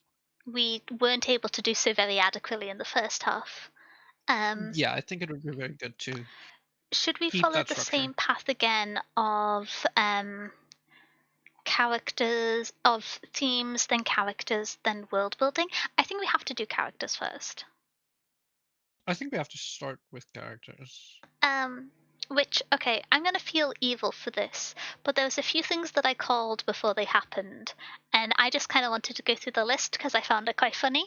Um, which Yeah. is, um, I was sitting there. This is one specifically that was quite close to the end that seems to have caught other people by surprise. I was waiting for Emisa to betray Viz because everything else had gone wrong in the book and she hadn't yet. I was just like, this is the one point in the book where there hasn't been friction. I I trust James Islington to not let me have a nice time in the way that is great of fantasy. Something's going to go wrong here. My theory was because her family is also military, that she was spying on Viz, and Hmm. that's why she sought him out at the very start. And because there was the whole sub theme that was like mentioned briefly that Viz is like campaign and the Telemus campaign to figure out what happened to the brother isn't approved of by the military, that she was there to like monitor and mitigate that, was like my guess. Okay. We don't know. I'm guessing not Hmm. that. um We have no clue. yeah, I not Anguis, I would guess, Hmm. but yeah, I do think there is actually a possibility that she is in deep with the military, and the reason why she killed Viz Mm. is because he had explained to her the extent of what was involved with the coup, and upon knowing that he knew, she decided he couldn't survive to expose what military had done in assisting with the organization of the kind of massacre that happens in the final challenge. Maybe. But I could see I that. can't actually remember if Viz told her the military were involved or just that the Anguis were attacking. So I'm going back on my theory now. I could see that. I also think she might have some other things going on. Um. Yeah, because there's 3.5 factions. No, there's two and two half No, there's there's 3 and 2 halves factions. There's Yes. religion and military, and then there's Yes. politics. Or they're not called politics; they're called Government. government. They're the ones that aren't scheming as significantly. Um, then there's the Anguis, and they're the like politics, military, and the Anguis are the key three driving forces. But there's also politics and whoever's on the other side of that ring of spiky teeth. I don't know how else to describe Yeah. it. Whoever's on the other side of the Yeah. maze. Um, which, Yeah. Mm. yeah. So, The yeah. well, my interpretation of it, we'll have to we'll wait on that because we're going to get abstract and then we're going to get into theorizing and then I know us and that'll take up the whole thing, so we're going to focus on characters. um but yeah, Amisa, Yeah. I was expecting some form of betrayal. I wasn't expecting literal murder, but or attempted murder. um I was gonna say attempted. I will say in What's terms what's the stabbing between friends? Come on. stabbing and pushing off a multi-story building into a river.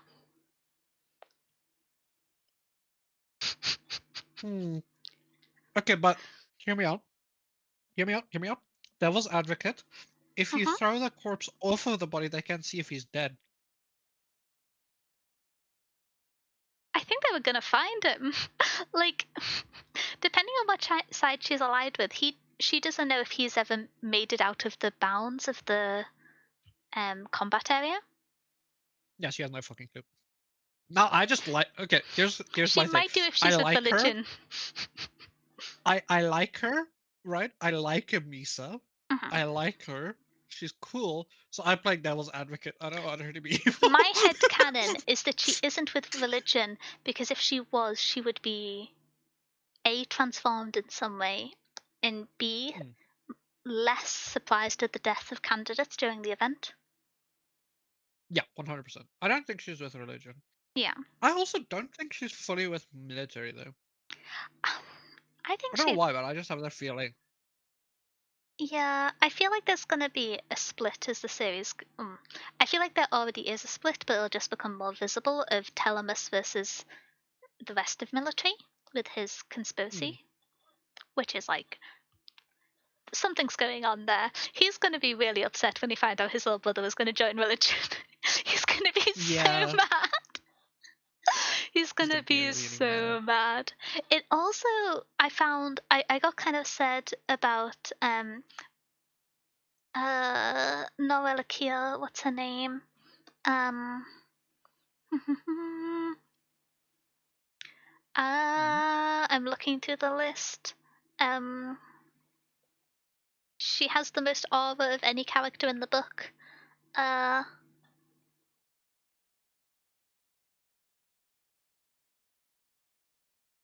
mm, She has the most aura. she beats up Viz several times. It was training Oh, him. um, I know you're talking about an hour. I forgot her name. She's only really in the first like two arcs of the book, which is a shame because I think she's neat. Um, mm, um, Um, something. no, we can figure it out. We can figure it out. I'm scrolling through the list and I'm not finding it. There's a beekeeper, Yeah, it's a bookkeeper, beekeeper. dyslexia. Sorry. um, Yeah, it's a bookkeeper. uh, Wait, where in the story would you think there would have been bees? I don't know. The house Telemus, the island. Oh, maybe. Oh, Um, maybe. Lannister, Lannistia. She Mm, was my mm, favorite character in mm. the story. Um, Oh, I think. Yeah. Well, it's tied between. Um, I'm consulting my notes now. Um, this isn't going to go very well for me. It was tied between Lannistia and Calidus. okay. I do like Calitus. Yeah, didn't go very well for me. um, No, One of the character things not at all. which I'm most curious about, I love the reveal over time of Calidus's motivations and the layers of them.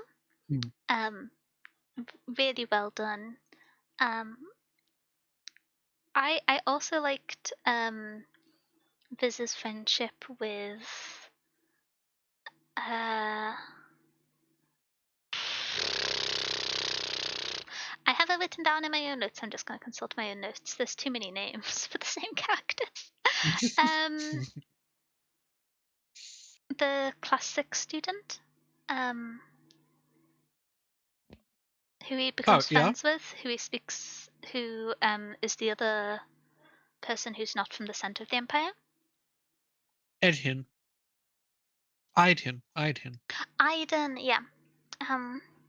My ears. Hello, Elected. Have you attempted to make me earless? I my ears. I think Wait. one ear A toggle human and isn't your one working. ears. One ear removes my human ears. So Yeah, but like, hmm. Did you just want bald Denya with extra steps? bald is a separate and horrifying toggle. Wait, if no ears and one ear and bald, what happens? Questionable things. Yeah. I'm not allowed to answer that question because I'm not allowed channel point redeem, so I can't answer that. But Yeah, I also think that the one is toggle is broken right now, so I'll have to go and fix that. My apologies. Could someone refund Electrode? Maybe Electrode. But I hope you're having a good day. No is, so I can be silly and chat and no one can stop me. I can still read! I'm also here. If you wanted to stop me being silly, if you wanted to stop me stopping you from being silly in chat, surely you should take away my glasses. Whoa. I'll Anyway. refund you, Toad. Um. Uh. But yes, I really liked their friendship. I Hmm. liked how it built. I I don't know if I fully bought into the justification for the fight at the start of like, oh, it would protect Calidus. But like, Yeah, I think that was one of the few points of like character backstory and motivation reveal that felt a little bit thin. But like, I didn't mind because I was very endeared by the rest of it. Um, I am very curious as to what his reason for not taking part in. Is it called the Reliquium? I forgot. The final event is. Um, oh, yeah. Yeah. I'm Yeah, very I'm curious curious. too. Um, Yeah, uh, I'm also curious. because That is a very interesting idea. when you think about both da, da, da, da, both significant amounts of dyslexia occurring right now.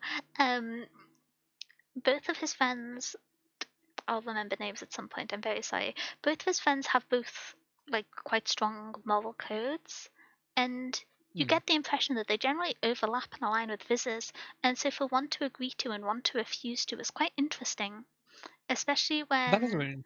Kaladin had more kind of knowledge and fear of the Reliquium than um, Idenit did. And Hmm. so that was quite interesting to me. I'm curious how that happened. I'm excited to find out. Um, I'm I'm gonna live with the delusional hope the Khalidid could be in the other places. um, that's all I've got. But yeah, Oh, you mean like that he did the whole I don't think he made it through the trial, but the phrasing of it, we're going to start talking about it now. It's kind of inevitable. The very abstract three endings. So at the end of the trial, my understanding of it is that there's two locations mentioned, and then hmm, through device shenanigans, sheer shenanigans must be the description. Viz is duplicated and then proceeds forth as three parallel beings, one in the previous location and one in each of the two destinations described in the text describing the trial. That's how hmm. I read it. Um, Yes. yeah, because So there's Lucium and I forgot the name of the other one. there's Lucium, which is the one that I couldn't reference. There's Obitium, Hmm. Obiteum, Obitium, and then there's the one that we've been following for the most time is Res, Yeah, Res. Res is the one that we were on for this whole kind of idea. yeah, Um, so we don't know we because don't know. technically the only people that have that are people that did the thing with the the gate thing, the whole Yeah, like labyrinth and the like yeah, it's let sarcophagus me and be like delusional. Okay, I'm not saying this is likely. I'm saying I want this to be the case. I'm Yeah. grumpy. So the only thing that's like a knock to it, sadly, is that we do know that the people that have done that get like upgraded will abilities. They're all like a lot stronger than they were, or they get things that are weird. Because that's what happened with I forgot the character's name. Is? The like one guy. No, the other guy. I d- Do you mean Um, the younger brother? yes. We don't know he has will abilities. Oh, that's true. We only know that Viz does on the like continuous res plane, which my like general theory, and this is just because it's a very common idea in Magic, is that when will is disrupted within one of the three parallel planes, it affects people in the other two planes. Hmm. And then you have the idea that in the past, because there used to be this really fancy will based society, and then they reached a point and a sudden cataclysm occurred, the idea is that if you reach a critical mass, my headcanon is that if you reach a critical mass of will disruption, then that will have negative effects on the others and bring forth a cataclysm. And that's why it's like a pressing thing as the empire continues to develop, is my guess. Okay. Don't. Oh heck! Welcome in, readers. We'll stop talking about Oh, story hi. guesses. Hello, Lena. Thank you for the raid. Hello, Dragon. How are you doing? What stream were you doing? What were you up to? Hi, Metra. Hi, Nerdy. Hi, Pixel. Hi, Monty-chan. Hey, Ashtray. Hi, Salty. Hey, Spirit. How are you all doing? Hello, hello, hello. Thank you for the heart pats, Metra. We are currently doing library book club. Books, very exciting. If you would like to hang out, feel free to. We are currently in our spoiler section, so if you like to go into books without spoilers, which I would recommend for this one, it's a very good book with a lot of twists and turns.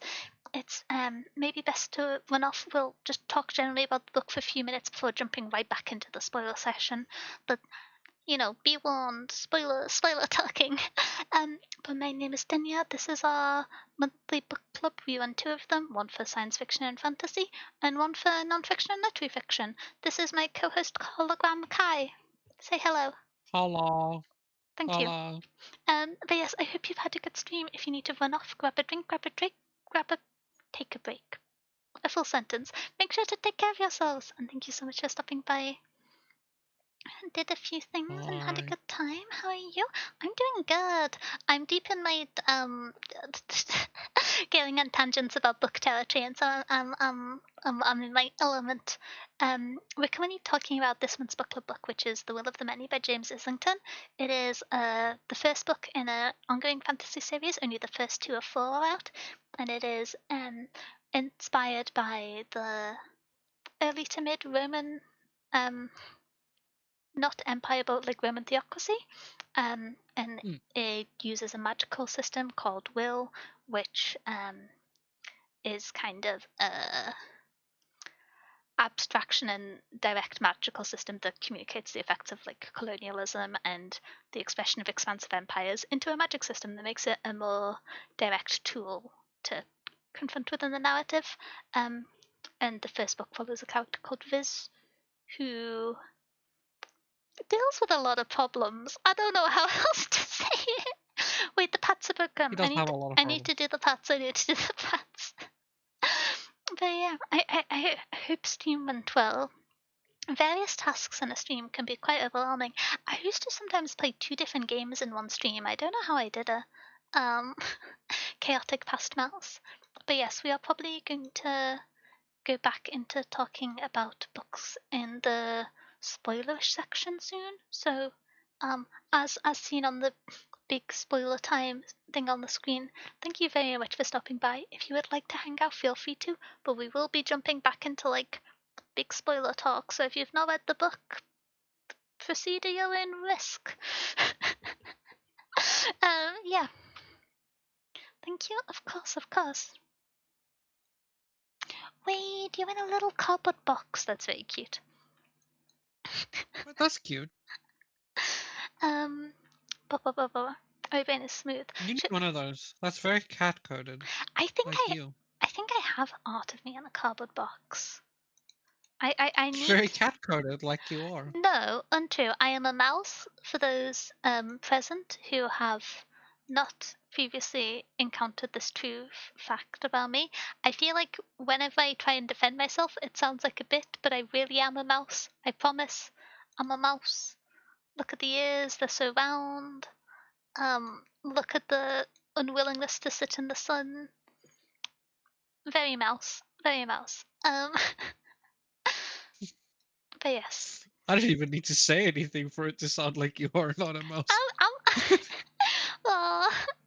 But then your version would be hamster ball. Wait, I read that message earlier, but I was distracted by Amisa and her various betrayals. But I would like Denya-sized hamster wheel. That would be so beneficial to me, especially because it means I could practice long distance running without going outside. It'd be delightful. Yeah. I think there should be more like human-sized hamster wheels in life. Um, That would be cool. yeah. This is a very strange first impression for readers. This is what we have come to expect. Um, This is the book club. but yes, We get distracted often. we've got to just set aside a bit of time to be confused about the epilogue, haven't we?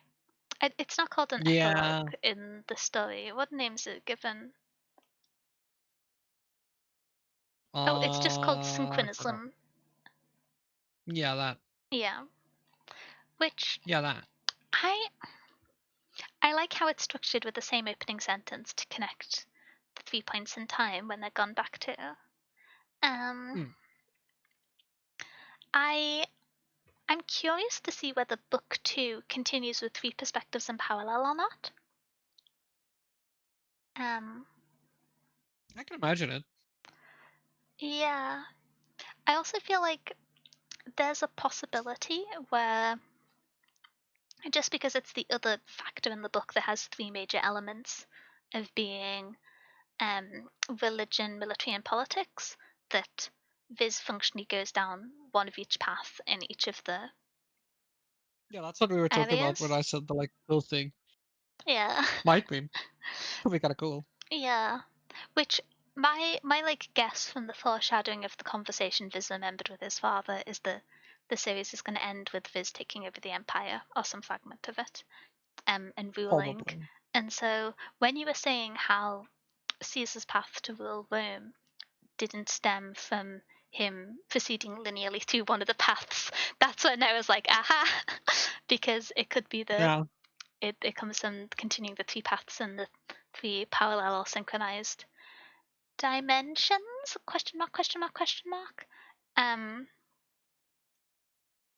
I also remember when we first encountered it in the story, when it said wait and then are you, and Viz interpreted it as to run straight away. In my head, I was like, is that going to say rule instead of run? But then when we get the explanation later on, it is going to be run, and it's just that the connection fades. I was like, oh, my delusions. Um, but yeah, I that was interesting, but also, holy moly, three incredibly different paths forwards. I don't. Hmm. Yeah, I'm curious. I'm also curious whether or not Cyril, I don't know how best to say his name, the younger Telemus Hmm. brother. Um, I wonder. Oh, yeah. Yeah, I don't remember. Yeah, because the impression I get from Viz continuing on and Cyril not is that Cyril didn't survive escaping the mausoleum after finishing the trial. Yeah. But does that mean Yeah. Cyril's in both dimensions? And how come he was only there to greet Viz in one? Um, Many questions. Um, Also, what on earth is going on with the Deus Ex Alapai? Um, Oh, yeah. Like, Hmm. my thought when the dog was there at first, especially once he called the dog Diago, which was his birth name that he'd abandoned to like hide his identity, was okay. So the dog is going to be, because we've seen the motif previous of, it's Ulysses Telemus? Ulysar Telemus? I don't know how to say the names out loud. I should listen to snippets of the audiobook just to figure out how to say the names of characters, shouldn't I? That'd be smart. Anyway, um, because Ulysar has compared Viz to Caesar before, I was just like, oh, is Caesar, Caesar, I'm calling him Caesar, is Caesar the like spirit, the remains of Seiwa in Diago in the dog? Is that why he's trying to stop Viz from running the trial? And he has the name which like binds him as a parallel to Viz. Especially like Viz in a previous life. Aha. And so Maybe. for a while I was like, oh, okay, maybe it like untethers the will from the body and the will goes to some abstract plane and the body goes to some abstract Maybe. plane and the will remains was my like theory when we were early in the book when the description of the trial was first read out, and then when the dog started appearing and doing all the work for this when the little The Alapai dog. puppy, very good Alapai, very questionable story point. um Hey, it, every it's man needs a dog. it might make more sense in the second book, but for now it's absolutely wild decision. um Yeah. and so Yeah, it is. if the Alapai isn't embodying the spirit of Seiwa or his dad or one of his siblings, that's some nonsense. The other option, which doesn't make much sense, is I so you know bu- bu- bu- bu- bu- bu- I'm forgetting names again. Um Yeah. oh, Belly was one of the most interesting characters to me. Um, that was scary. Didn't see that coming. I expected her to try the event, but when she wasn't there at the start of the trial, I was just like, oh, I guess we'll find out afterwards when she's like succeeded in Oh, yeah. fancy or missing in the like death toll. But oh, that was scary. That was shocking. Um, but there is when Aiden doesn't agree to take part.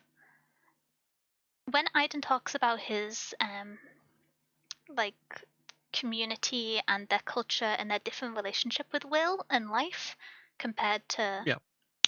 the Central Expanding Empire, which I've actually forgot the in-universe name of the empire, but I wondered if there is a magic system that is enclosed to them, and so Yeah. one of the reasons why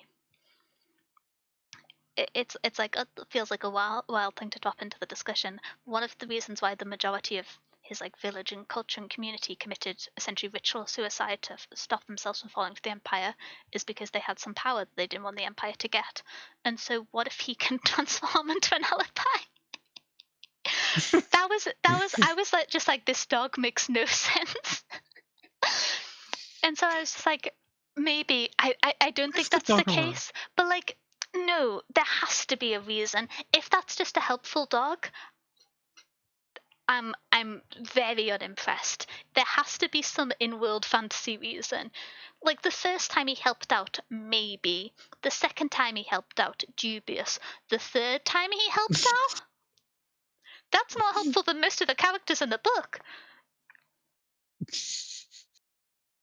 Yeah. Dogs are helpful. Dubious. Dubious, dubious, dubious. Um, I also think there's arguments that Diego has above human intelligence, or above Alipi or like dog wolf intelligence, given there's Hmm. times where people approach Viz aggressively and he only attacks some and not others. He also has the like preternatural fear of the challenge that he desperately tries to stop Viz going into. Yeah. Yeah. That Alupai has to be somebody or something. If that's just a very helpful dog, I'm moving the book down a whole star. I will be so mad. Leave the dog alone.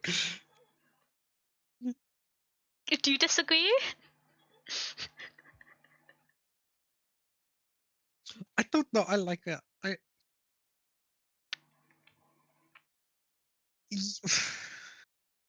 Hmm. Also, are we proud of my Hmm. pun on Deus Ex Alupai? Yeah, I do like that one.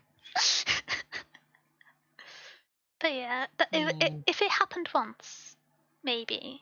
But yeah. Um, Oh. I thought. I like. I like the dog. I it's a very like nice the and helpful dog. dog. As previously mentioned, it helps more than almost all of the characters. The only character which helps half as much is not Lannister, is my brain's gone so smooth. She has so many names. I can't. Which we need to pick a name to use for her.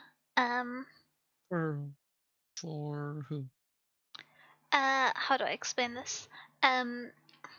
Telemus' wife, Anguis Subleader. Ta- who? Telemus' wife.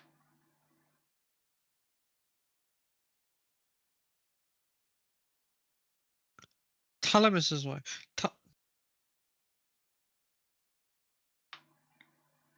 I'm confused on what you mean. Talamus's wife. Talamus is the family name.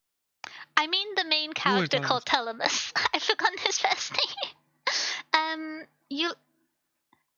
Oh, V is Talamus. Viz is Talamus. No, Val is Talamus. And then yeah, I know Viz is Viz's Telemus because adopted he's dad. adopted. Yulkasar. Ulkisar? Yulkasar? Il- Ulki Ulkiskor Ulkiskar. Talamus. Ulkiskar's wife. His wife. Oh, Relucia. Yeah, did Subgeneral of the Anguis not give it away? Okay. Kinda, Um, but like, I was just confused that I feel like Telemus' I wife is was more pretty so that clear. Talamus' One of wife. the Telemuses is dead, the other's Viz, notably unmarried, and the other two are parents who appear for 2 minutes.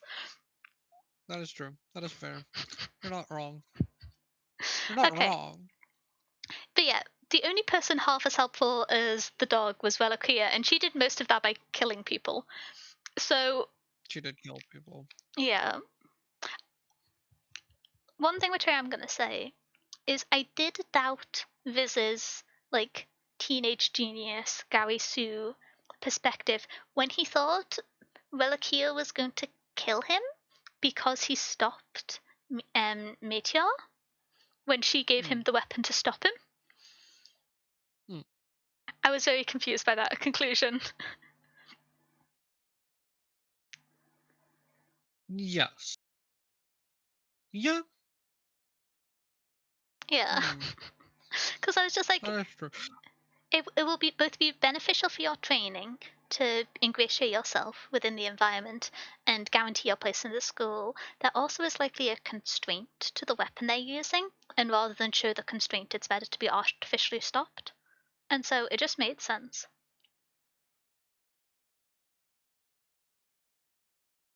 And he was just Hmm. like, I'm gonna get murdered, and I was like, I don't think so, buddy. Maybe by the rest of the Angus, but um Yeah. I really like Garford at the very start, the bookkeeper. I like that dynamic. It didn't last very long, but it was sweet. Um, um, Hmm. are you trying to remember that? It wasn't very major. I No, I was just thinking of the dog.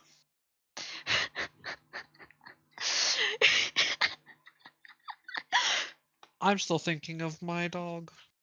I like the dog. Okay, so first of all, it's a wolf. Second of all,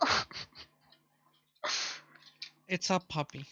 Deus ex Pup dog is not an acceptable way to conclude a book. puppy. Incomplete sentence. First of all, puppy. Good boy. Good boy. Second of all, good boy. Uh, I Oh don't know. no. Hmm, I don't know. I would have to think more about it and read the second book. For how well interwoven the rest of the story is, it just feels like so much of a leap. Especially when Ah, there's been no cases of Viz relying on other people through the rest of the series so far. Like, even in the challenge, which is meant to be a challenge relying on your friends who you recruit to do the task, didn't rely on them at all. yeah, but he's good. He's goated. He's got that sauce on him. The source is an atypical material to craft plot armor out of, but I suppose it works. Um,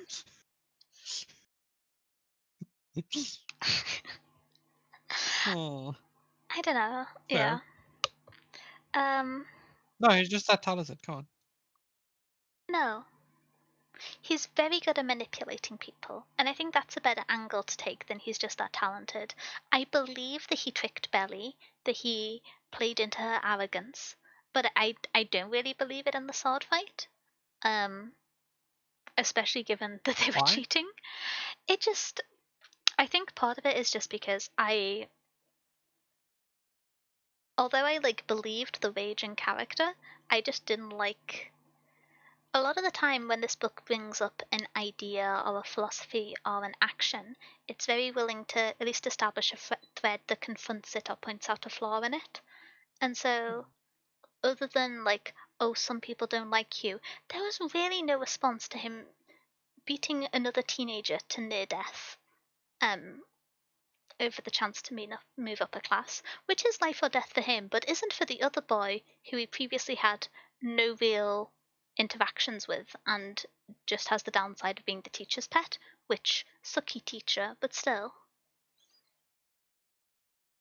Okay. I get where you're coming from. I just it was so bizarre to me when I finished the book and I looked at other people talking about it online, and I found that scene so uncomfortable to read because it's so angry and destructive and violent and misplaced. And I finished the scene Hmm. genuinely thinking that he'd killed the other boy. And then there's just no consequences. He has one lunchtime where he sits down and people don't want to talk to him and then it goes away. Hmm. And I found that weird. It's not how I want that type of aggression to be treated. And so I kind of have a bias against that scene, but the idea that he was fighting the national champion in a form of swordsmanship. And I will say, the armor is a very cool magic system aspect.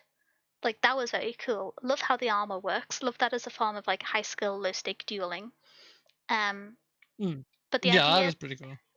was a big fan of that. The idea that he went from brawling in fistfights in the tournament to being like an expert fantasy fencer and having such good external 3D perception that he could be the person who is the best in the empire when they are cheating.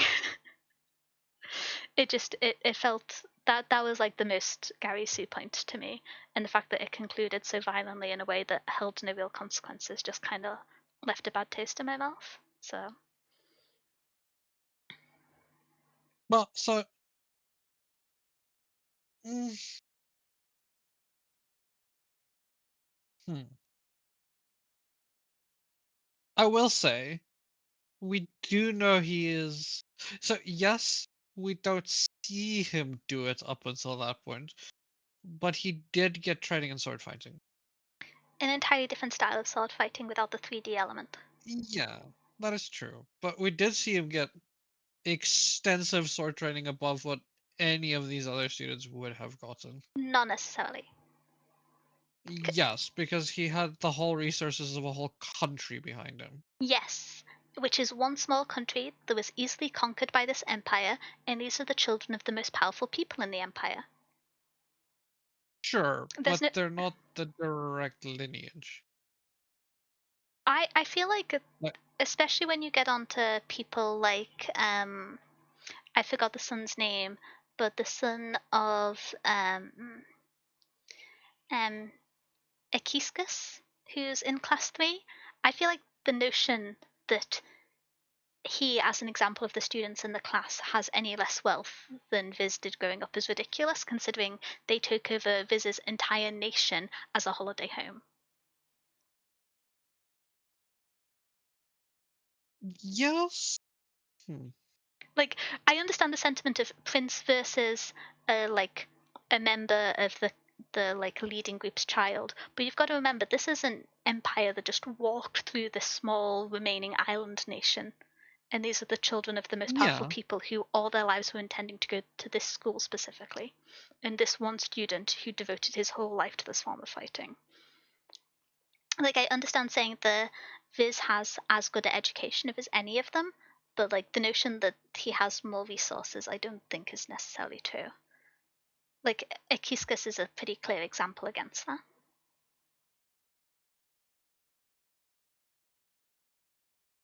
Yeah, I see what you mean. I will say, Unquestionably better than like an orphan, but still.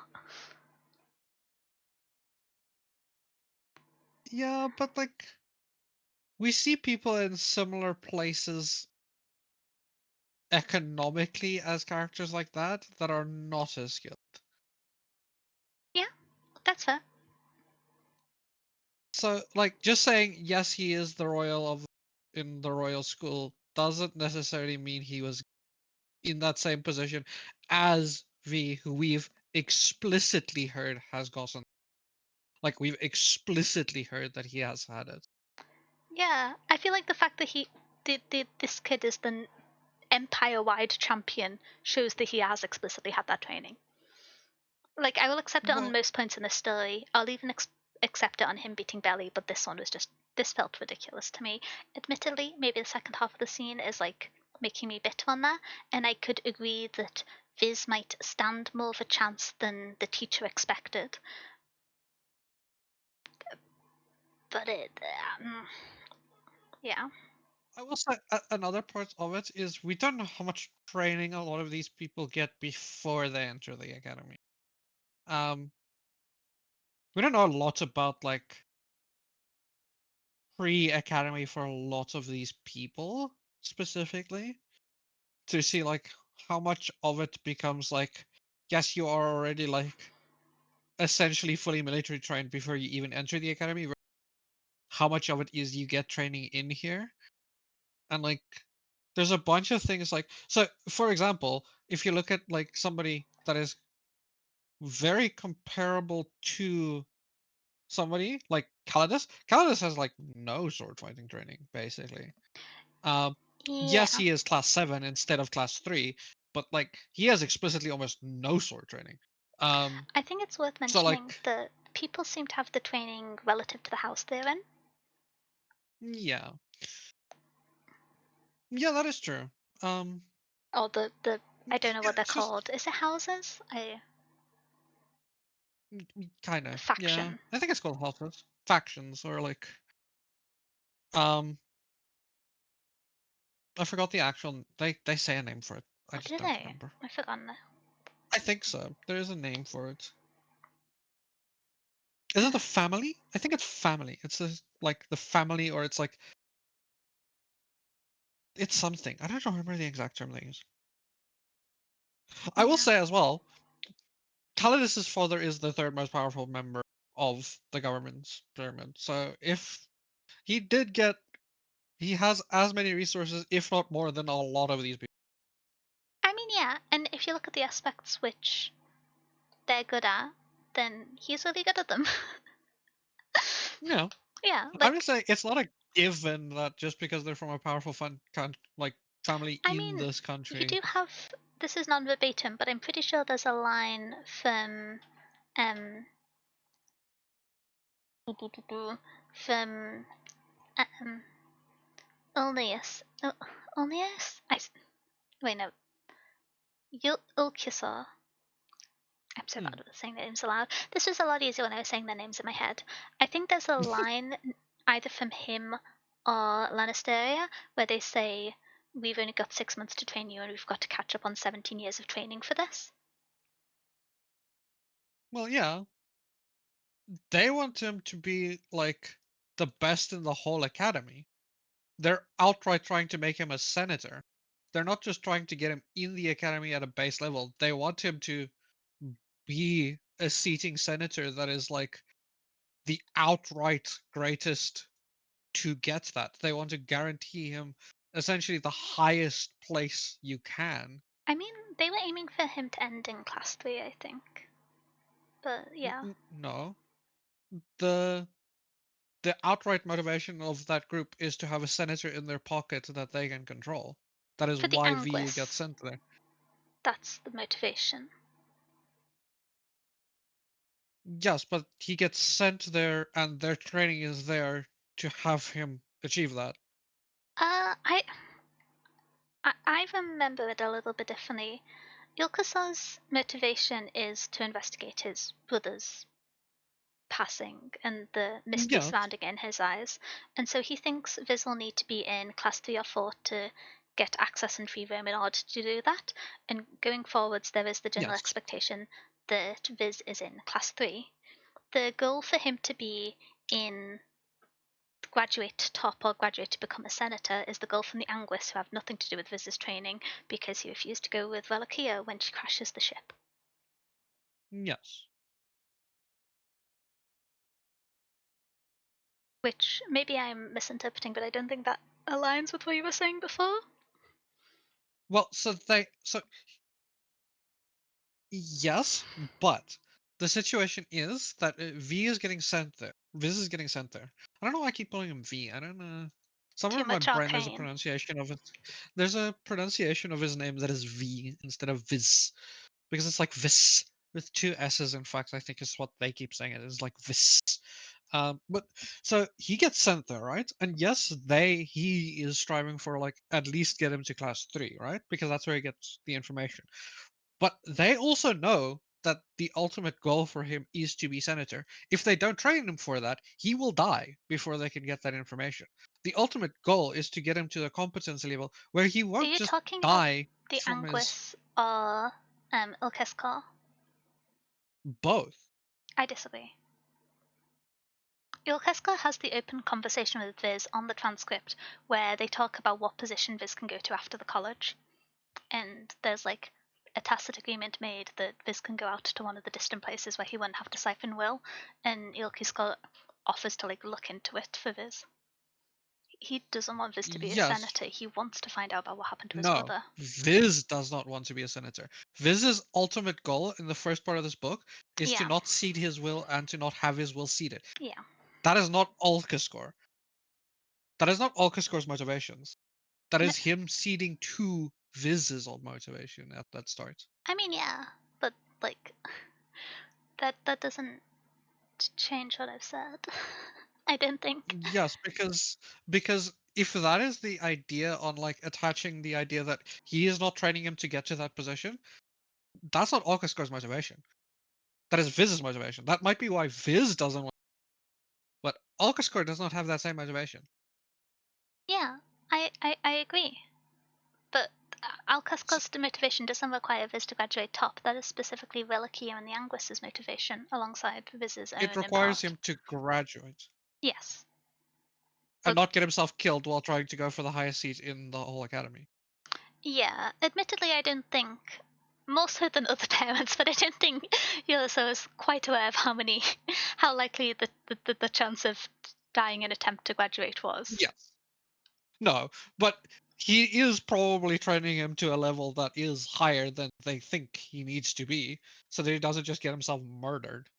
As well as Yeah, they do know I he am. might get caught and then have to have the means to get himself out. We've kind of talked circularly around this. I kind of just want to move on because I've thought of something that relates and is interesting. But Mhm.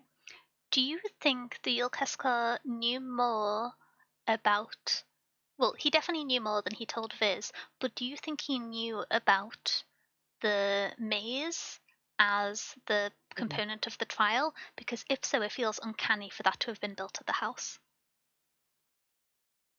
True.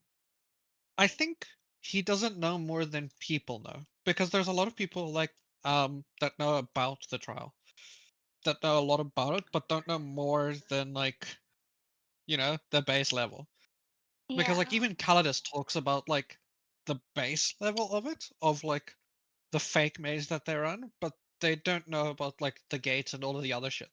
So like I don't think he knows more than like a base level of what happens at Well, the academy and that whole trial. if you look at the outside view of the academy, the knowledge would be that this maze was added recently, and in a kind of ambiguous way, Ilkeskar says that, oh yeah, we found out the layouts of the maze. It was very difficult, Mm. with no further allusions, which to me suggests that it may have been the original maze that they found out about. I don't know. I feel like there might be something there, because admittedly it is a new important part of the trial, but we never actually. Mm. Because the actual We don't. in-class ranking isn't discussed a huge amount, the people who make place the most emphasis on the maze are Viz because he needs to run it to live, and Mm, are not Relicia, uh Lannistia and Yulkeskar at the start. mm. It's never Yes. it's like a cool part of the classes. Love the maze running journeys, but I don't know. It makes narrative sense because of how it's used in the story, but given Mm. Yulkesco's not communicated fully to Viz before, I wouldn't be surprised if he knew that the maze was related to her. So one thing we do know is it might also be related to Sayor. Um, because we do know some stuff around for Seor and the whole thing. We don't know what, but it might be related to Seor specifically. Because we do know that Seor he has the whole like plundering the maze deeper when he finds Diago, the dog, to like do the whole thing where he goes into the labyrinth to find Seor, and then he fails, and that's where he finds the dog when they go to the like the you know what I'm talking about? Do you mean the one of the three Before he dimensions? goes up to 3. Before he goes up to 3. Before he goes up to three? I'm not sure what you mean by before he goes up to three. So we have the whole so when he's in class 4, right? The whole class Oh, 4 thing happens, yeah, and then he does the whole like the depths of the true labyrinth to find Seor, and he fails and he saves a dog. That's where he finds Diago the dog. And then yeah. he wins the like game of chess and goes up to 3. Before that, he does the whole like true labyrinth thing with Sayar, and that kind of gave me a hint that Sayar has something to do with the labyrinth. And then we do see the gate thing at the end, and Sayar is there, at least in one of the worlds. He meets him, so like Wait, the implication is that Sayar has some implication attached to a maze I or like have the labyrinth and the whole. I have two questions here, which is Mm, checking names. Sayal is the younger Telemus brother, right? young brother. Yulkesco's Yeah. brother. What do you Yes. mean Sayal ran the maze with Viz? I'm not saying he ran the mazes. I said he has an attached. So Viz you have goes Diego to. plundering the labyrinth, the maze, to find Sayor. You mean Diego as Viz, not Diego as the dog? Sorry, I just Yes. realized. Sorry. Yes. Sorry. I'm gonna Ah, call him Viz now because I keep calling him Diago, but his name is. because the You dog know him as just Viz. does You turn keep. up at points in the maze. Yeah, he does. That is also the situation where he meets the dog, so that's not Yeah, any this less is why I not was so clear. confused.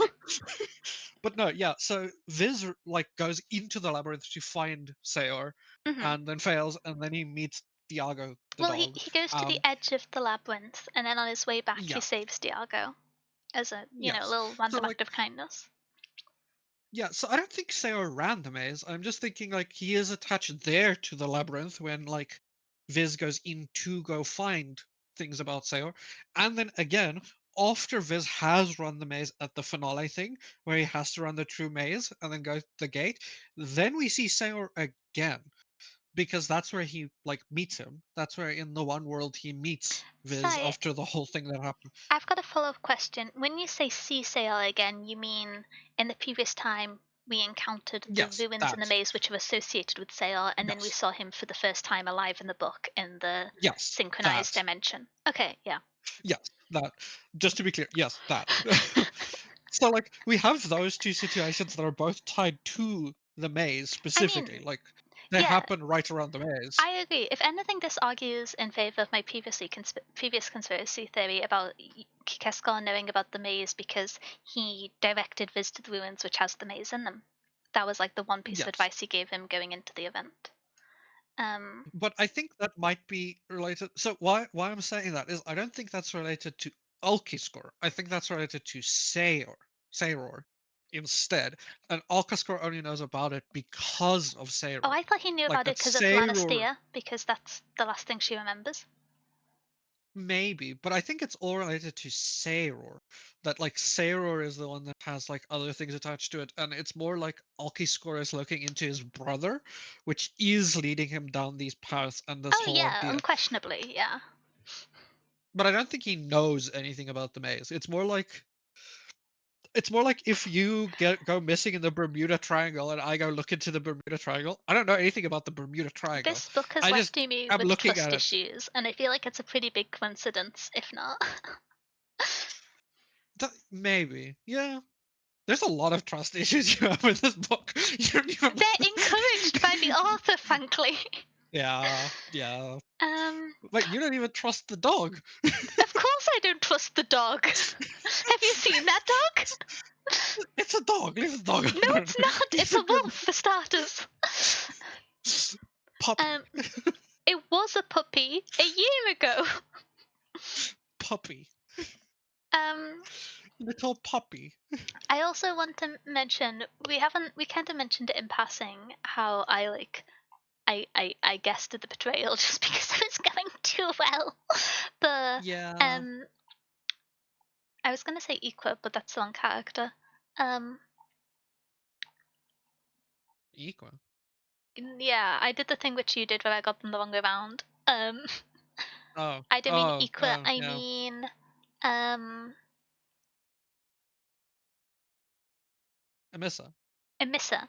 Emissa was using will, Yes, she was. which is interesting for a few reasons. First of all, if we take Belly as being the religion's pick for this event and indicative of it, Mm. she isn't seen to use will throughout this book. And admittedly, we don't see her run in the trial, which is where it would be. But, like, she is in a pretty high stakes environment to get back into class 3, more so than the other students, which Mm. is, I assume, because she also needs to be in the final trial so she can go attempt the one of the ruins. It also makes me think that that's Mm. why this trial was picked to get Belly back into the final event as religion's pick. Maybe, yeah. Um, but yeah, with Lucia, I she uses will to kill her Yes. boyfriend. Stab, not kill. Oh, she tried to Stab. kill him. The fact that she didn't succeed doesn't Yeah. change that. Yeah. Um, yeah, I'm also kind of curious that we're hopping around at this point, but in the like 3 synchronized dimensions, this is what I'm calling them now. I can figure out better language when I read book 2. Um, but World? world, It's easier I than feel like dimension. mm, I feel like dimension is in some way indicative of like a copy or a partial copy, with the like True. whole language and association of alternative dimension. But world is fine. With the whole other synchronized areas, we have 2 of them where Viz loses an arm, which Yes. I was confused at first because I was kind of like, this is where is it the in the dimension in which his arm is injured, his arm survives, and in the other 2, his arm has to be amputated? And if so, is it the power acting from one dimension to another that is causing it? The like erratic decay and necrosis of the limb that they have to amputate for in like the main world that we see the progression of in more detail. Yes. Maybe. Yeah, that's just my general shenanigan. Um, um, oh, are they called the census, not the politics people? No, the census is like the thing. I'm Yeah, pretty sure. yeah, I'm saying are they named after that? I might not be right. Oh, hi Donut, how you doing? How's your day been going? Um, Maybe? yeah, I don't know. But yes, I I. don't remember. It's also not the case, but I really like the idea that in part Viz might have chosen to go to politics slash census not just out of wanting to avoid religion and military, but in like in place of Calidus in some way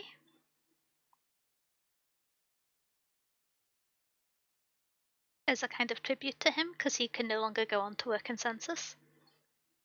Hmm. Yeah. Yeah. I was very.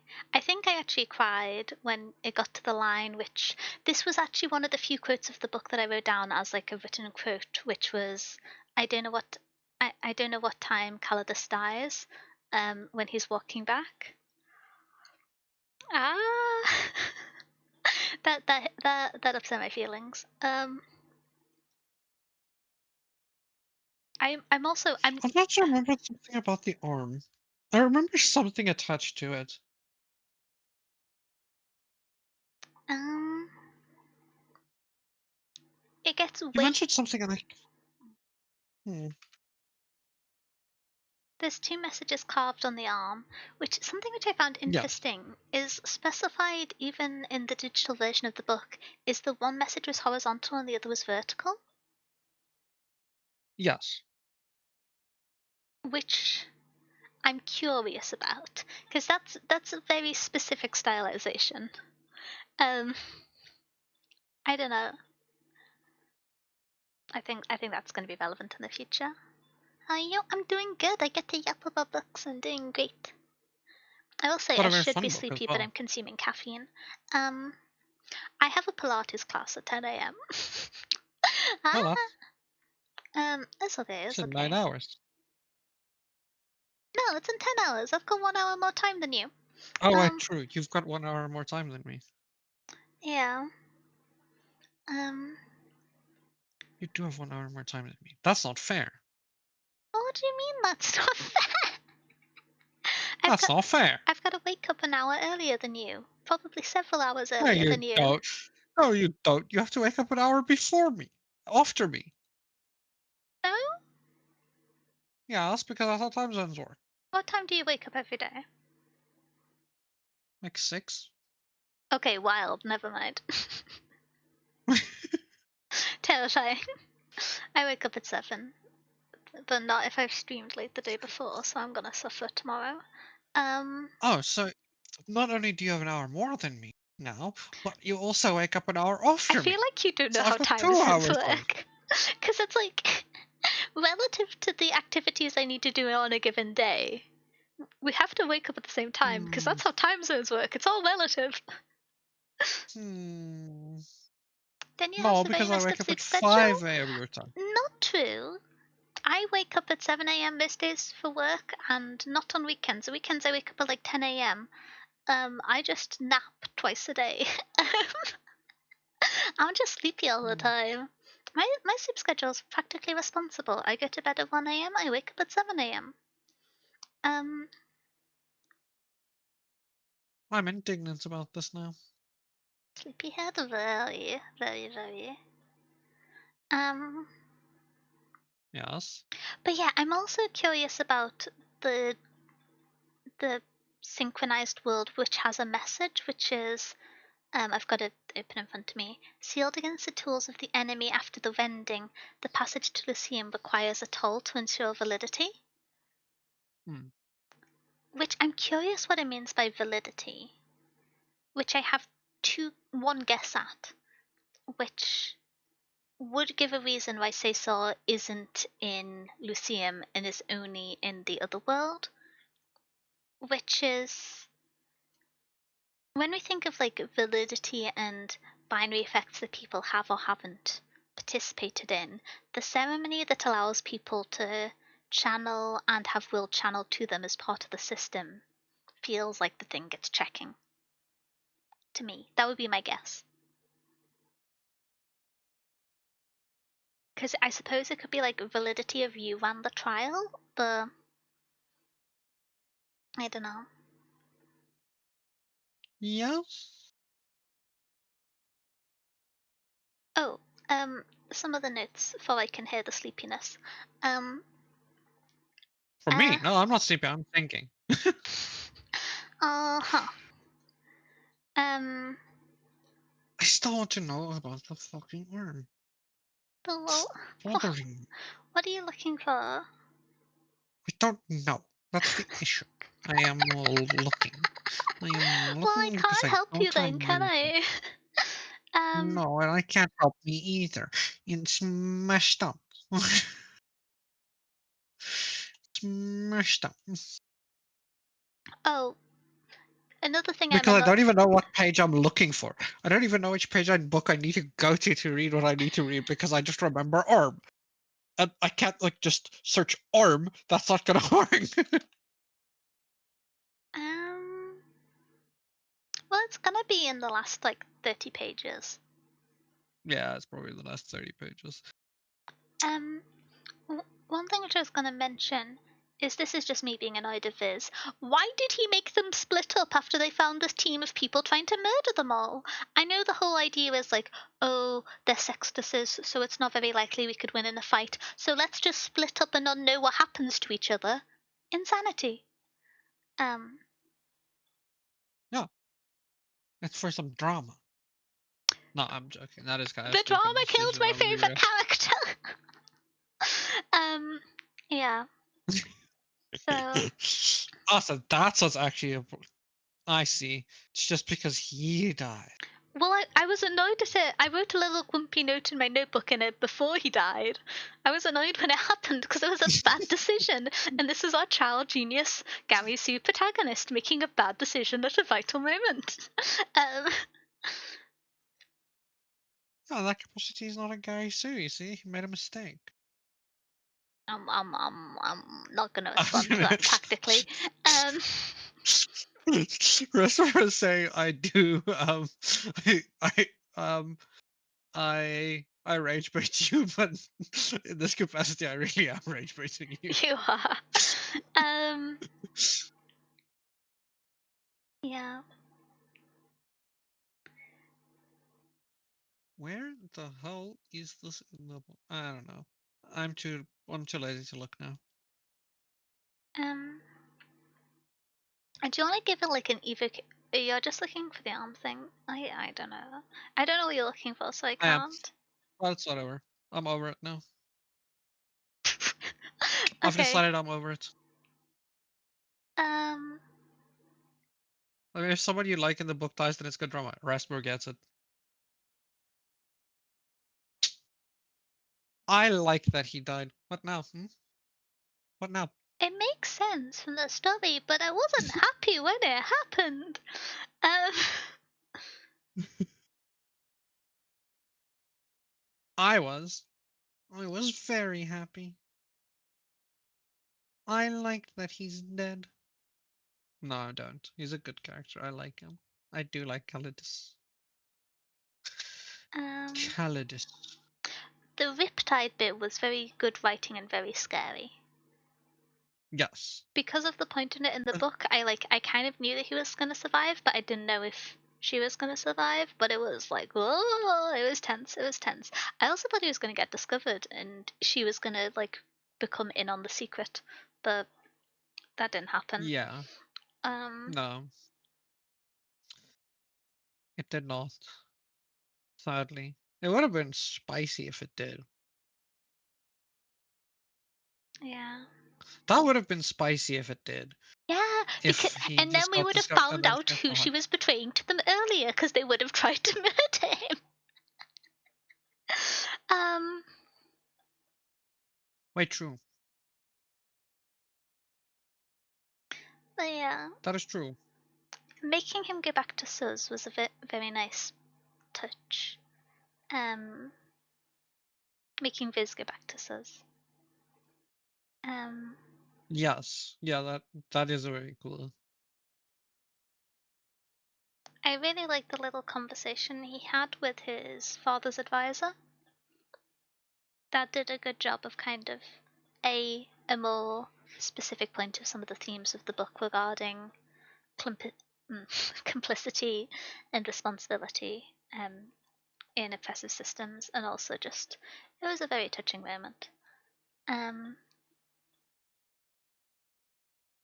I can't remember the context, but I have in capital letters, "Don't risk a peek round the corner of your boulder" at some point.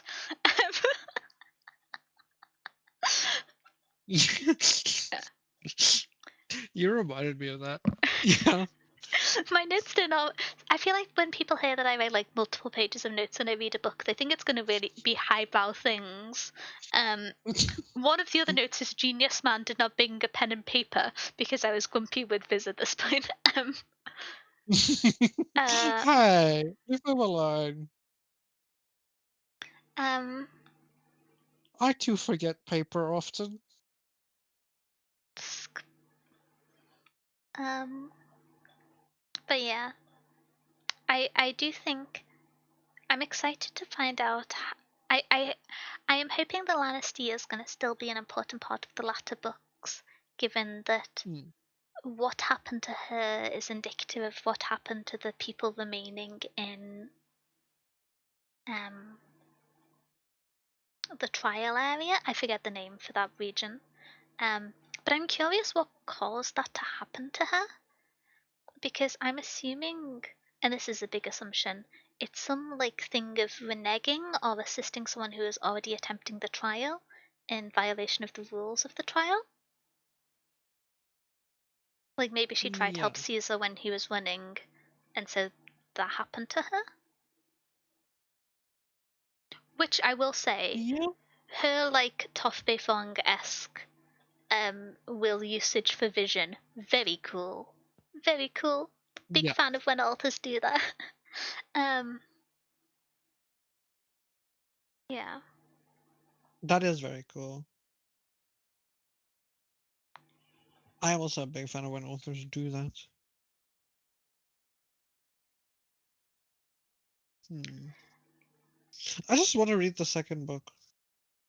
You had 2 years to do it. I've had a week to wait and I'm already grumpy. I don't know how you did it. I There's a was lot of books to read. but this one's one where you can be up to date with the series in like only 700 pages. That's not super common. Yeah, but okay, here's the thing, right? I've learned my lesson. I read The Locked Tomb as it came out, and then I have to wait, and I have to wait with no freaking announced date. Shout out And to I've had Taylor to have been waiting Devay. for no. And I've had to have been waiting for a no announced date. In fact, I've had to wait for an announced date that then got not announced. Yeah. Hmm? I You remember. see? I See? rem- Do you want to know a stressful thing regarding the Lock Yes. Tomb? No. Harrow was written and mostly edited, and Nona was drafted when Gideon the Ninth got signed to be published. Yes. So this is the first book that's getting written since Gideon came out. Yeah. No, I know about that. Ah! That makes it so much Yeah. more stressful to me. Yes. Yep. So you see, it's not all it's end up to be to like be on time and to know. Yeah, it's just a lot of waiting and not very fun waiting. That's not true. There's so much good fan fiction. That is very good fan fiction of the series. There's so many people on the internet saying positive things about Anthony Tridentarius. Questionable. Everywhere I go, I want to see people talking about Camilla Hecht, but no. No. I'm just grumpy that I have to wait. You see, that's why I'm not as caught up. I don't catch up on some series, like if I really, really, really want to read, or if I'm fine waiting. It's fair. I just feel like the ending of this book builds so much momentum. But Yeah, it does. wait, No, it does. Kai, I'm not saying it was easy. you've been accused of being British. Wait, you said that as if it's an insult. Is it supposed to be an insult? I get roasted for being British, and I think that's quite fair. Okay, it's an insult. Fuck you. How dare you call me British? No, be nice to Festival. You've just got British accent by proxy for being on call with me. I don't know why people think I'm British. Yeah, I don't even sound British. Do I? I don't think so. But Yeah, but you are I forget British, if so like. I forget if you've said where you're from on stream, but I know people from the same place, and so I know what the accent sounds like, even though yours is very mild. Wait, you know people from South Africa? Yeah, Oh, that's cool. I don't know that. they moved to back the UK when they were young, but I know two or Ah, three that's fair. people. Actually, one of my old co-workers lived in South Africa, went to uni there, and then came to the UK for work. So Oh, that's cool. That's a yeah, vibe. But yes, I have said I'm from South Africa. I was just like, I don't want to dox brackets country where you're from. Um, I cannot escape the British allegations. I could do the thing where I pretend to be from a Nordic country, which is just really good You English as a could. second language thing, and everyone sounds like the Queen. But then I'd get You like heated could over do a beans on Nordic. toast, and the con would be over. Um, Yeah. Yeah. Or you would just talk about your weather and then everybody. So, true, true. Um, you know what? I don't see it as an insult. I'm fine being mistaken for British. I, for one, think it's okay to be British. welcome to not seasoning your food and gestures are Okay, I take empires. it back. I take it back. There we go. Um, If I'm not allowed to have salt or MSG on my food, I take it back. Screw salt that. you're allowed, MSG dubious. For the record, I put seasoning on my food. I'm voting for Dad with the British now. You've changed my mind. There you go. um, but yeah. Uh,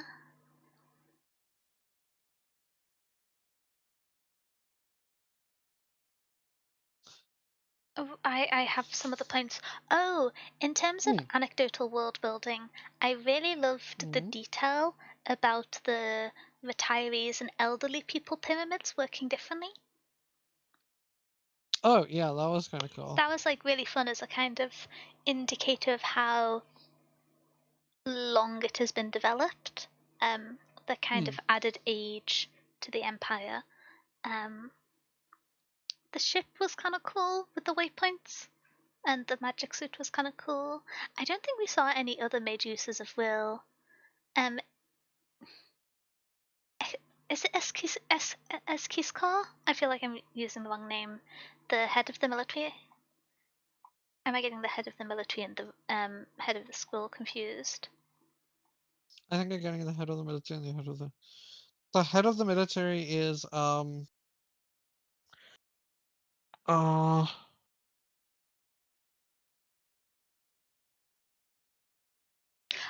Ekiesis. Ekisus. That's pretty close. Sorry. um, Yeah, I have to think about it as well, but yeah, it's Exius. It's Exesis. Exesis. I think it's Exesis is how you say it. I It's the thought X name one, man. It's Exesus EXESR. Yeah. having like visible will radiating from him was cool. That was Um, really cool. it's just kind of intimidating. I also was absolutely heartbroken by the twist of when I forgot the name, the person who was Viz's father's advisor. Not Estevan, This is fun. the one who didn't Um, blow up at the Colosseum. yeah, The one who remained yeah, as the kind of steward of Sus.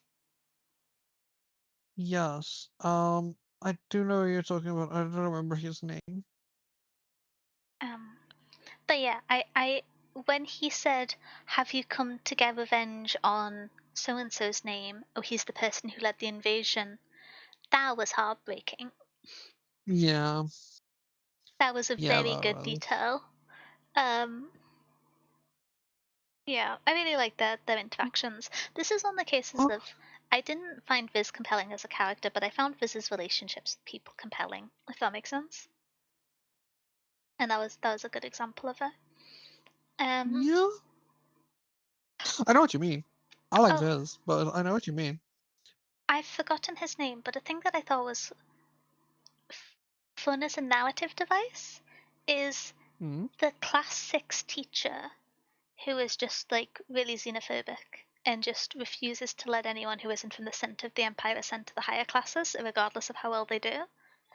Um, I thought him as a character was really interesting because Viz should dislike everyone at the school, um, Hmm. and he really doesn't. And the as an audience, you're distracted from the kind of complicity of all the other characters by the place of the active antagonist in Hmm. the class 6 teacher. And I think that's a really good way structurally to allow the shift where um, he's able to build up meaningful connections with Calidus and um, with Aiden. I think with Aiden it would have been possible regardless because they have similar backgrounds in abstract senses, but especially with Calidus. Um, and so yeah, I thought that was well structured as a kind of subversion of tension and anger. Um, but yeah, Yeah, I did like that. And I agree. It is very well structured. Um, it is well positioned as a subversion to that whole thing, which is really, really cool. Um, I've just remembered hmm. that Sedatia is the name that Reliquia uses once, but then not again. Oh, that was a twist that I didn't really see coming. Reliquia just being Hmm. like not high up in the Anguis. That bamboozled me. Yeah, why? She's Did you expect her to be terrifying. like, She's terrifying. She's okay, competent. She is the wife of one of the senior people in military. She is a preceptor question mark in her own right and goes on missions on behalf of the empire. Like even if she's not active day to day running, she is in a powerful position. Um wait, it doesn't yeah? specify what her ranking is. That's curious. I'm just Also, looking I at the remember list what of the characters. character's name is now, by the one. By Which the one? way. The like tutor person? Oh, what was it? Estevan.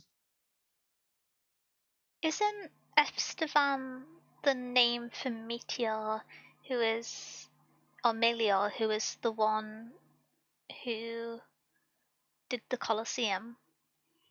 Hmm. I'm talking about the one who Are you stayed talking about behind on somebody else? Zeus.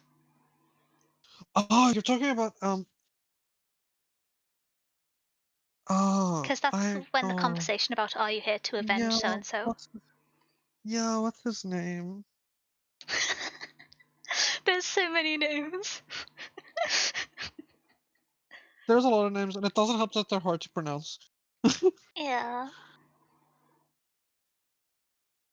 Um, Um, I know who you're talking about now. I think the thing that makes the names confusing is that they all have the kind of consistent palette of Latin-esque words, which is not indicative Yeah. of like the broad stroke of the English language. It's certainly like a language that feeds into English, but it feels like the names for all the words are pulling from a few relatively shallow like groups of sounds that makes them blend together. But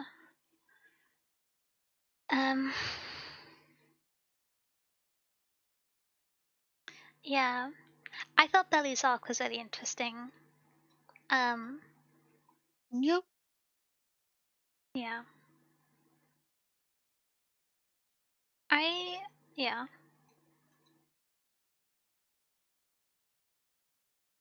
I'm kind of curious about Aqua's alignment because she was introduced really Yeah. early on, which like suggests some general significance. And I mean, she's the only one who survived the trial with Viz, but Yes. Technically, yeah. but like Claudius, who is a governance senator, which is the same allegiance as Candid, dad, and is a wait. Is that the case? Yes. I always assumed that Aqua was religion based off the fact that she was there to monitor Viz, and religion and governance are in the most Mm-mm. tension, or specifically religion versus Ilkeskar. But I guess governance are in more conflict than I thought. Yes.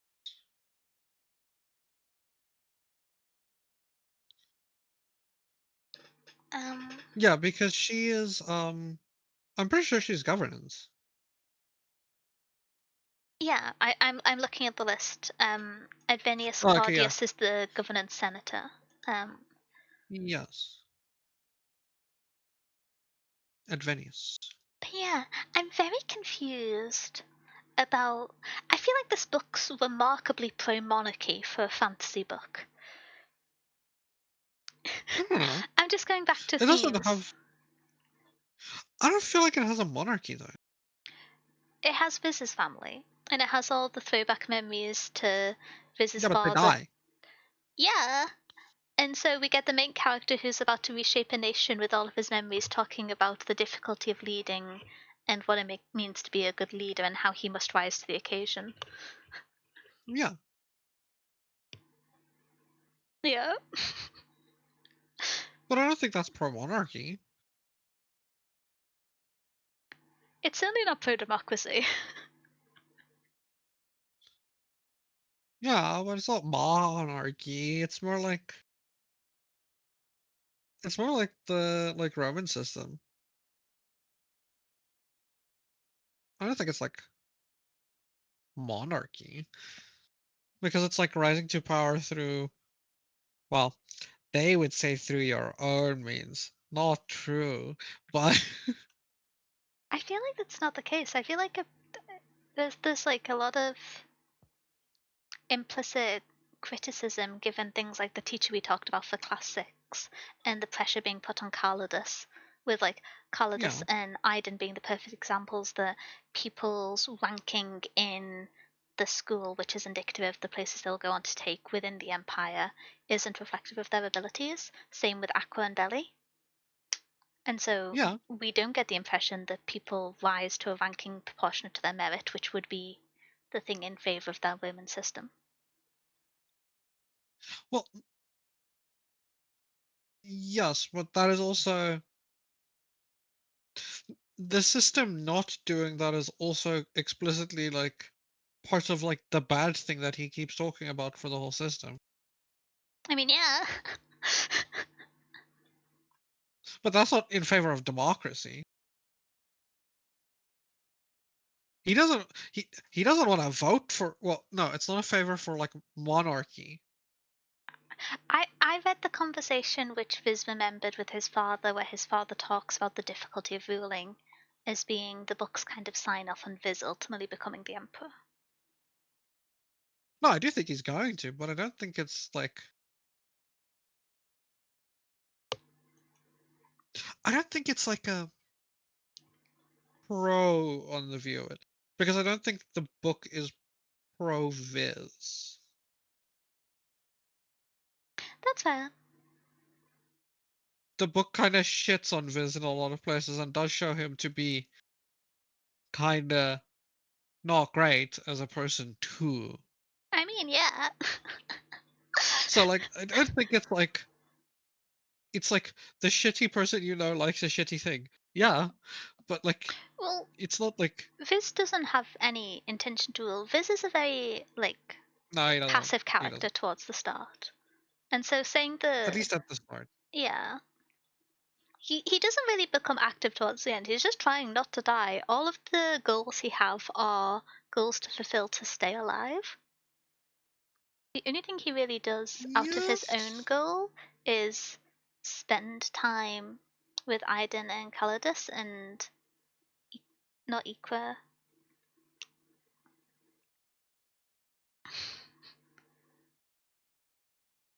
Emissa? Emissa. Yes. Yeah. Yeah, I don't know. I am curious to see how the book goes on. I'm a little bit nervous for how some of the themes that have been established are gonna develop. But the book was plotted so well, and I do really value that, and so I have quite a bit of faith.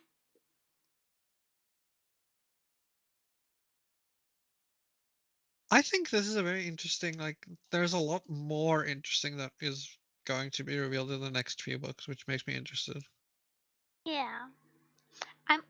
Something which I'm also thinking about is we can't take this as like read, but do you agree that Belly was religion's candidate for this trial, for this finale event? Yeah. Especially Hmm. considering the head of religion's response when Viz tells him that Belly died in the trial at the end when carrying Calidus's body in one of the ends. Well, we don't know who.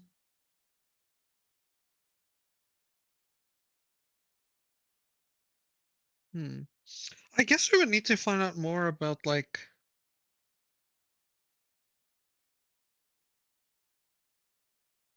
we need to find out more around stuff because we don't even know who Belly is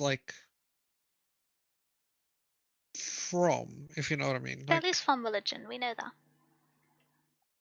Do we? I'm pretty sure it gets mentioned. She's not military, certain. And I believe it's mentioned that she is religion when the group of them are going on the holiday and Belly doesn't get invited because she's not military for class 3 plus Viz.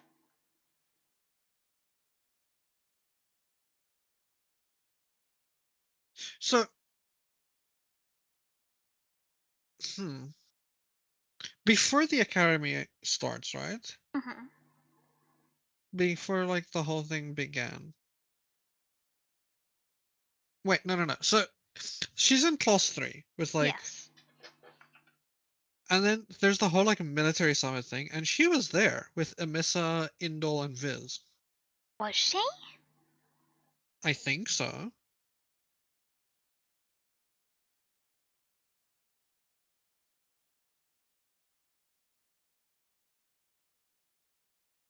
Um.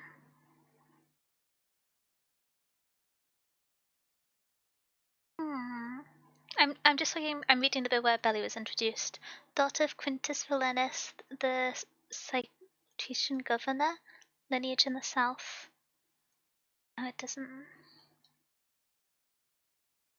Um.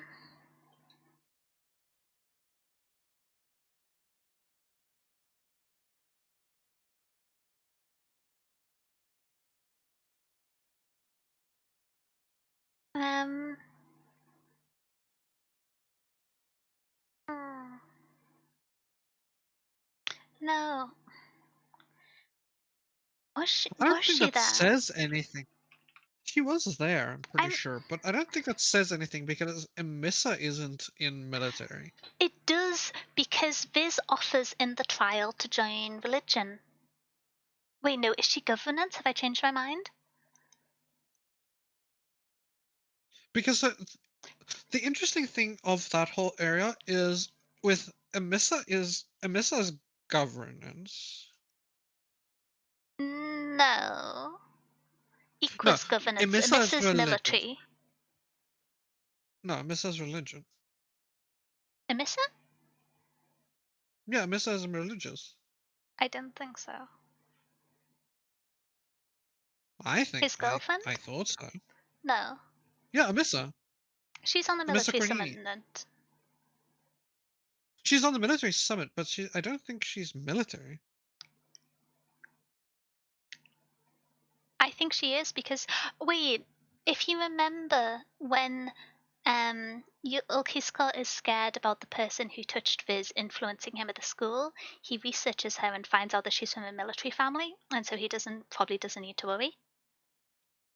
And that was Emissa. So we know Indol is religious. Um, right? Yeah. I'm like N- pretty sure. Indol? Indol is No. religious. Wait, Indol is in. Wait. Indol isn't stated, I don't think. He's the adopted son of Wait, someone, but it's not really commented on. Callanan oh, is definitely governance. Unquestionably, the clearest one. yes, that's the clear one. Well, yeah. I thought Emissa's religion. I'm quite confident that Emissa um is military, but I might be wrong.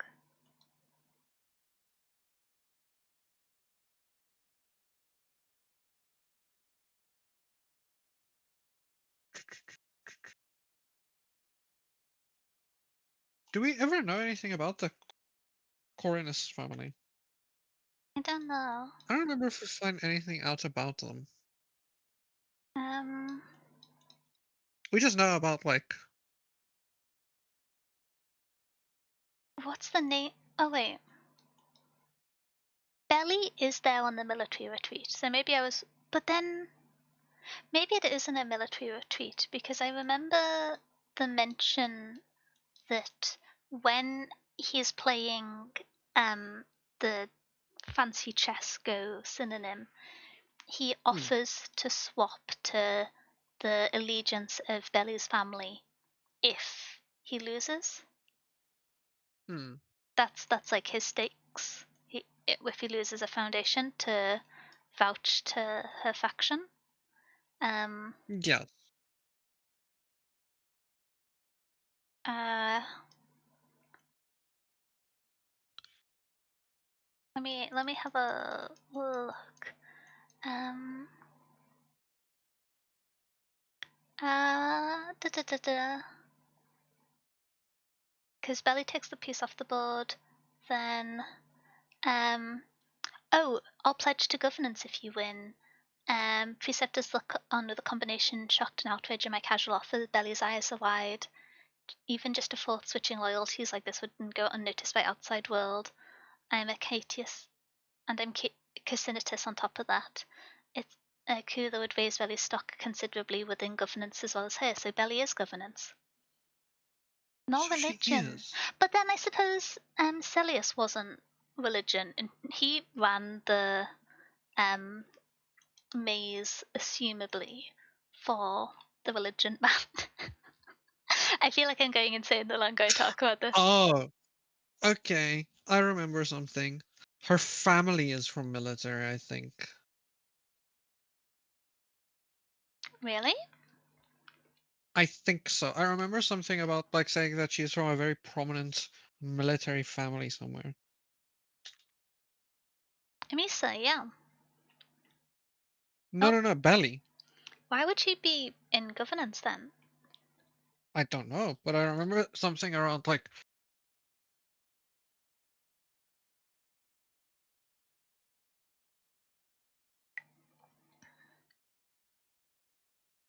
yeah, Belly is from a military family. Yeah? Yeah, okay. Where's that She's from from? a military family. It's chapter. I can only see the chapter like reference for it that I found somebody talked about.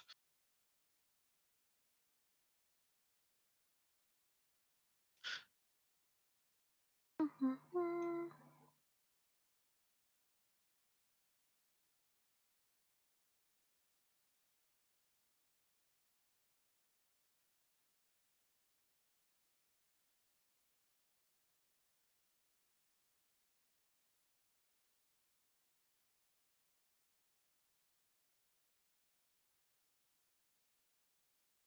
Calidus is from a governance family. Wait, yeah, no, we know Calidus. I was looking for Iden.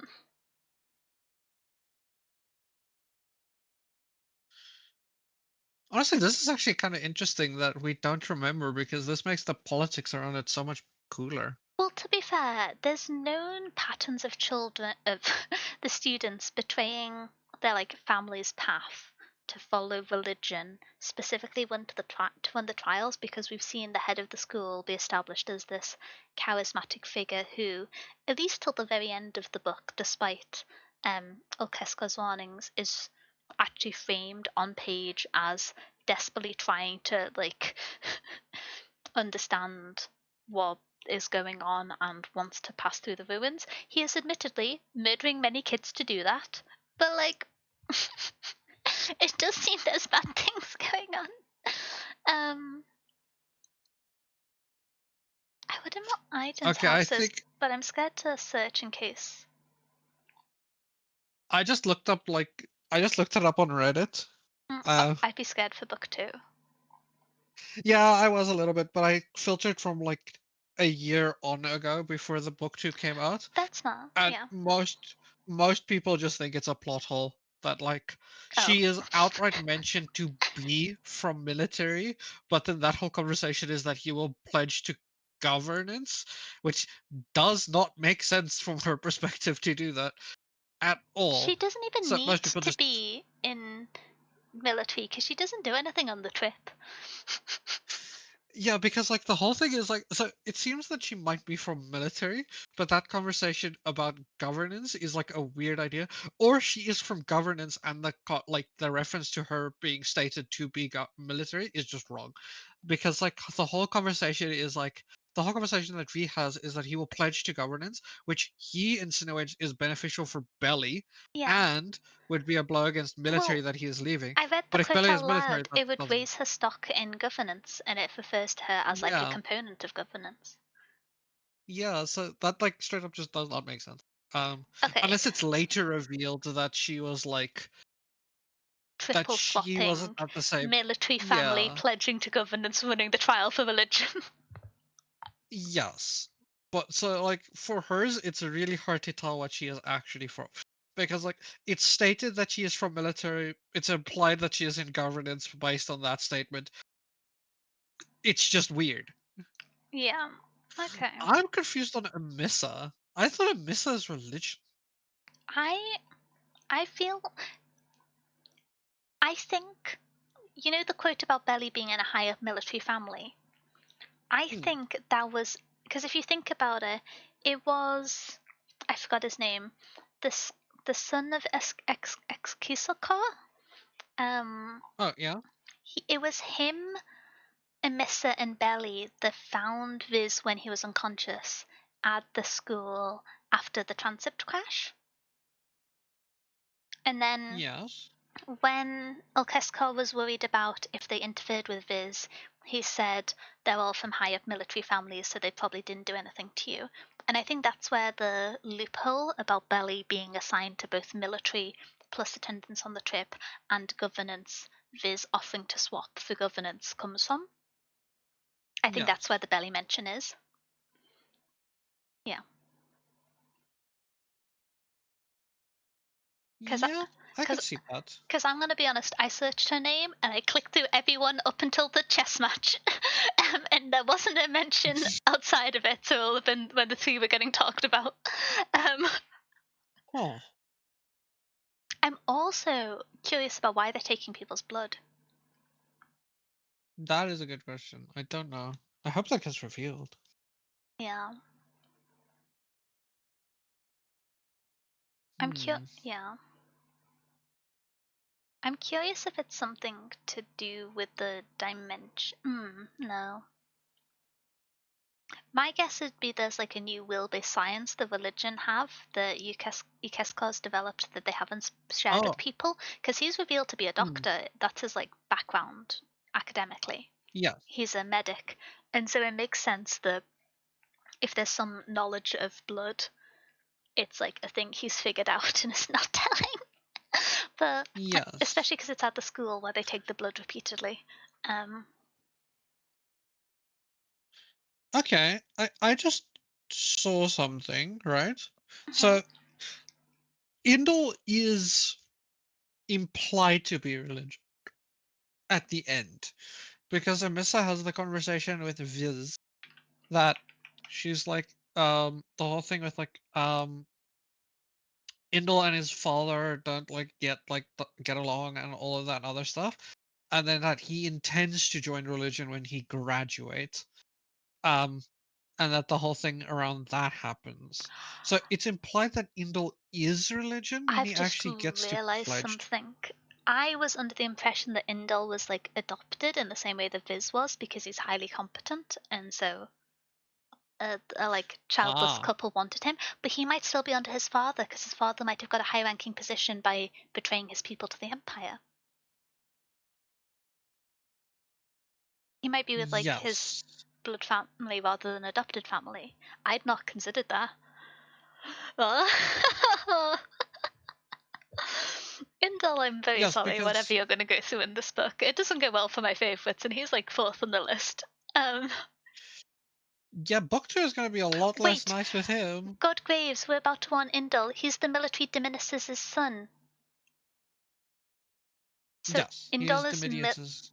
is the military Dominus's son? Yes, he is the son of a military father, but He's the planning whole to join conversation religion. around him is that he is defecting to religion, probably. Okay. That's the whole conversation. I swore I remember something about Wait. Indol, Emissa, and like Indol and Emissa being religion, and Oh that's the yeah. conversation that was it. Is that Indol I'm was gonna I'm go gonna to embarrass myself religion? for a second. I got Aiden and Indel confused again. Yeah, That's fair. Indol is from a his father is the head of military, and he's planning to defect to Yes. religion because that's when I knew that Amisa was an evil spy because she tells Viz that he's planning to defect to Yes. religion. Um, yeah, which oh, I'm so confused. I do just genuinely think that there was a mistake regarding Belly. I think the others line up and make sense, but I think the fact that we started with Belly is just awkward because I think there was a mistake or two there. Yeah, I think that one is actually just a mistake because I know. So we know a bunch of people in military specifically because Alkiscore is in military. Alkiscore Talamus is military. He's a Quintus in military, or if he's adopted out, is a Quintus in military, right? So we know a bunch of people from military. Alkiska? Yes, Sorry, Talamus. my brain was breaking because I've been saying Elkiska, not Alkiska, and so I was trying to figure out if it was the same name. But yeah, Elkiska Telemus, yeah. Yep, yep, yep. Sorry. Yeah, he is a very high-ranking military man, military boy. Yeah. Um, With the infancy, he's slowly but losing his position because of his fixation on his brother's death. yes, but there's also the like implication that he has the like so yeah, but like so we know some of them, right? Because we do know about well, we do know about Belly's dad being also pretty high up. I don't think we know where. Might be a Quintus too. I don't remember. But we know him, and then we do know that Indol's dad is like even higher up because Indol's dad is like Indelstad is said to be the leader of military because he's the one who runs the meeting when all of military get together. well, so we do know that like we do know about Axius, Xecius, Excuse cause? Xecius. No, no, no. Exius, the Principus of military, who is technically above, but I get the implication that it's like Indol's dad basically runs it. Oh, I thought. Wait, what's Indol's surname? Indol, Q something. Quiskill. I'm gonna try and find Indol's Quiskel. dad on the character list.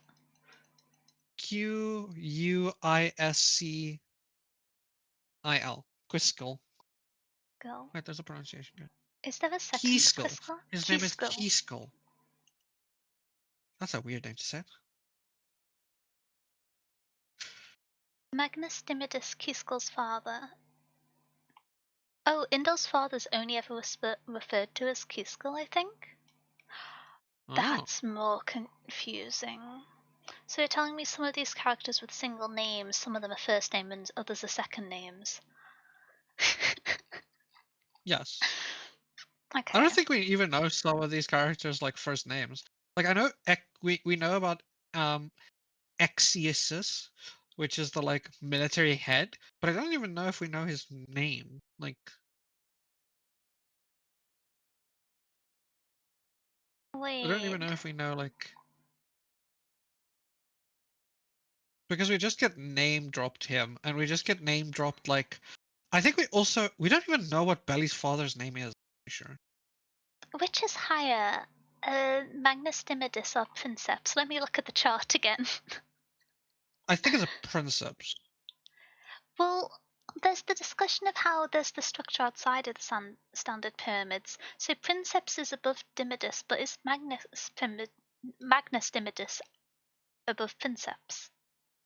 No, because all of them are called Magnus, and then it's by like their level, and then it's like their name. What So does it's Magnus like mean?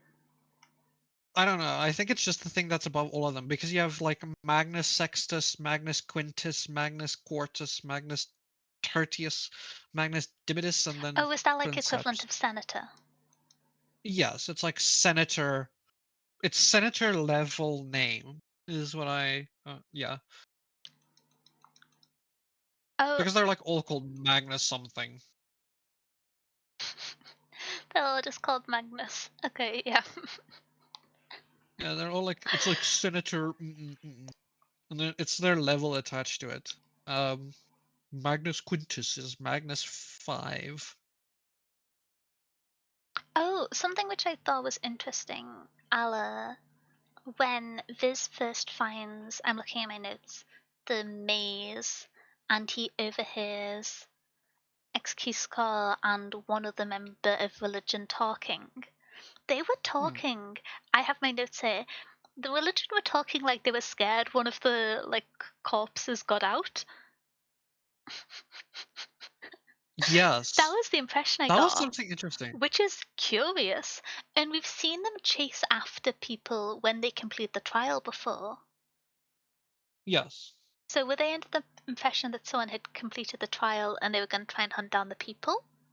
Or are there other events Yeah. that if someone fails the trial, do they also leave? I don't know. I don't imagine so. That's a good question. Because I don't That is a very interesting idea. I don't imagine the like traitors who were enslaved there count as failing the trial No, I don't think to so. her. Um yeah. I also read the bit where he first went to the ruins right before going to bed, and then I was stressed. I was stressed. I had a nightmare. Um, I also was lamenting and strongly disagreeing with Viz's place in the world as a child genius, with how he handled the holding onto the cuff that was going to fly him through the air in the middle of the ocean. He was a bit too laissez-faire about that by my books. I would have been a bit more on top of that, I'm going to be honest. That was way too Ah, casual. maybe he's confident in his grip. No. Alkiskor openly told him about how it would rip his hand off if he tried to just hold on to it, like it would tear the skin off his hand. No, but he's built different. He is built different, regrettably. Yeah. Wait, Uh, so who all is in governance that we know? um, Uh,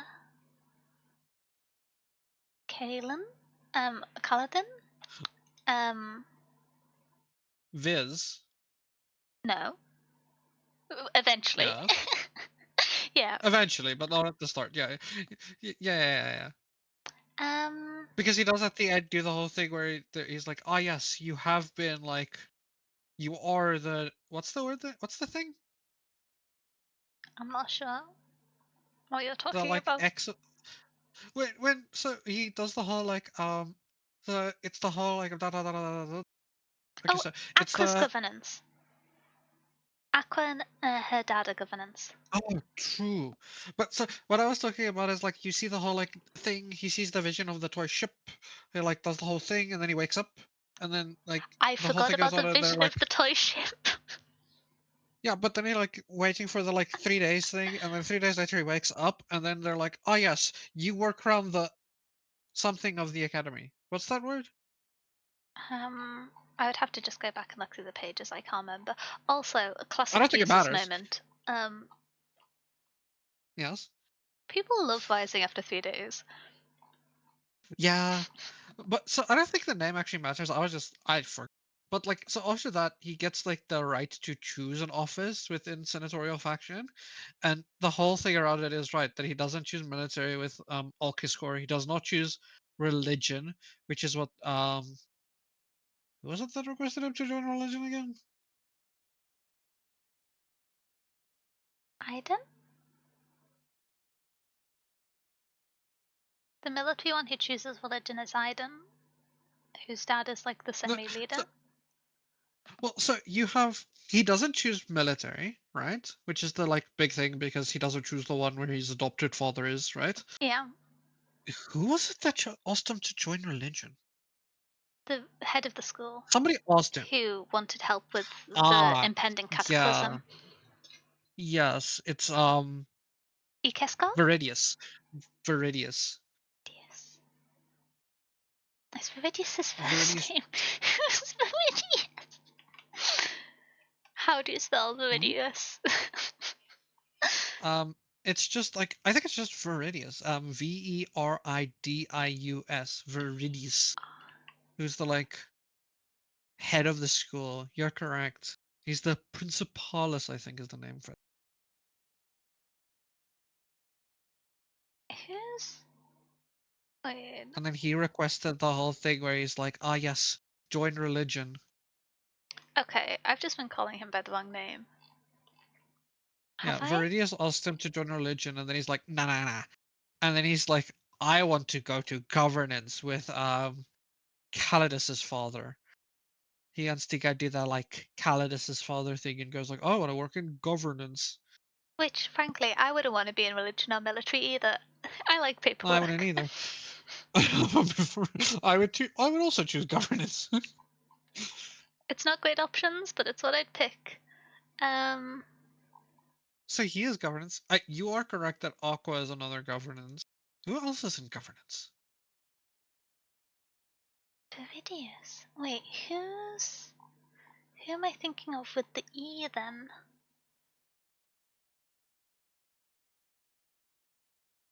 What No was idea. Calidus? Calidus was governance. Calidus was governance. That's the other one. Calidus is the only one we're certain about. Well, no, um, Aqua is also in governance. Aqua is also in yeah. governance. You are correct in that one. She is also in governance with him. Indal Um, started in military, was planning to go religion. He's one of the only ones who didn't die, so assumably he's still going religion. I Um, assume he's going religion.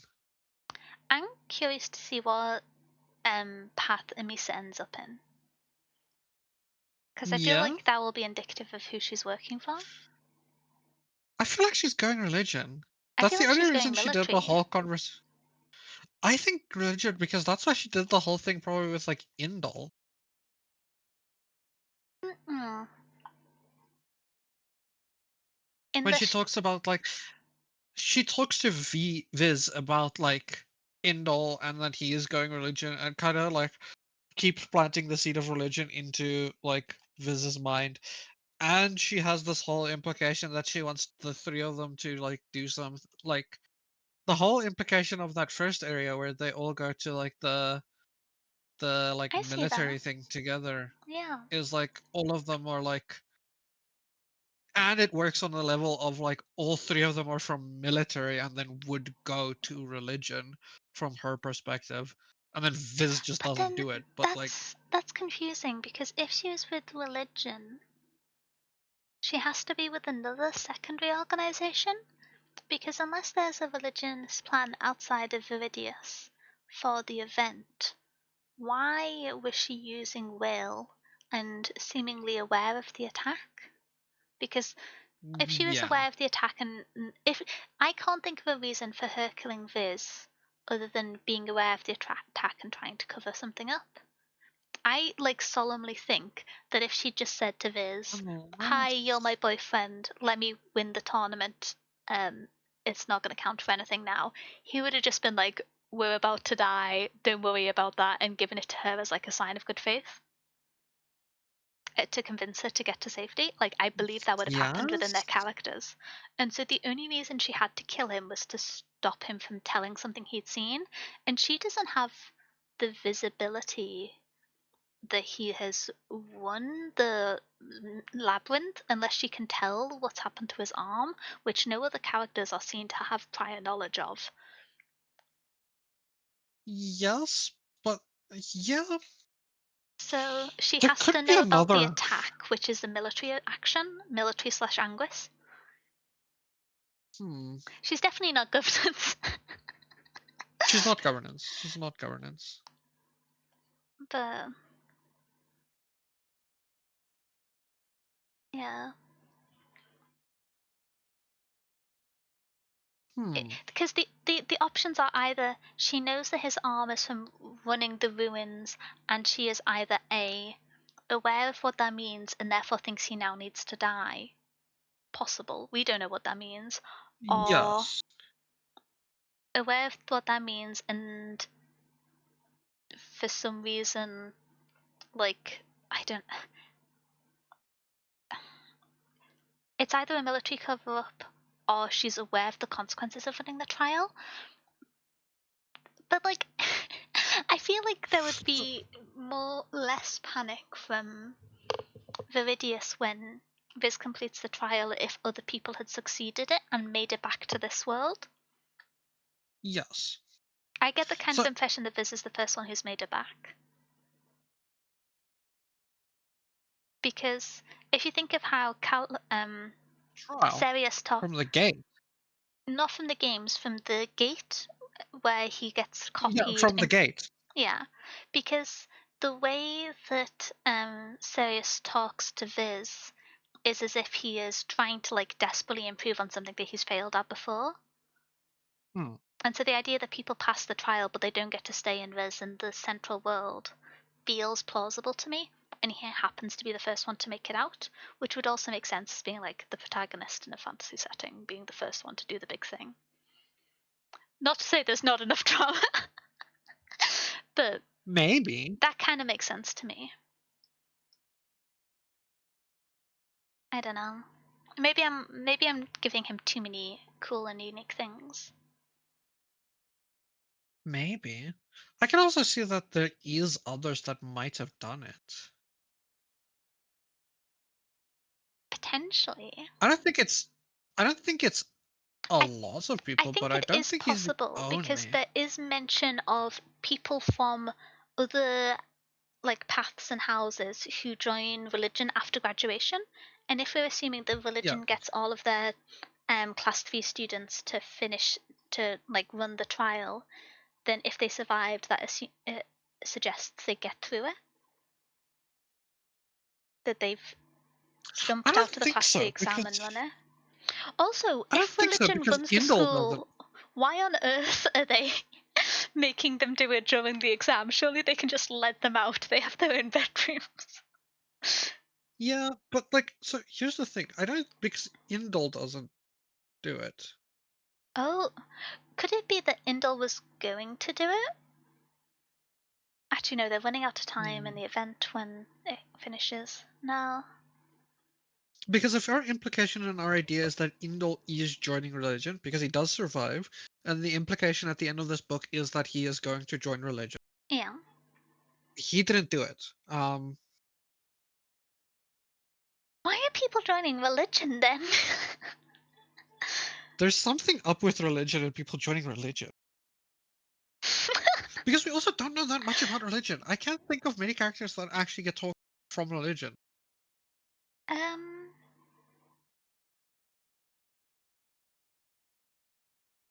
Hmm. We know we know Viridius, the headmaster, is from religion.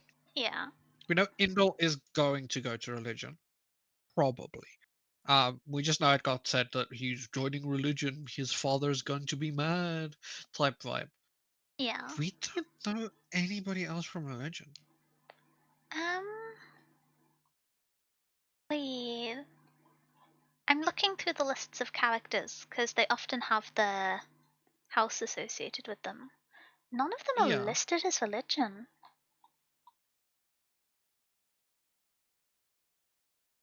Okay, so there's definitely something weird with religion. Is that just because they all keep dying winning the trial? Honestly, maybe.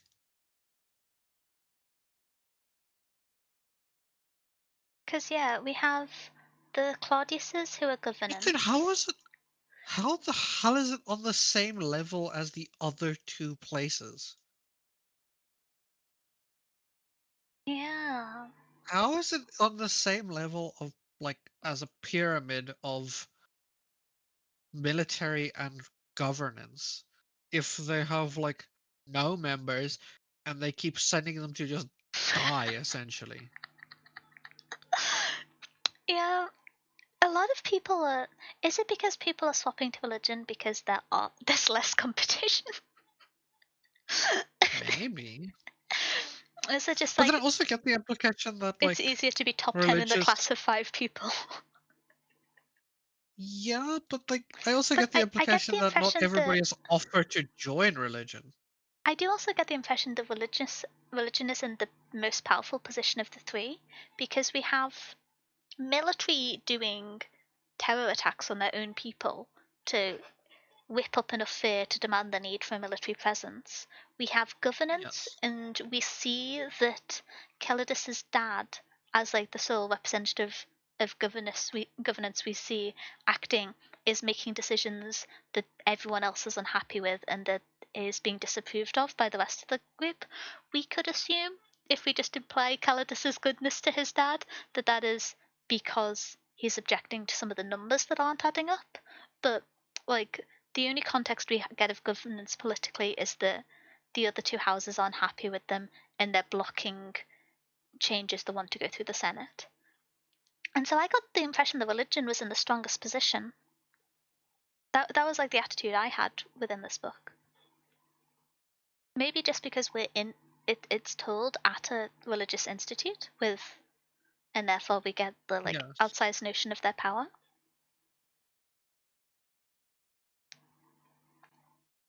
Yes.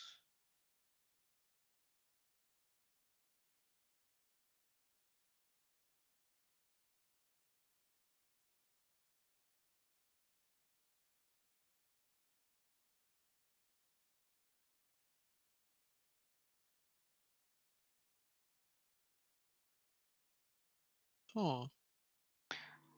Yeah. I'm also confused. Wait. Oh?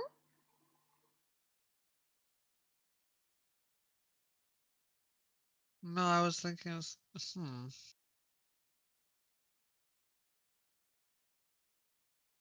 Yeah, we really don't know anybody from religion.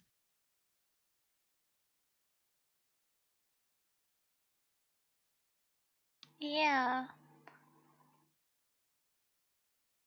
Other than Veridus, who's specified out otherwise, no one else in the character descriptions is listed as being from religion. And it might just be that not all of the factions are stated, which is annoying, frankly, because the factions are covered in the book from all of them, so they should just give it for all of them. Um, but Well, some of them might not be like talked about. Some of them might not, but there's examples like Belly and Yeah, but Belly's Emisa. weird. Belly is weird. Maybe that's why they weren't tolerant. The fact that it's stated for some but not others is confusing. Is my Amisa's is the weirdest. Emisa not having one is so weird to me. because she's quite confirmedly religion. She's very she's very integral, and she is quite confirmedly well religion, but like we don't know where she's from. We don't know, is she religion or is she Sorry, my hmm, brain skipped a beat. Who you're talking about? Amisa? Emissa's from a military family, I'm certain.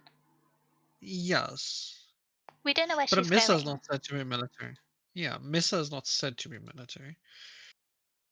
No, but I think she's gonna stay military. I'm on the she's in with the military and she's trying to cover military's involvement with the attack angle. But I don't know.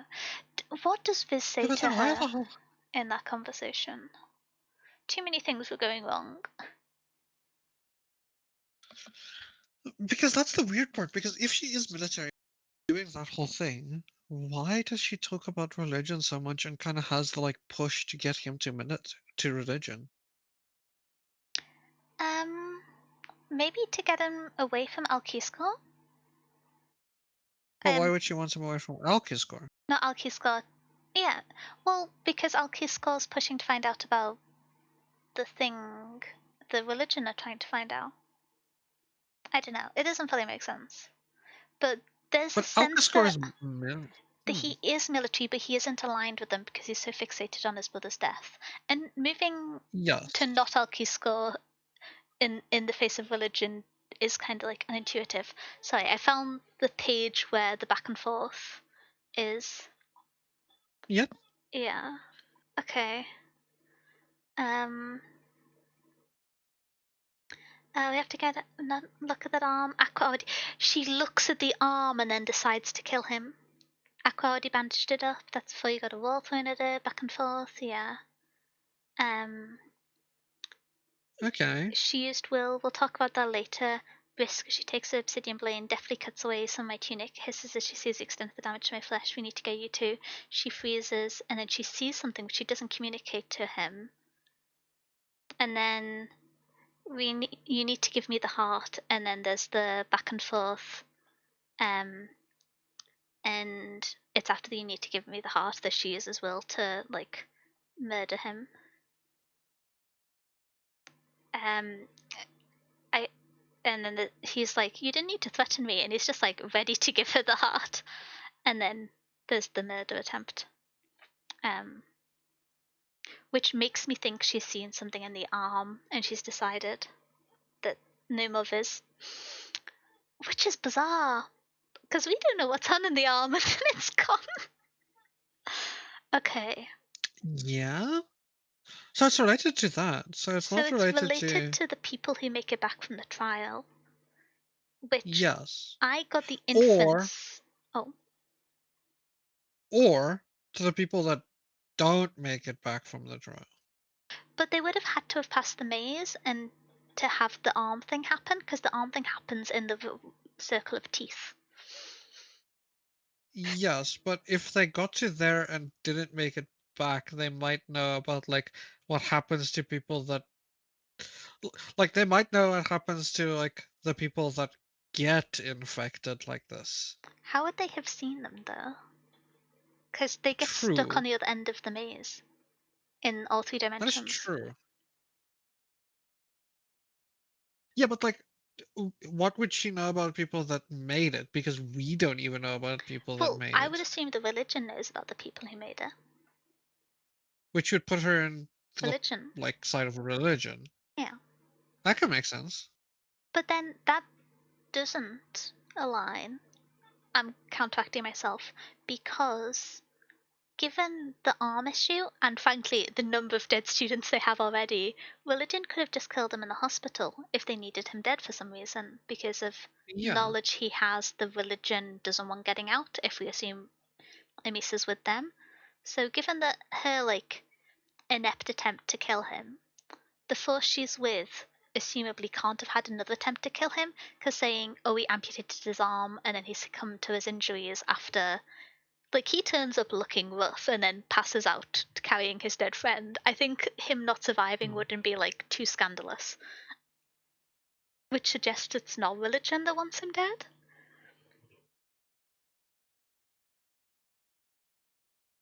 Consider Hmm. Anguis Amisa. So she's not with Angus. she's I'm leaning that she's not with religion. I'm leaning that she's either military or Anguis. Hmm. She could be governess. But no, Calidus's dad is head of the census, and so if someone was going to be noticing about the students going missing in this event in the Reliquium, it would Yeah. be Calidus's dad, and therefore he'd have the access. So she's military or Angus. I feel more confident on this. But how do is it the military's inner circle know about what happens to people when they get back from the trial, and the Alquiscore isn't in the inner circle? But if so, why would they be so dismissive of him rather than just kind of being like, oh, look, it's a fixated guy who's going after our goal on our side? I don't know. Maybe she's her own problem. Maybe Amisa's the only character in this book with agency that isn't blackmail. True. It is interesting. That Yeah, is another possibility, is that she is from something completely different. Like, yeah, that she is just not tied to any of them. yeah. But like the setup for her convincing, or like, I do see the line of the dialogue with Indol about religion being used as a setup for Viz to join religion. But it at least can't be Veridus's religion, otherwise Viz wouldn't have survived the end of the book. Do we agree on that? I think. Yes. Yeah.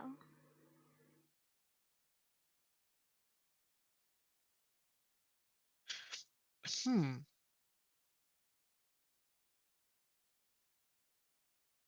There's also the idea. Well, why would she want the heart? She says it so she can graduate in first. I need to Yeah, but win why the the fuck would she Indicium. care? That's the name of the event. The fact that they think the Indicium is still going on after over half of the students are not coming back. Kind of Yeah, wild. but like, I get the implication that people just die in that situation. Yeah, but normally like 3 or 4 die running the maze. We know of over 10 students that died here, and there was only about, what, 18 taking part? Like, we only know of 6 students who survived. There's Indol and 2 of his group, Emisa, Aqua, and Viz. They're the only ones who survived.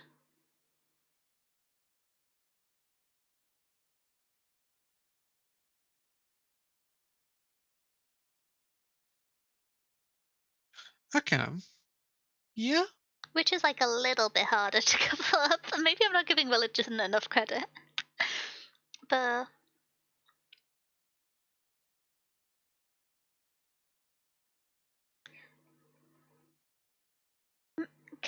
the fact that she so desperately needs to win the Idikium makes me think she is also being blackmailed by the Anguis. That's why I went to like Anguis on military, just because I realized I didn't explain that lens. I can see that, but like, Because that was Welakia's request for Viz as well. but the issue. So my only thing with that, right, is that there's kind of the implication from them that Viz like is their bet at doing that. Like Viz is the like That's the their shot impression at it. we get from Velakia, but we also get the latter information that Velakia isn't that high up, so it could be that there's other people within the Anguis who are doing parallel moves. Yes, that is true. That is true. I'm gonna start book 2 tomorrow because it's 1:30 a.m. and I need to be awake in 7 hours to go to Reformer. Ah, I'm starting to get soon, I think. I'm gonna be a problem. I'm not sleeping tonight. it's a long book. I've had That's caffeine. why I I'll want to have to start it. stay awake from a while. I'll start it tonight. Um, okay, before we devolve into endless speculation about a book that's already out, do we have any other thoughts more so about the contents in book 1? In terms of, like, Yeah, I'm reading it. Um, yeah, um,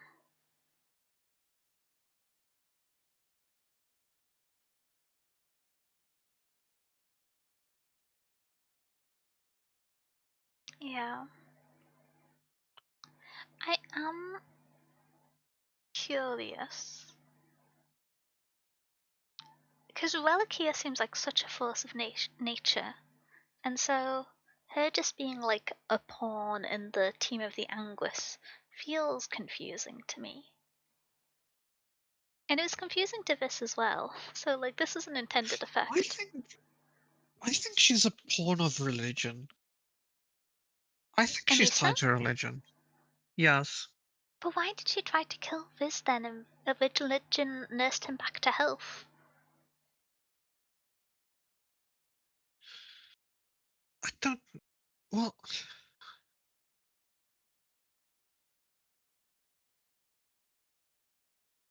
so what I think, right? Mm-hmm. Just surface level. I think. So I think Viridius knows something, right? I think Viridius Yeah, I agree.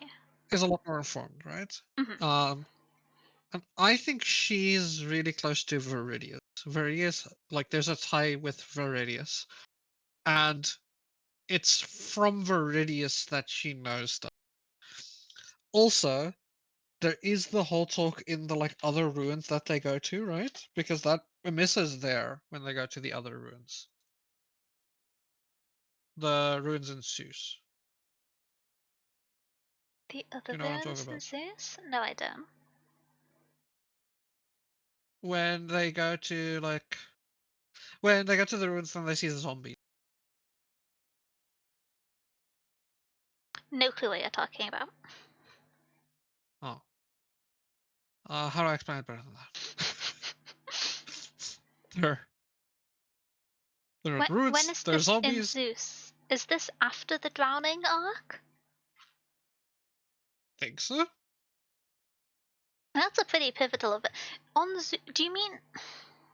I'm so I lost. might, be- I might be misremembering that it is in Zeus, but they go to a ruins, right? They do the like ruins thing. The only, There they see like zombies. from my memory, Like the only weird. zombies we see are at the end chasing after Vis in the Indiceum. At the very start, when he meets Diego, there's the creatures that are dead which have the removal Those of the things. eyes the same as um, Laticia, and then he sees them again the second time when he drops into the place on the way back from the family mourning event doing the irresponsible ocean jumping thing. I don't think that Amisa's near any of those. Hmm. Like, she's in the Indiceum, but she doesn't interact with any of the zombies, it's just Viz and Diego. So I'm a little bit bamboozled which bit. I think there's ruins on Zeus, but that's just like parts of the city that they didn't want to use. Not Well, so why I reference pre-cataclysm that is ruins. because why I reference that, right? Is because we see those like zombie things, right? And they're all stabbed with like obsidian daggers And she has the obsidian dagger, yeah. that she stabs him with. hmm So I think that the obsidian daggers are needed to like kill the people in all three places, is my guess. This is a note I had and forgot to talk about. But I don't know. But why would she have an obsidian dagger if she isn't related to somebody that knows something about that? And the only person that has any notion of knowing anything more about like any of that is Viridius. Yeah, I see that. Maybe Caesar, but like we don't know anything about Caesar and what he does or doesn't know. That's just like a Caesar has a weird tie to the mazes for some reason that they keep referencing about like he has to go deeper into the maze to go find Caesar. Well, Sewell made it through the maze and died in this dimension doing that. So that's why Sewell's tied to the Yeah. maze. But I see the pattern for that. I don't necessarily know if that ties her to religion. I think that I don't know. Well, it It ties ties her her to to the zombies. Viridius. It ties her to the zombies. I don't know if that ties her to Viridius. I would suggest Well, so it only ties her to Viridius because like of the implication that he's the the only zombie person that would know expert. to well, the only person that would know to give her something of obsidian daggers would be somebody that knows something about like stuff that could go happen here, which would be somebody which would be Viridius. Because we have the implication that he kind of knows something more about Wait, like I have a far-fetched theory. It's hmm, mentioned when discussing the um whether or not she did something nefarious to Viz when touching him after the transport crash. That she's from an old military family, yeah? What if it's cool. knowledge that's not within the group as a whole but passed down pre cataclysm? Maybe. But we don't the only issue with that is like we don't know how old some other families are, especially like high up family Yeah, in you military. would kind of assume that Idol's family is Because older. there's yes, because that's the highest known military family that we know, Idol. So he would probably know about it as well, because yes, his family is Hmm. incredibly high up in the situation. Yeah, I suppose so. But it's also, if at least 300 years have passed, the ones who were previously at the top aren't necessarily still at the top. Yeah, that's true. Being Do we know who Amissa's like there's no mention of her um family in the character list. uh that's Her what I was father gonna ask gets is named her in one of Latista's like beating up Viz for breakfast conversations, okay. but not So mentioned we know other like than that. nothing. Yeah, Yeah, so we know like nothing. yeah, We know like the the Cordis family, and that's all we know. Okay. Huh. That's definitely an interesting idea. I yeah. can see it. But like it would just the only thing against that is like Why her and no one it else? doesn't make sense that Indol doesn't know. Yeah, I suppose so. Because like yeah, Indol is also why like if the statement so we don't know which statement is correct. We also we We know the cataclysm was the cataclysm 300 years ago. I always get the impression it's longer ago, but it was only oh 300. Yeah, yeah. so So it is the other possible that thing information was passed down pre-cataclysm, but so much was maybe lost that it would. Because it makes sense that Amisa's action. I'm working back from actions to motive, not from like reasoning that supports it. But something that yeah. supports her actions is knowledge of the cataclysm and viewing Viz's arms change as being a symptom she's heard described associated with that. Yes. So the one thing that I have questions about around that, right? And especially if we do go on this train of like it's catechism knowledge that military has, Mhm. is if the statement is correct, Belly's family is from as influential as like Emissa's Belly's family family would is be. confused. That's what I'm saying, with the caveat if the family statement is correct that they're a very powerful, like old military family. Because I do think the implication is that they were an old military family that she is from, which doesn't make sense. Whole situation around who she is actually related to, but like if that statement I is the think, right statement, tentatively, Belly would also I know. think this is a good book, but I think given that we have established a plot hole regarding Belly, we are maybe thinking about this too much. I don't think so. I think Belly's family might just be from military, and they're like, well, no. Which statement would be less confusing if Belly's family If is Beverly's family military is or from if it's not? governance, it would be less confusing because a pivotal moment, if you view Viz as ascending from class to class, there's the like twofold action that he gets back the papers for Calidus, but the reason why that event occurs that's like a central plot point is Belly agreeing so that he swaps to governance. Um, Yeah. Whereas she just appears in the background along a group of people where the group as a whole is stated to be military, which to me isn't as much of a story commitment, even if it happens twice. Yes. But like, hmm.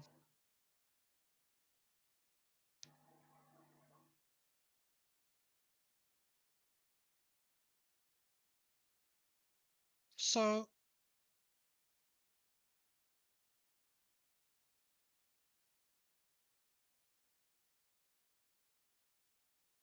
huh.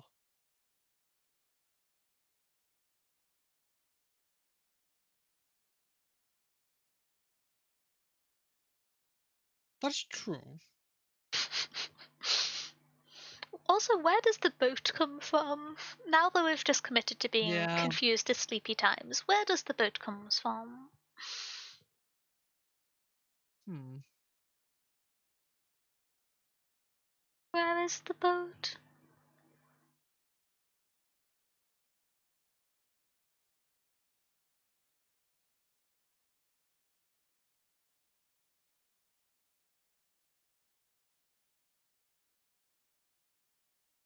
Hmm. Also, you know how I said Alapai ex machina? There's actually the fourth time that Alapai helped out because it was the Alapai that attacked the Anguis military agent that was killing Calidus. And admittedly, Yeah. intervened a bit late, but that's a fourth Deus Ex dog. So that dog better be supernatural, otherwise I'm just annoyed.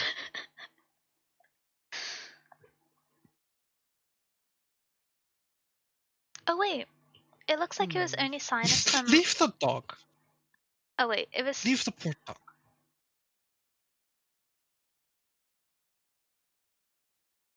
Poor doggy.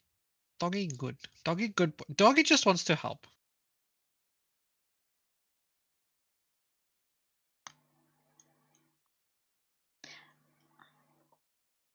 Yeah. Wait.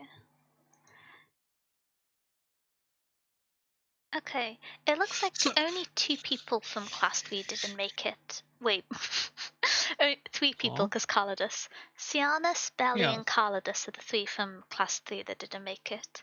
So only. Well, Yeah. really?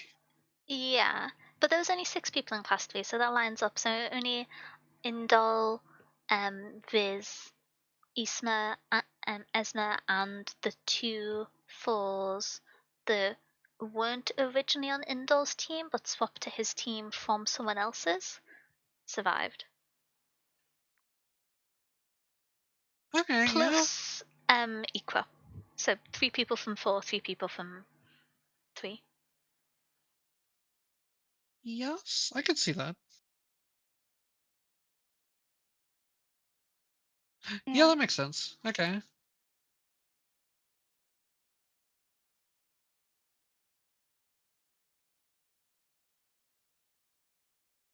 Hmm.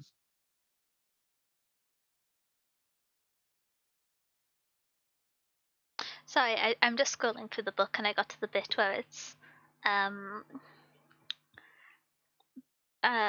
today is my 18th birthday, new paragraph. I don't know what time calendar star is, and I'm being emo again.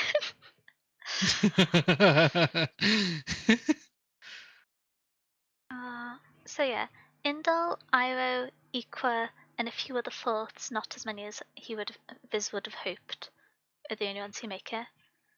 Um, Hmm.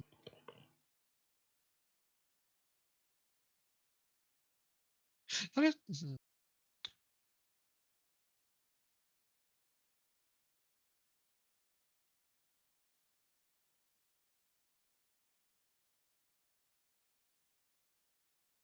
where does the boot come from? Yeah. Because either that's Well, yeah. so, hmm. Theory. Theory? Theory time. Okay, we're cooking, okay? Okay, Mhm. hear me out, Mhm. okay? We're gonna cook here. So we know of. Okay, wait. How do I say this? Huh. We know of what's the character's name again? Veridus, Uh, Iqua, Asima, mm-mm, Asma, mm-mm, Calidus, uh, uh-uh, Viz, dog, puppy, uh-uh, puppy uh-uh. that's even more Mary Sue Melior, than Viz, Melia. Yeah. Melior. We know Melior, right? And he's like weird powers because he has those like Yes. weird powers, right? Mhm. That goes like that's like teleportation, but not teleportation because like he does the whole like cha cha cha thing, right? He goes like boop, boop, boop, right? That's You know not what I'm talking about? teleportation. He vaporizes people. Well, Their blood ish. and like internal organs are left shredded on the seats. They're Well, not okay. getting So teleported. wait, are we talking about the same person? Melior at the Colosseum, who Viz tries to kill but ends up killing himself. Uh-uh. Who are you talking about then? The person that can like teleport. Well, Oh, travel do you mean the across person who dimensions. is Reliquia's boss? Or do you I think so. mean Caesar? No, not Reliquia's. Caesar. I I'm talking about the guy that's the Requier's boss, I think. The like anguish, the mysterious anguish guy. So he has the like power to like travel across dimensions, right? Where Yes, it's I like it remember. seems like teleportation, but he can go to like the other one and then walk a few steps and then go back to the same place on the other plane, and it Yeah. looks like teleporting. But it's actually just moving in another place and then It's. going back to the Is same it place. confirmed Yeah. that that's what's happened? Kinda. I don't know if it's exactly confirmed, but that's the implication that is like, I just got if the. I move on this plane without this one as security, I can get past and go into that place. That to me Type would vibe. infer that he's made it through the trial. Yes, but so with that whole power, uh, it's it's related to like traveling, right? Yeah. Which a boat would imply. Which do you think Viz has that power? And that's what that's implying. That Viz has some like weird ass power. Well, Viz's powers that we've seen are healing, moving things, telekinesis a la the heart. Um, then there's Because Viz is definitely weird. But like, yeah. do we Viz think has that like like seventh whole sense for danger, telekinesis, and additional healing. mm, I have a special power too. What's the special power, Silver Lining? you have a special power? Is it I not want a special sleeping? power. we got that too. Yeah, um, I got that one sadly. wait, who? What's his name? I can talk to animals, but they don't talk back. This is Kai, the Hell dog yeah. that's very clearly supernatural. Um, The dog is not supernatural. Leave what the do you dog mean alone. the dog is not supernatural? The dog beat up multiple apocalypse zombies. Yeah, but it's not a dog, it's a wolf. I thought it was a puppy. Um, Also, if we're trying to do the whole Viridius is maybe a good guy argument, why is one of the members of his class in the Zapper? Yes. So I'm not I'm still kind of resistant to assuming he's good. Um Yeah. Hmm. yeah. Whereas I'm just if I search for the name Anguis, he's got to have Anguis in his description, right? Probably. What's that guy's name? I forgot. The teleporty man. Teleporty man. Telepathy man. He doesn't get a name in the scene, but he speaks to Viz later on. Where does he speak to Viz? Ostius. I think his name is Ostius. Um, That sounds familiar. his name is not associated with the word Anguis in the descriptions. I'm grumpy with the naming conventions for the glossary. Sorry. Let me That look for sounds familiar. Ostius. Ostius. Uh, Ostius seems I'm like not. it looks sounds Is that familiar. Ostius with an O? Yes. Oh, I think so. I'm not seeing an Ostius with an O or A in the list of characters. Huh. um, there's Atticus, but that's the class for Uh-huh. student. Um, Hmm. Esenia is the person in charge of the stables. Um, Ortica is the Sextus dispenser of the Criskill household. Um, student, sister, student, father, birth Hmm. name 7, teacher, student, lieutenant 3, Melior, military, advisor, student, Ferreira. Oh, that's class 7. Um,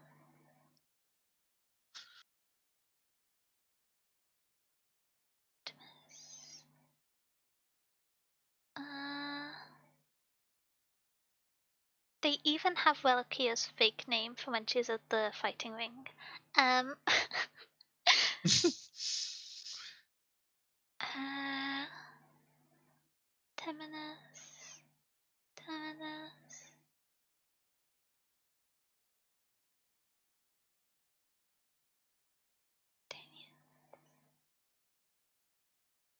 Okay.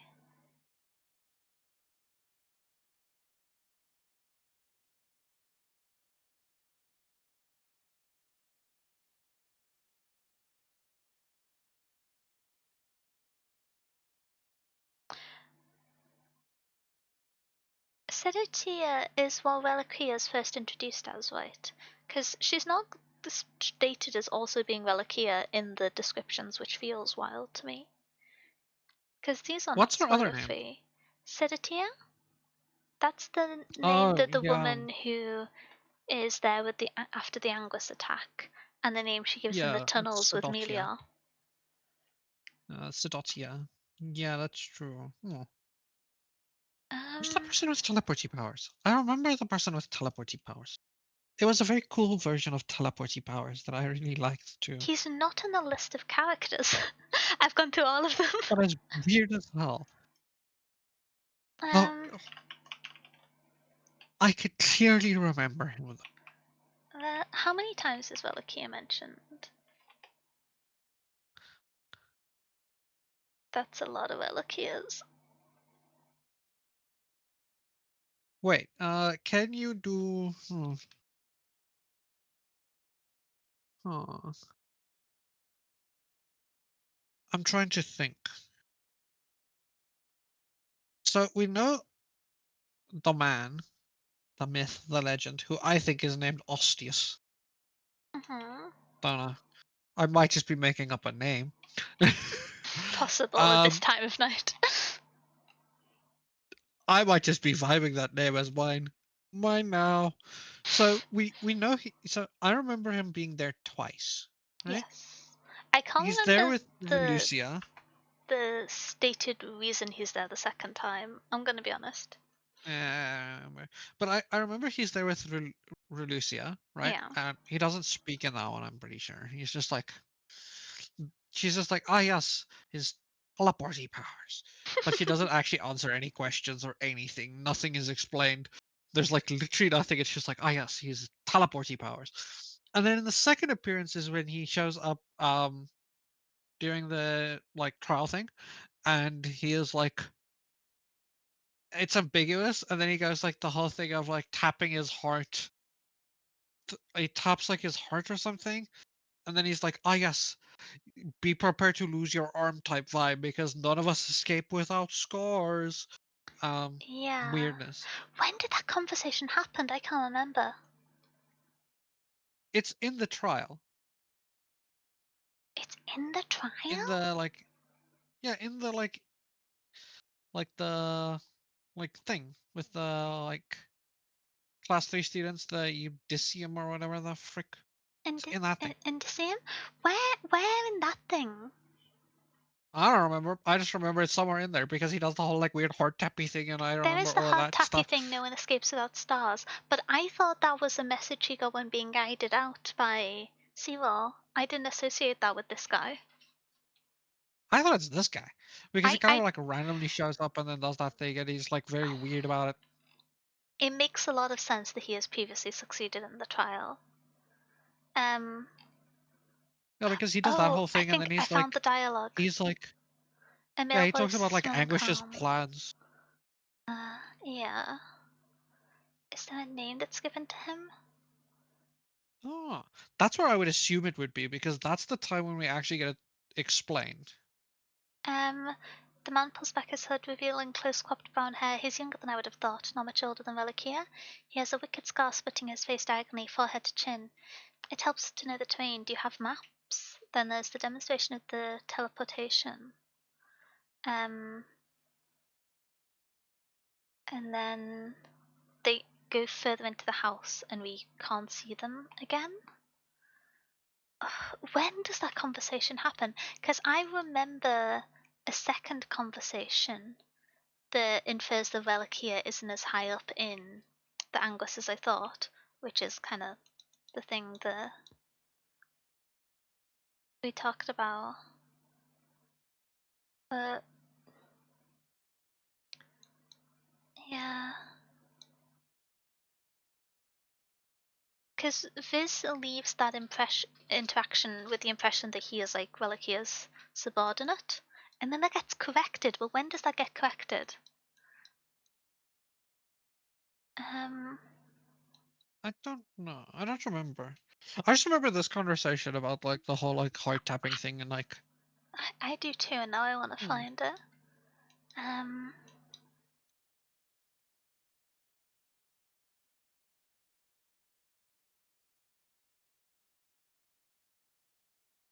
oh, I found it.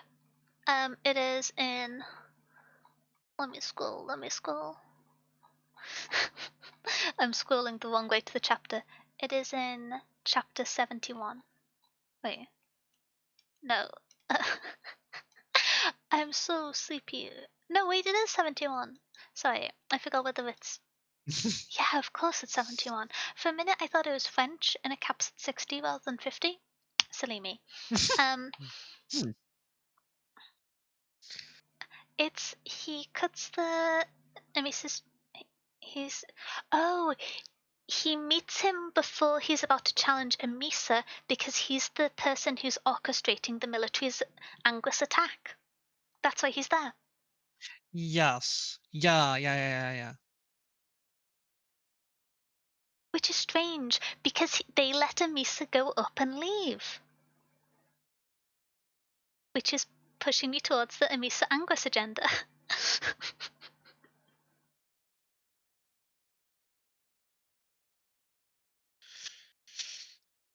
Ooh. That, yeah? Hmm.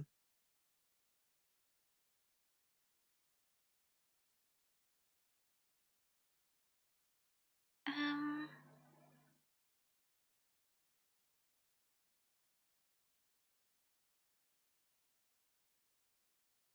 So, Hmm.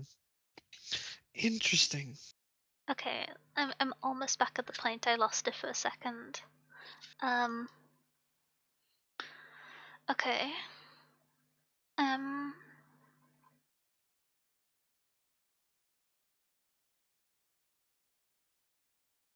so he interrupts Viz after Viz has found the bodies of the two lookouts that were on Indal's team, and he says, "Do not mourn them." Very clearly, Anguis.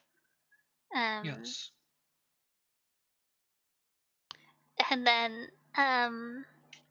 the man realizes that Viz recognizes him, which makes sense why he's confused. Um, Hmm. uh, um, but I shall indulge you this once. We are doing this at military's behest, though they think we don't know.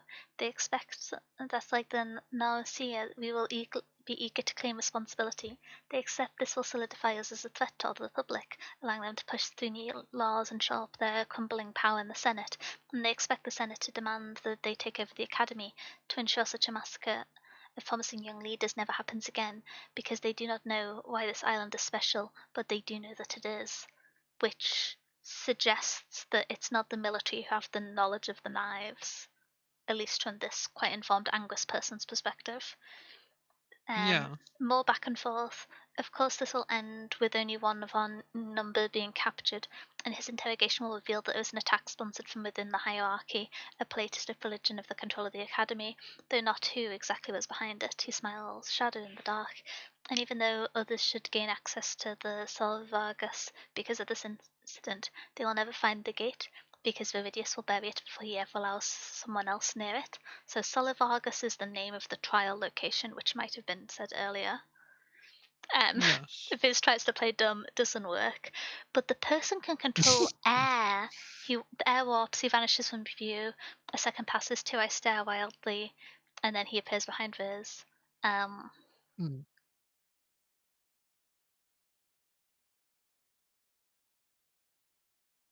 your safety team knew not to attack you, etc. Um, Now, yes, he has gone through the trial because he says, after looking behind him, Allah seeing his arm, "Now that I know you are my kin, young man, I am so very eager to see what you can do," which I think confirms that he's also successfully ran the Solikum trial. Yes. Yeah, so he is. Wait, that does mean that Viz is gonna have an interesting power too, if that is his like, because his implication is I'm excited to see what you can do, Yeah, is that it doesn't it's not that symmetrical. means that yeah, that means his power of like teleportation thing is kinda like attached to that, which means Viz has something different. Wait, which means that Viz's other powers aren't related to it. It doesn't necessarily mean that it's only one power. It could, because the things we've seen Viz have is like a preternatural seventh sense, advanced healing, and telekinesis. It could be that telekinesis is a specific power, and the other two are just like buffs from being a multi-dimensional being, I guess. Because they seem like very passive effects. That's also synonymous with things people who have more will have, the better healing and better awareness. They're things that it talks about sextuses, etc. having. Yeah, that's true. That is true. And then Hmm. he goes on his like, Reliquia, oh come now, she just does what she's told. Our little revolutionary dreams too small for the likes of us, I fear. Which in a way suggests that, I don't know. To me that detaches them from the Anguis somewhat, but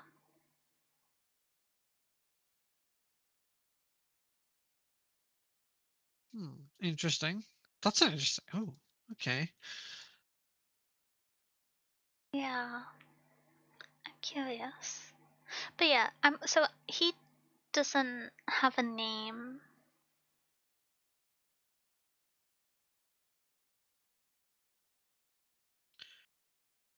I guess he doesn't get named. Maybe I just made up a name, or I heard it somewhere. Yeah. Guess I made up a name. Um Yeah, one piece of advice, young man: you should prepare yourself to lose that arm. None of us get out. None of us get out without scars, and he touches his Yeah. disfigurement lightly. There's another warping in the air, and he's gone. Okay, so I'm excited for book two. I'm very excited for book two.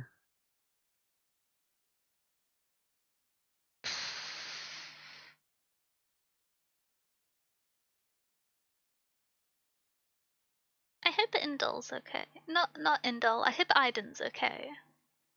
Calidus is notably not okay. Viz, Yeah. I'm vaguely attached because I think him being alive will be for the better interest of the characters I like. But it's not going well for anyone. I don't see this going well for Lannister, which I feel negatively about. Oh, I did have one question Hmm. that I'm curious on who you think. So there is the um so huh.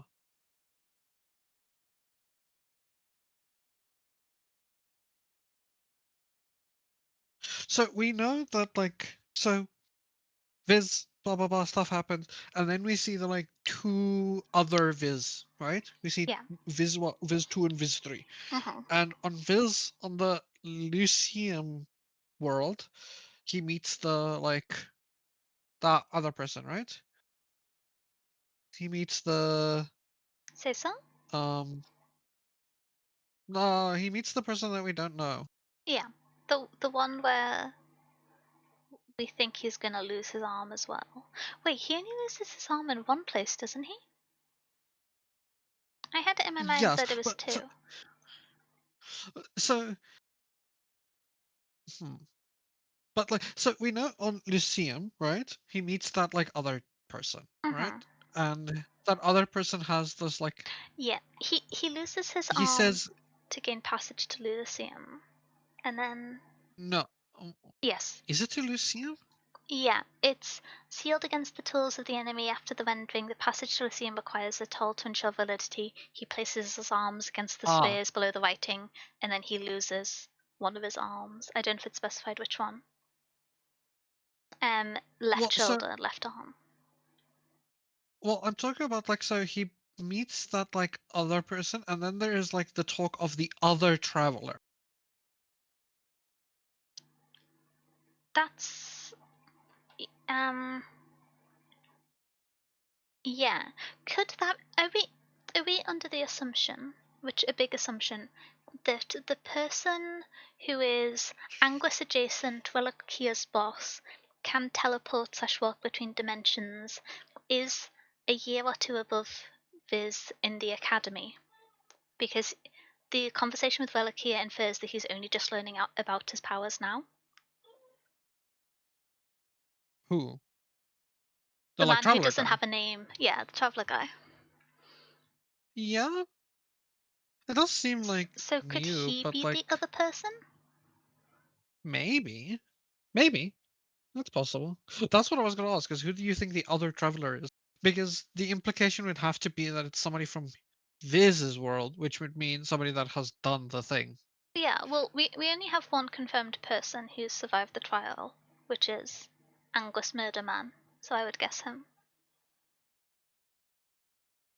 Or, No, do we? big twist, it could be Veridus.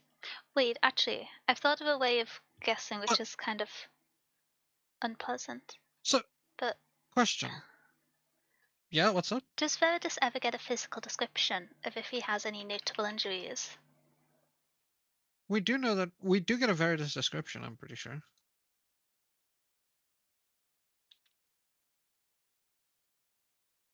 I say Veritas. His name is not Veritas. His name is Verudius. Verudius? Who's Veridus then? No one. I just keep saying his name No, wrong. there's a Veridus, because I Verudius. searched Veridius. There's a Veridus because I've searched the name and it shows up on page 20. Who the fuck is Veritas? I don't know Veritas. I just said this man's name wrong. Oh, is Veridus Nato's surname? The person who was in Kisco's class. Oh, that might be why. Yeah, The... maybe.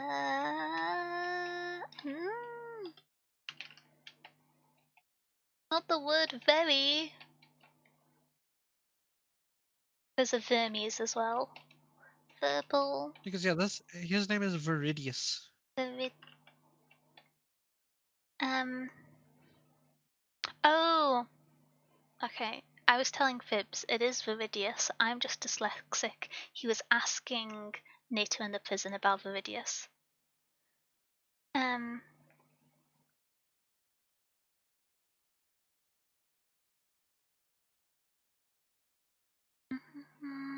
So why I was asking, because so so we know of the only person we know of that has traveled, right? Is the weird man, the nameless, Yeah. right? But he could. Do you think he can bring people along and leave them there? No, I don't think so. Because if not, we do have another confirmed person that has done it, right? Ew. Zero. No. Well, yes, but we don't know if he's in all dimensions. Because he didn't survive at least one. Yes, but he meets the end of the book is him meeting Viz on the other Yeah, place. but it's not that if he survives in one, he survives in the other. I don't think. No, he might still be dead on res, but that does mean that he did the whole thing. Yes, but as we've seen from the way they treat Viz when he arrives in one of them, there's like a very severe risk to his health as they like rush to rescue him. So it could be that he made it to the trial and survived in one of the alternative planes, but not the other alternative plane. There could be another traveler. Like he isn't necessarily alive there. The one True. who is most likely to necessarily be alive on both alternative planes is the other person who's known to have made it back to this world. My mention with Veridus is given his knowledge and his passion for this. Could he have made it back? But I don't think that's likely given the way he's encouraging people to run through the trial if he had that information. Unless he needs to get more people on the other side to help him there, is the line. But um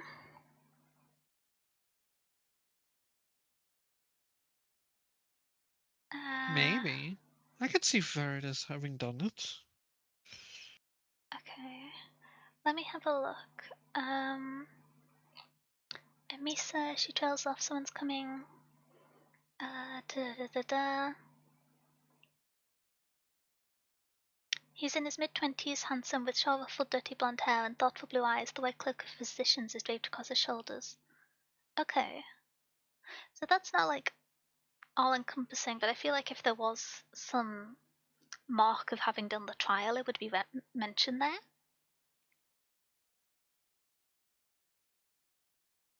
Yeah. Wait. If we're under the impression that like it is somebody that has like Pardon, sorry. something like It could physically be scarring, that. do you think Lanista? Well, this is my like wild theory of Lannister actually made it and just forgot for some reason. Because she does But have a Lanistia is there. supernatural injury that is associated with the place and is hyper competent. Could it have been that would be what happens if the people chasing you out of the tomb catch you?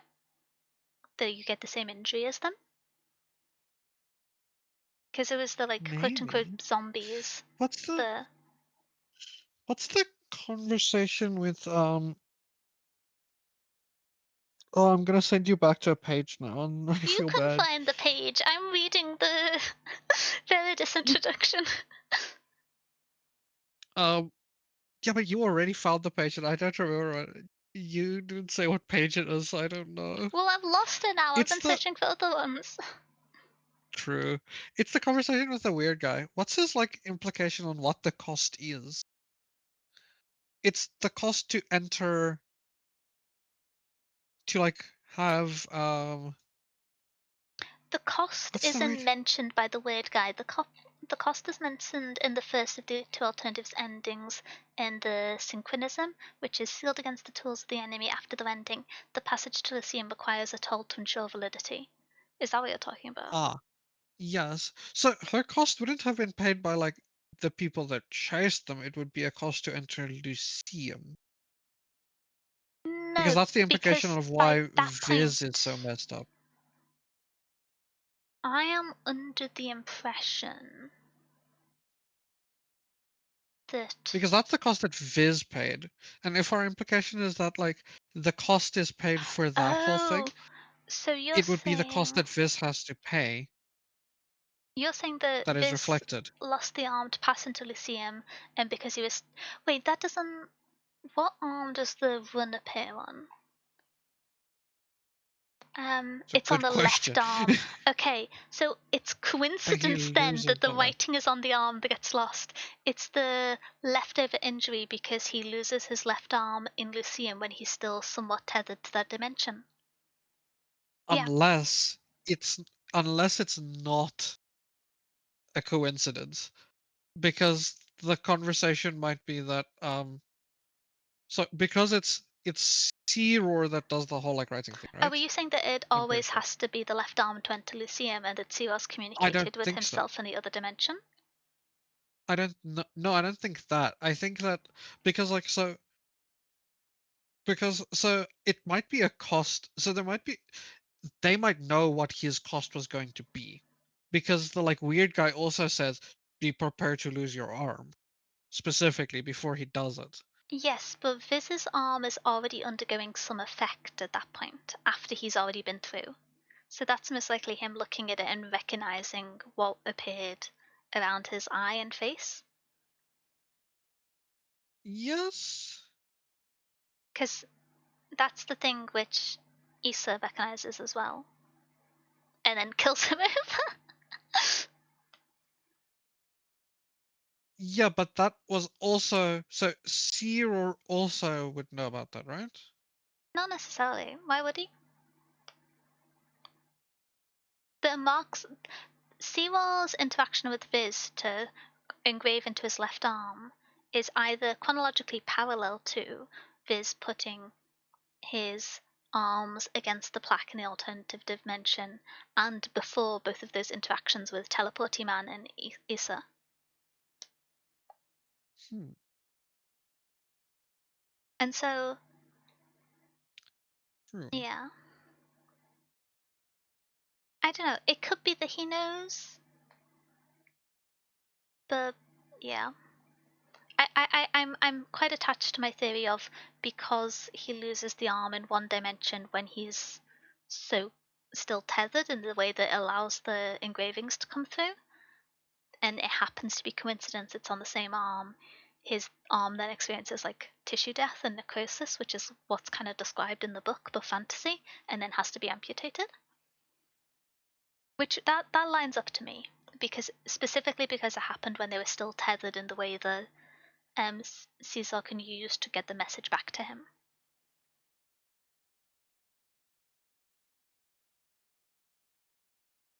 Yeah. Yeah. Hmm.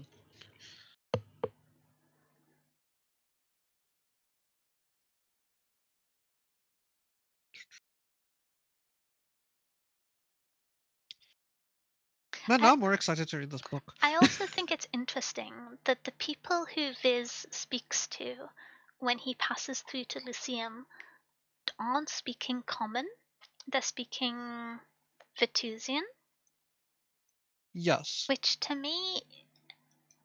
Wait!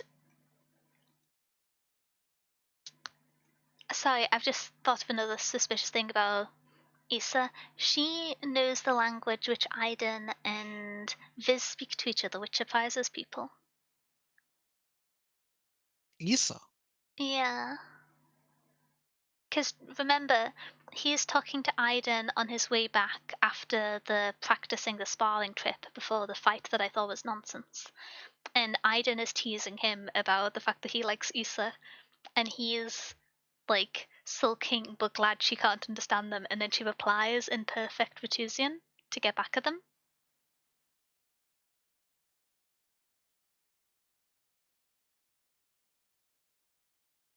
Vetusian is also the language which Yukeska, pretending to be the Sextus Corhopius, interrogates NATO in. Yes. Uh,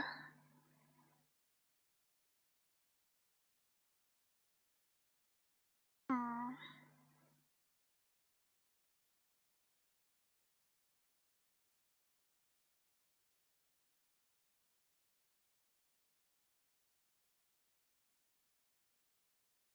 Vetusian is also the language of the ruins. Wait, is maybe Vetusian isn't the language that Indal speaks? No, I don't Vetusian is think the so. ancient dialect. Yeah, Vetusian is the like old I dialect. do still think it's interesting that Issa speaks the near dead language that Indal and Viz speak. Not Indal, Aiden and Viz speak. Because we do know that's true. I don't know. Yes. Um, Yes. Vetusian. Oh, the command that's written in Because his arm is in Vetusian as well, which is weird. Because if he was writing, surely true. he would just write in the language he knows best. But yeah. It is, I will say, quite funny to me that they invented the only like language specific words they have is swearing.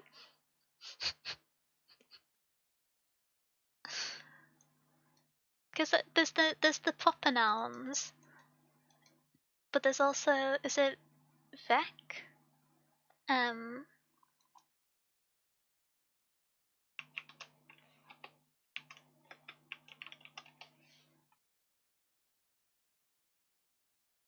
Hmm.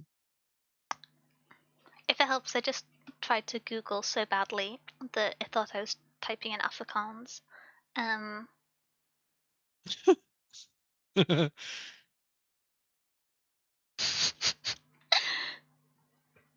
apparently vec, dubious Reddit thread, vec is an abbreviation for eat my shorts in Latin, which is quite humorous to me. Um, but yeah, I don't think that's. It's not true that spelling, at least. I don't know. Would you believe the nuns never taught me how to swear in Latin? That's cool. I mean, yeah, that's the first thing you learn in every language. Okay. Do we have any more notes? Because I am conscious it is 2:30 and I continue to 3:30. be unconscious. You need to be. I need to be reading the Strength of the Few. I need to be getting ready to go to Reformer. I'm doing 2 classes back to back for the first time this morning. I'm gonna Ooh, suffer. fun. Okay. Yeah, that's gonna be fun. Ooh. Um.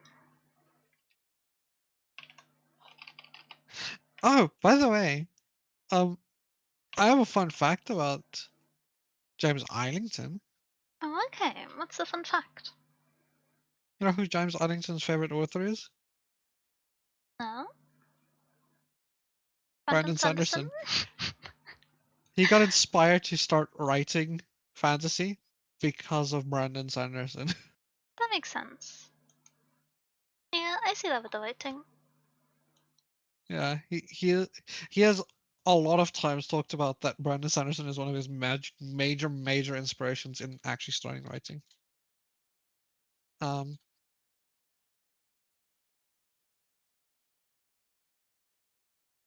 which kind of makes sense if you look at like how the worlds are and like a bunch of the stuff. It makes sense with how It's clear, plotted it is. yeah. Also, in just like how expansive he does things, and how interesting his magic system is. Yeah.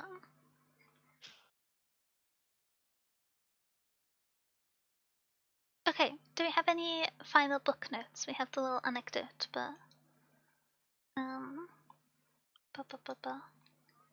Ah! Sorry, my brain. Hmm?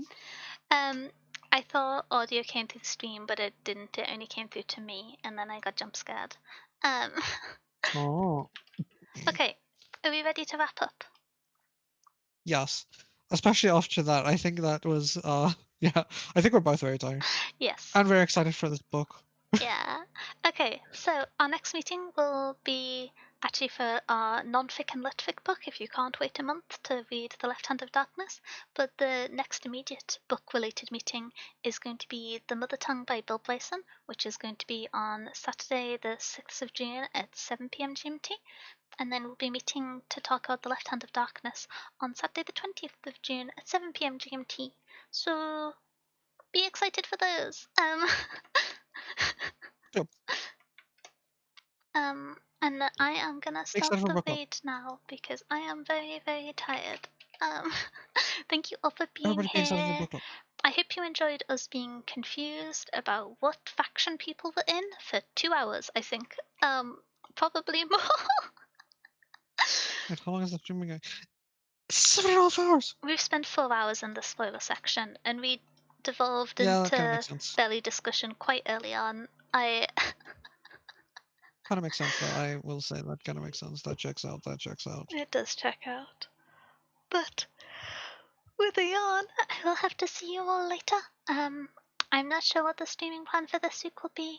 I I need to gamble for Cool Lady with the Leak Pants in Arknight's Enfield, so that'll occur at some point. But other than that, I do not know. But I will see you all around. Thank you for hanging out. Bye bye bye bye bye bye. Let's go say hi to Cloudy. Rah. Okay. And now I click the button to end stream.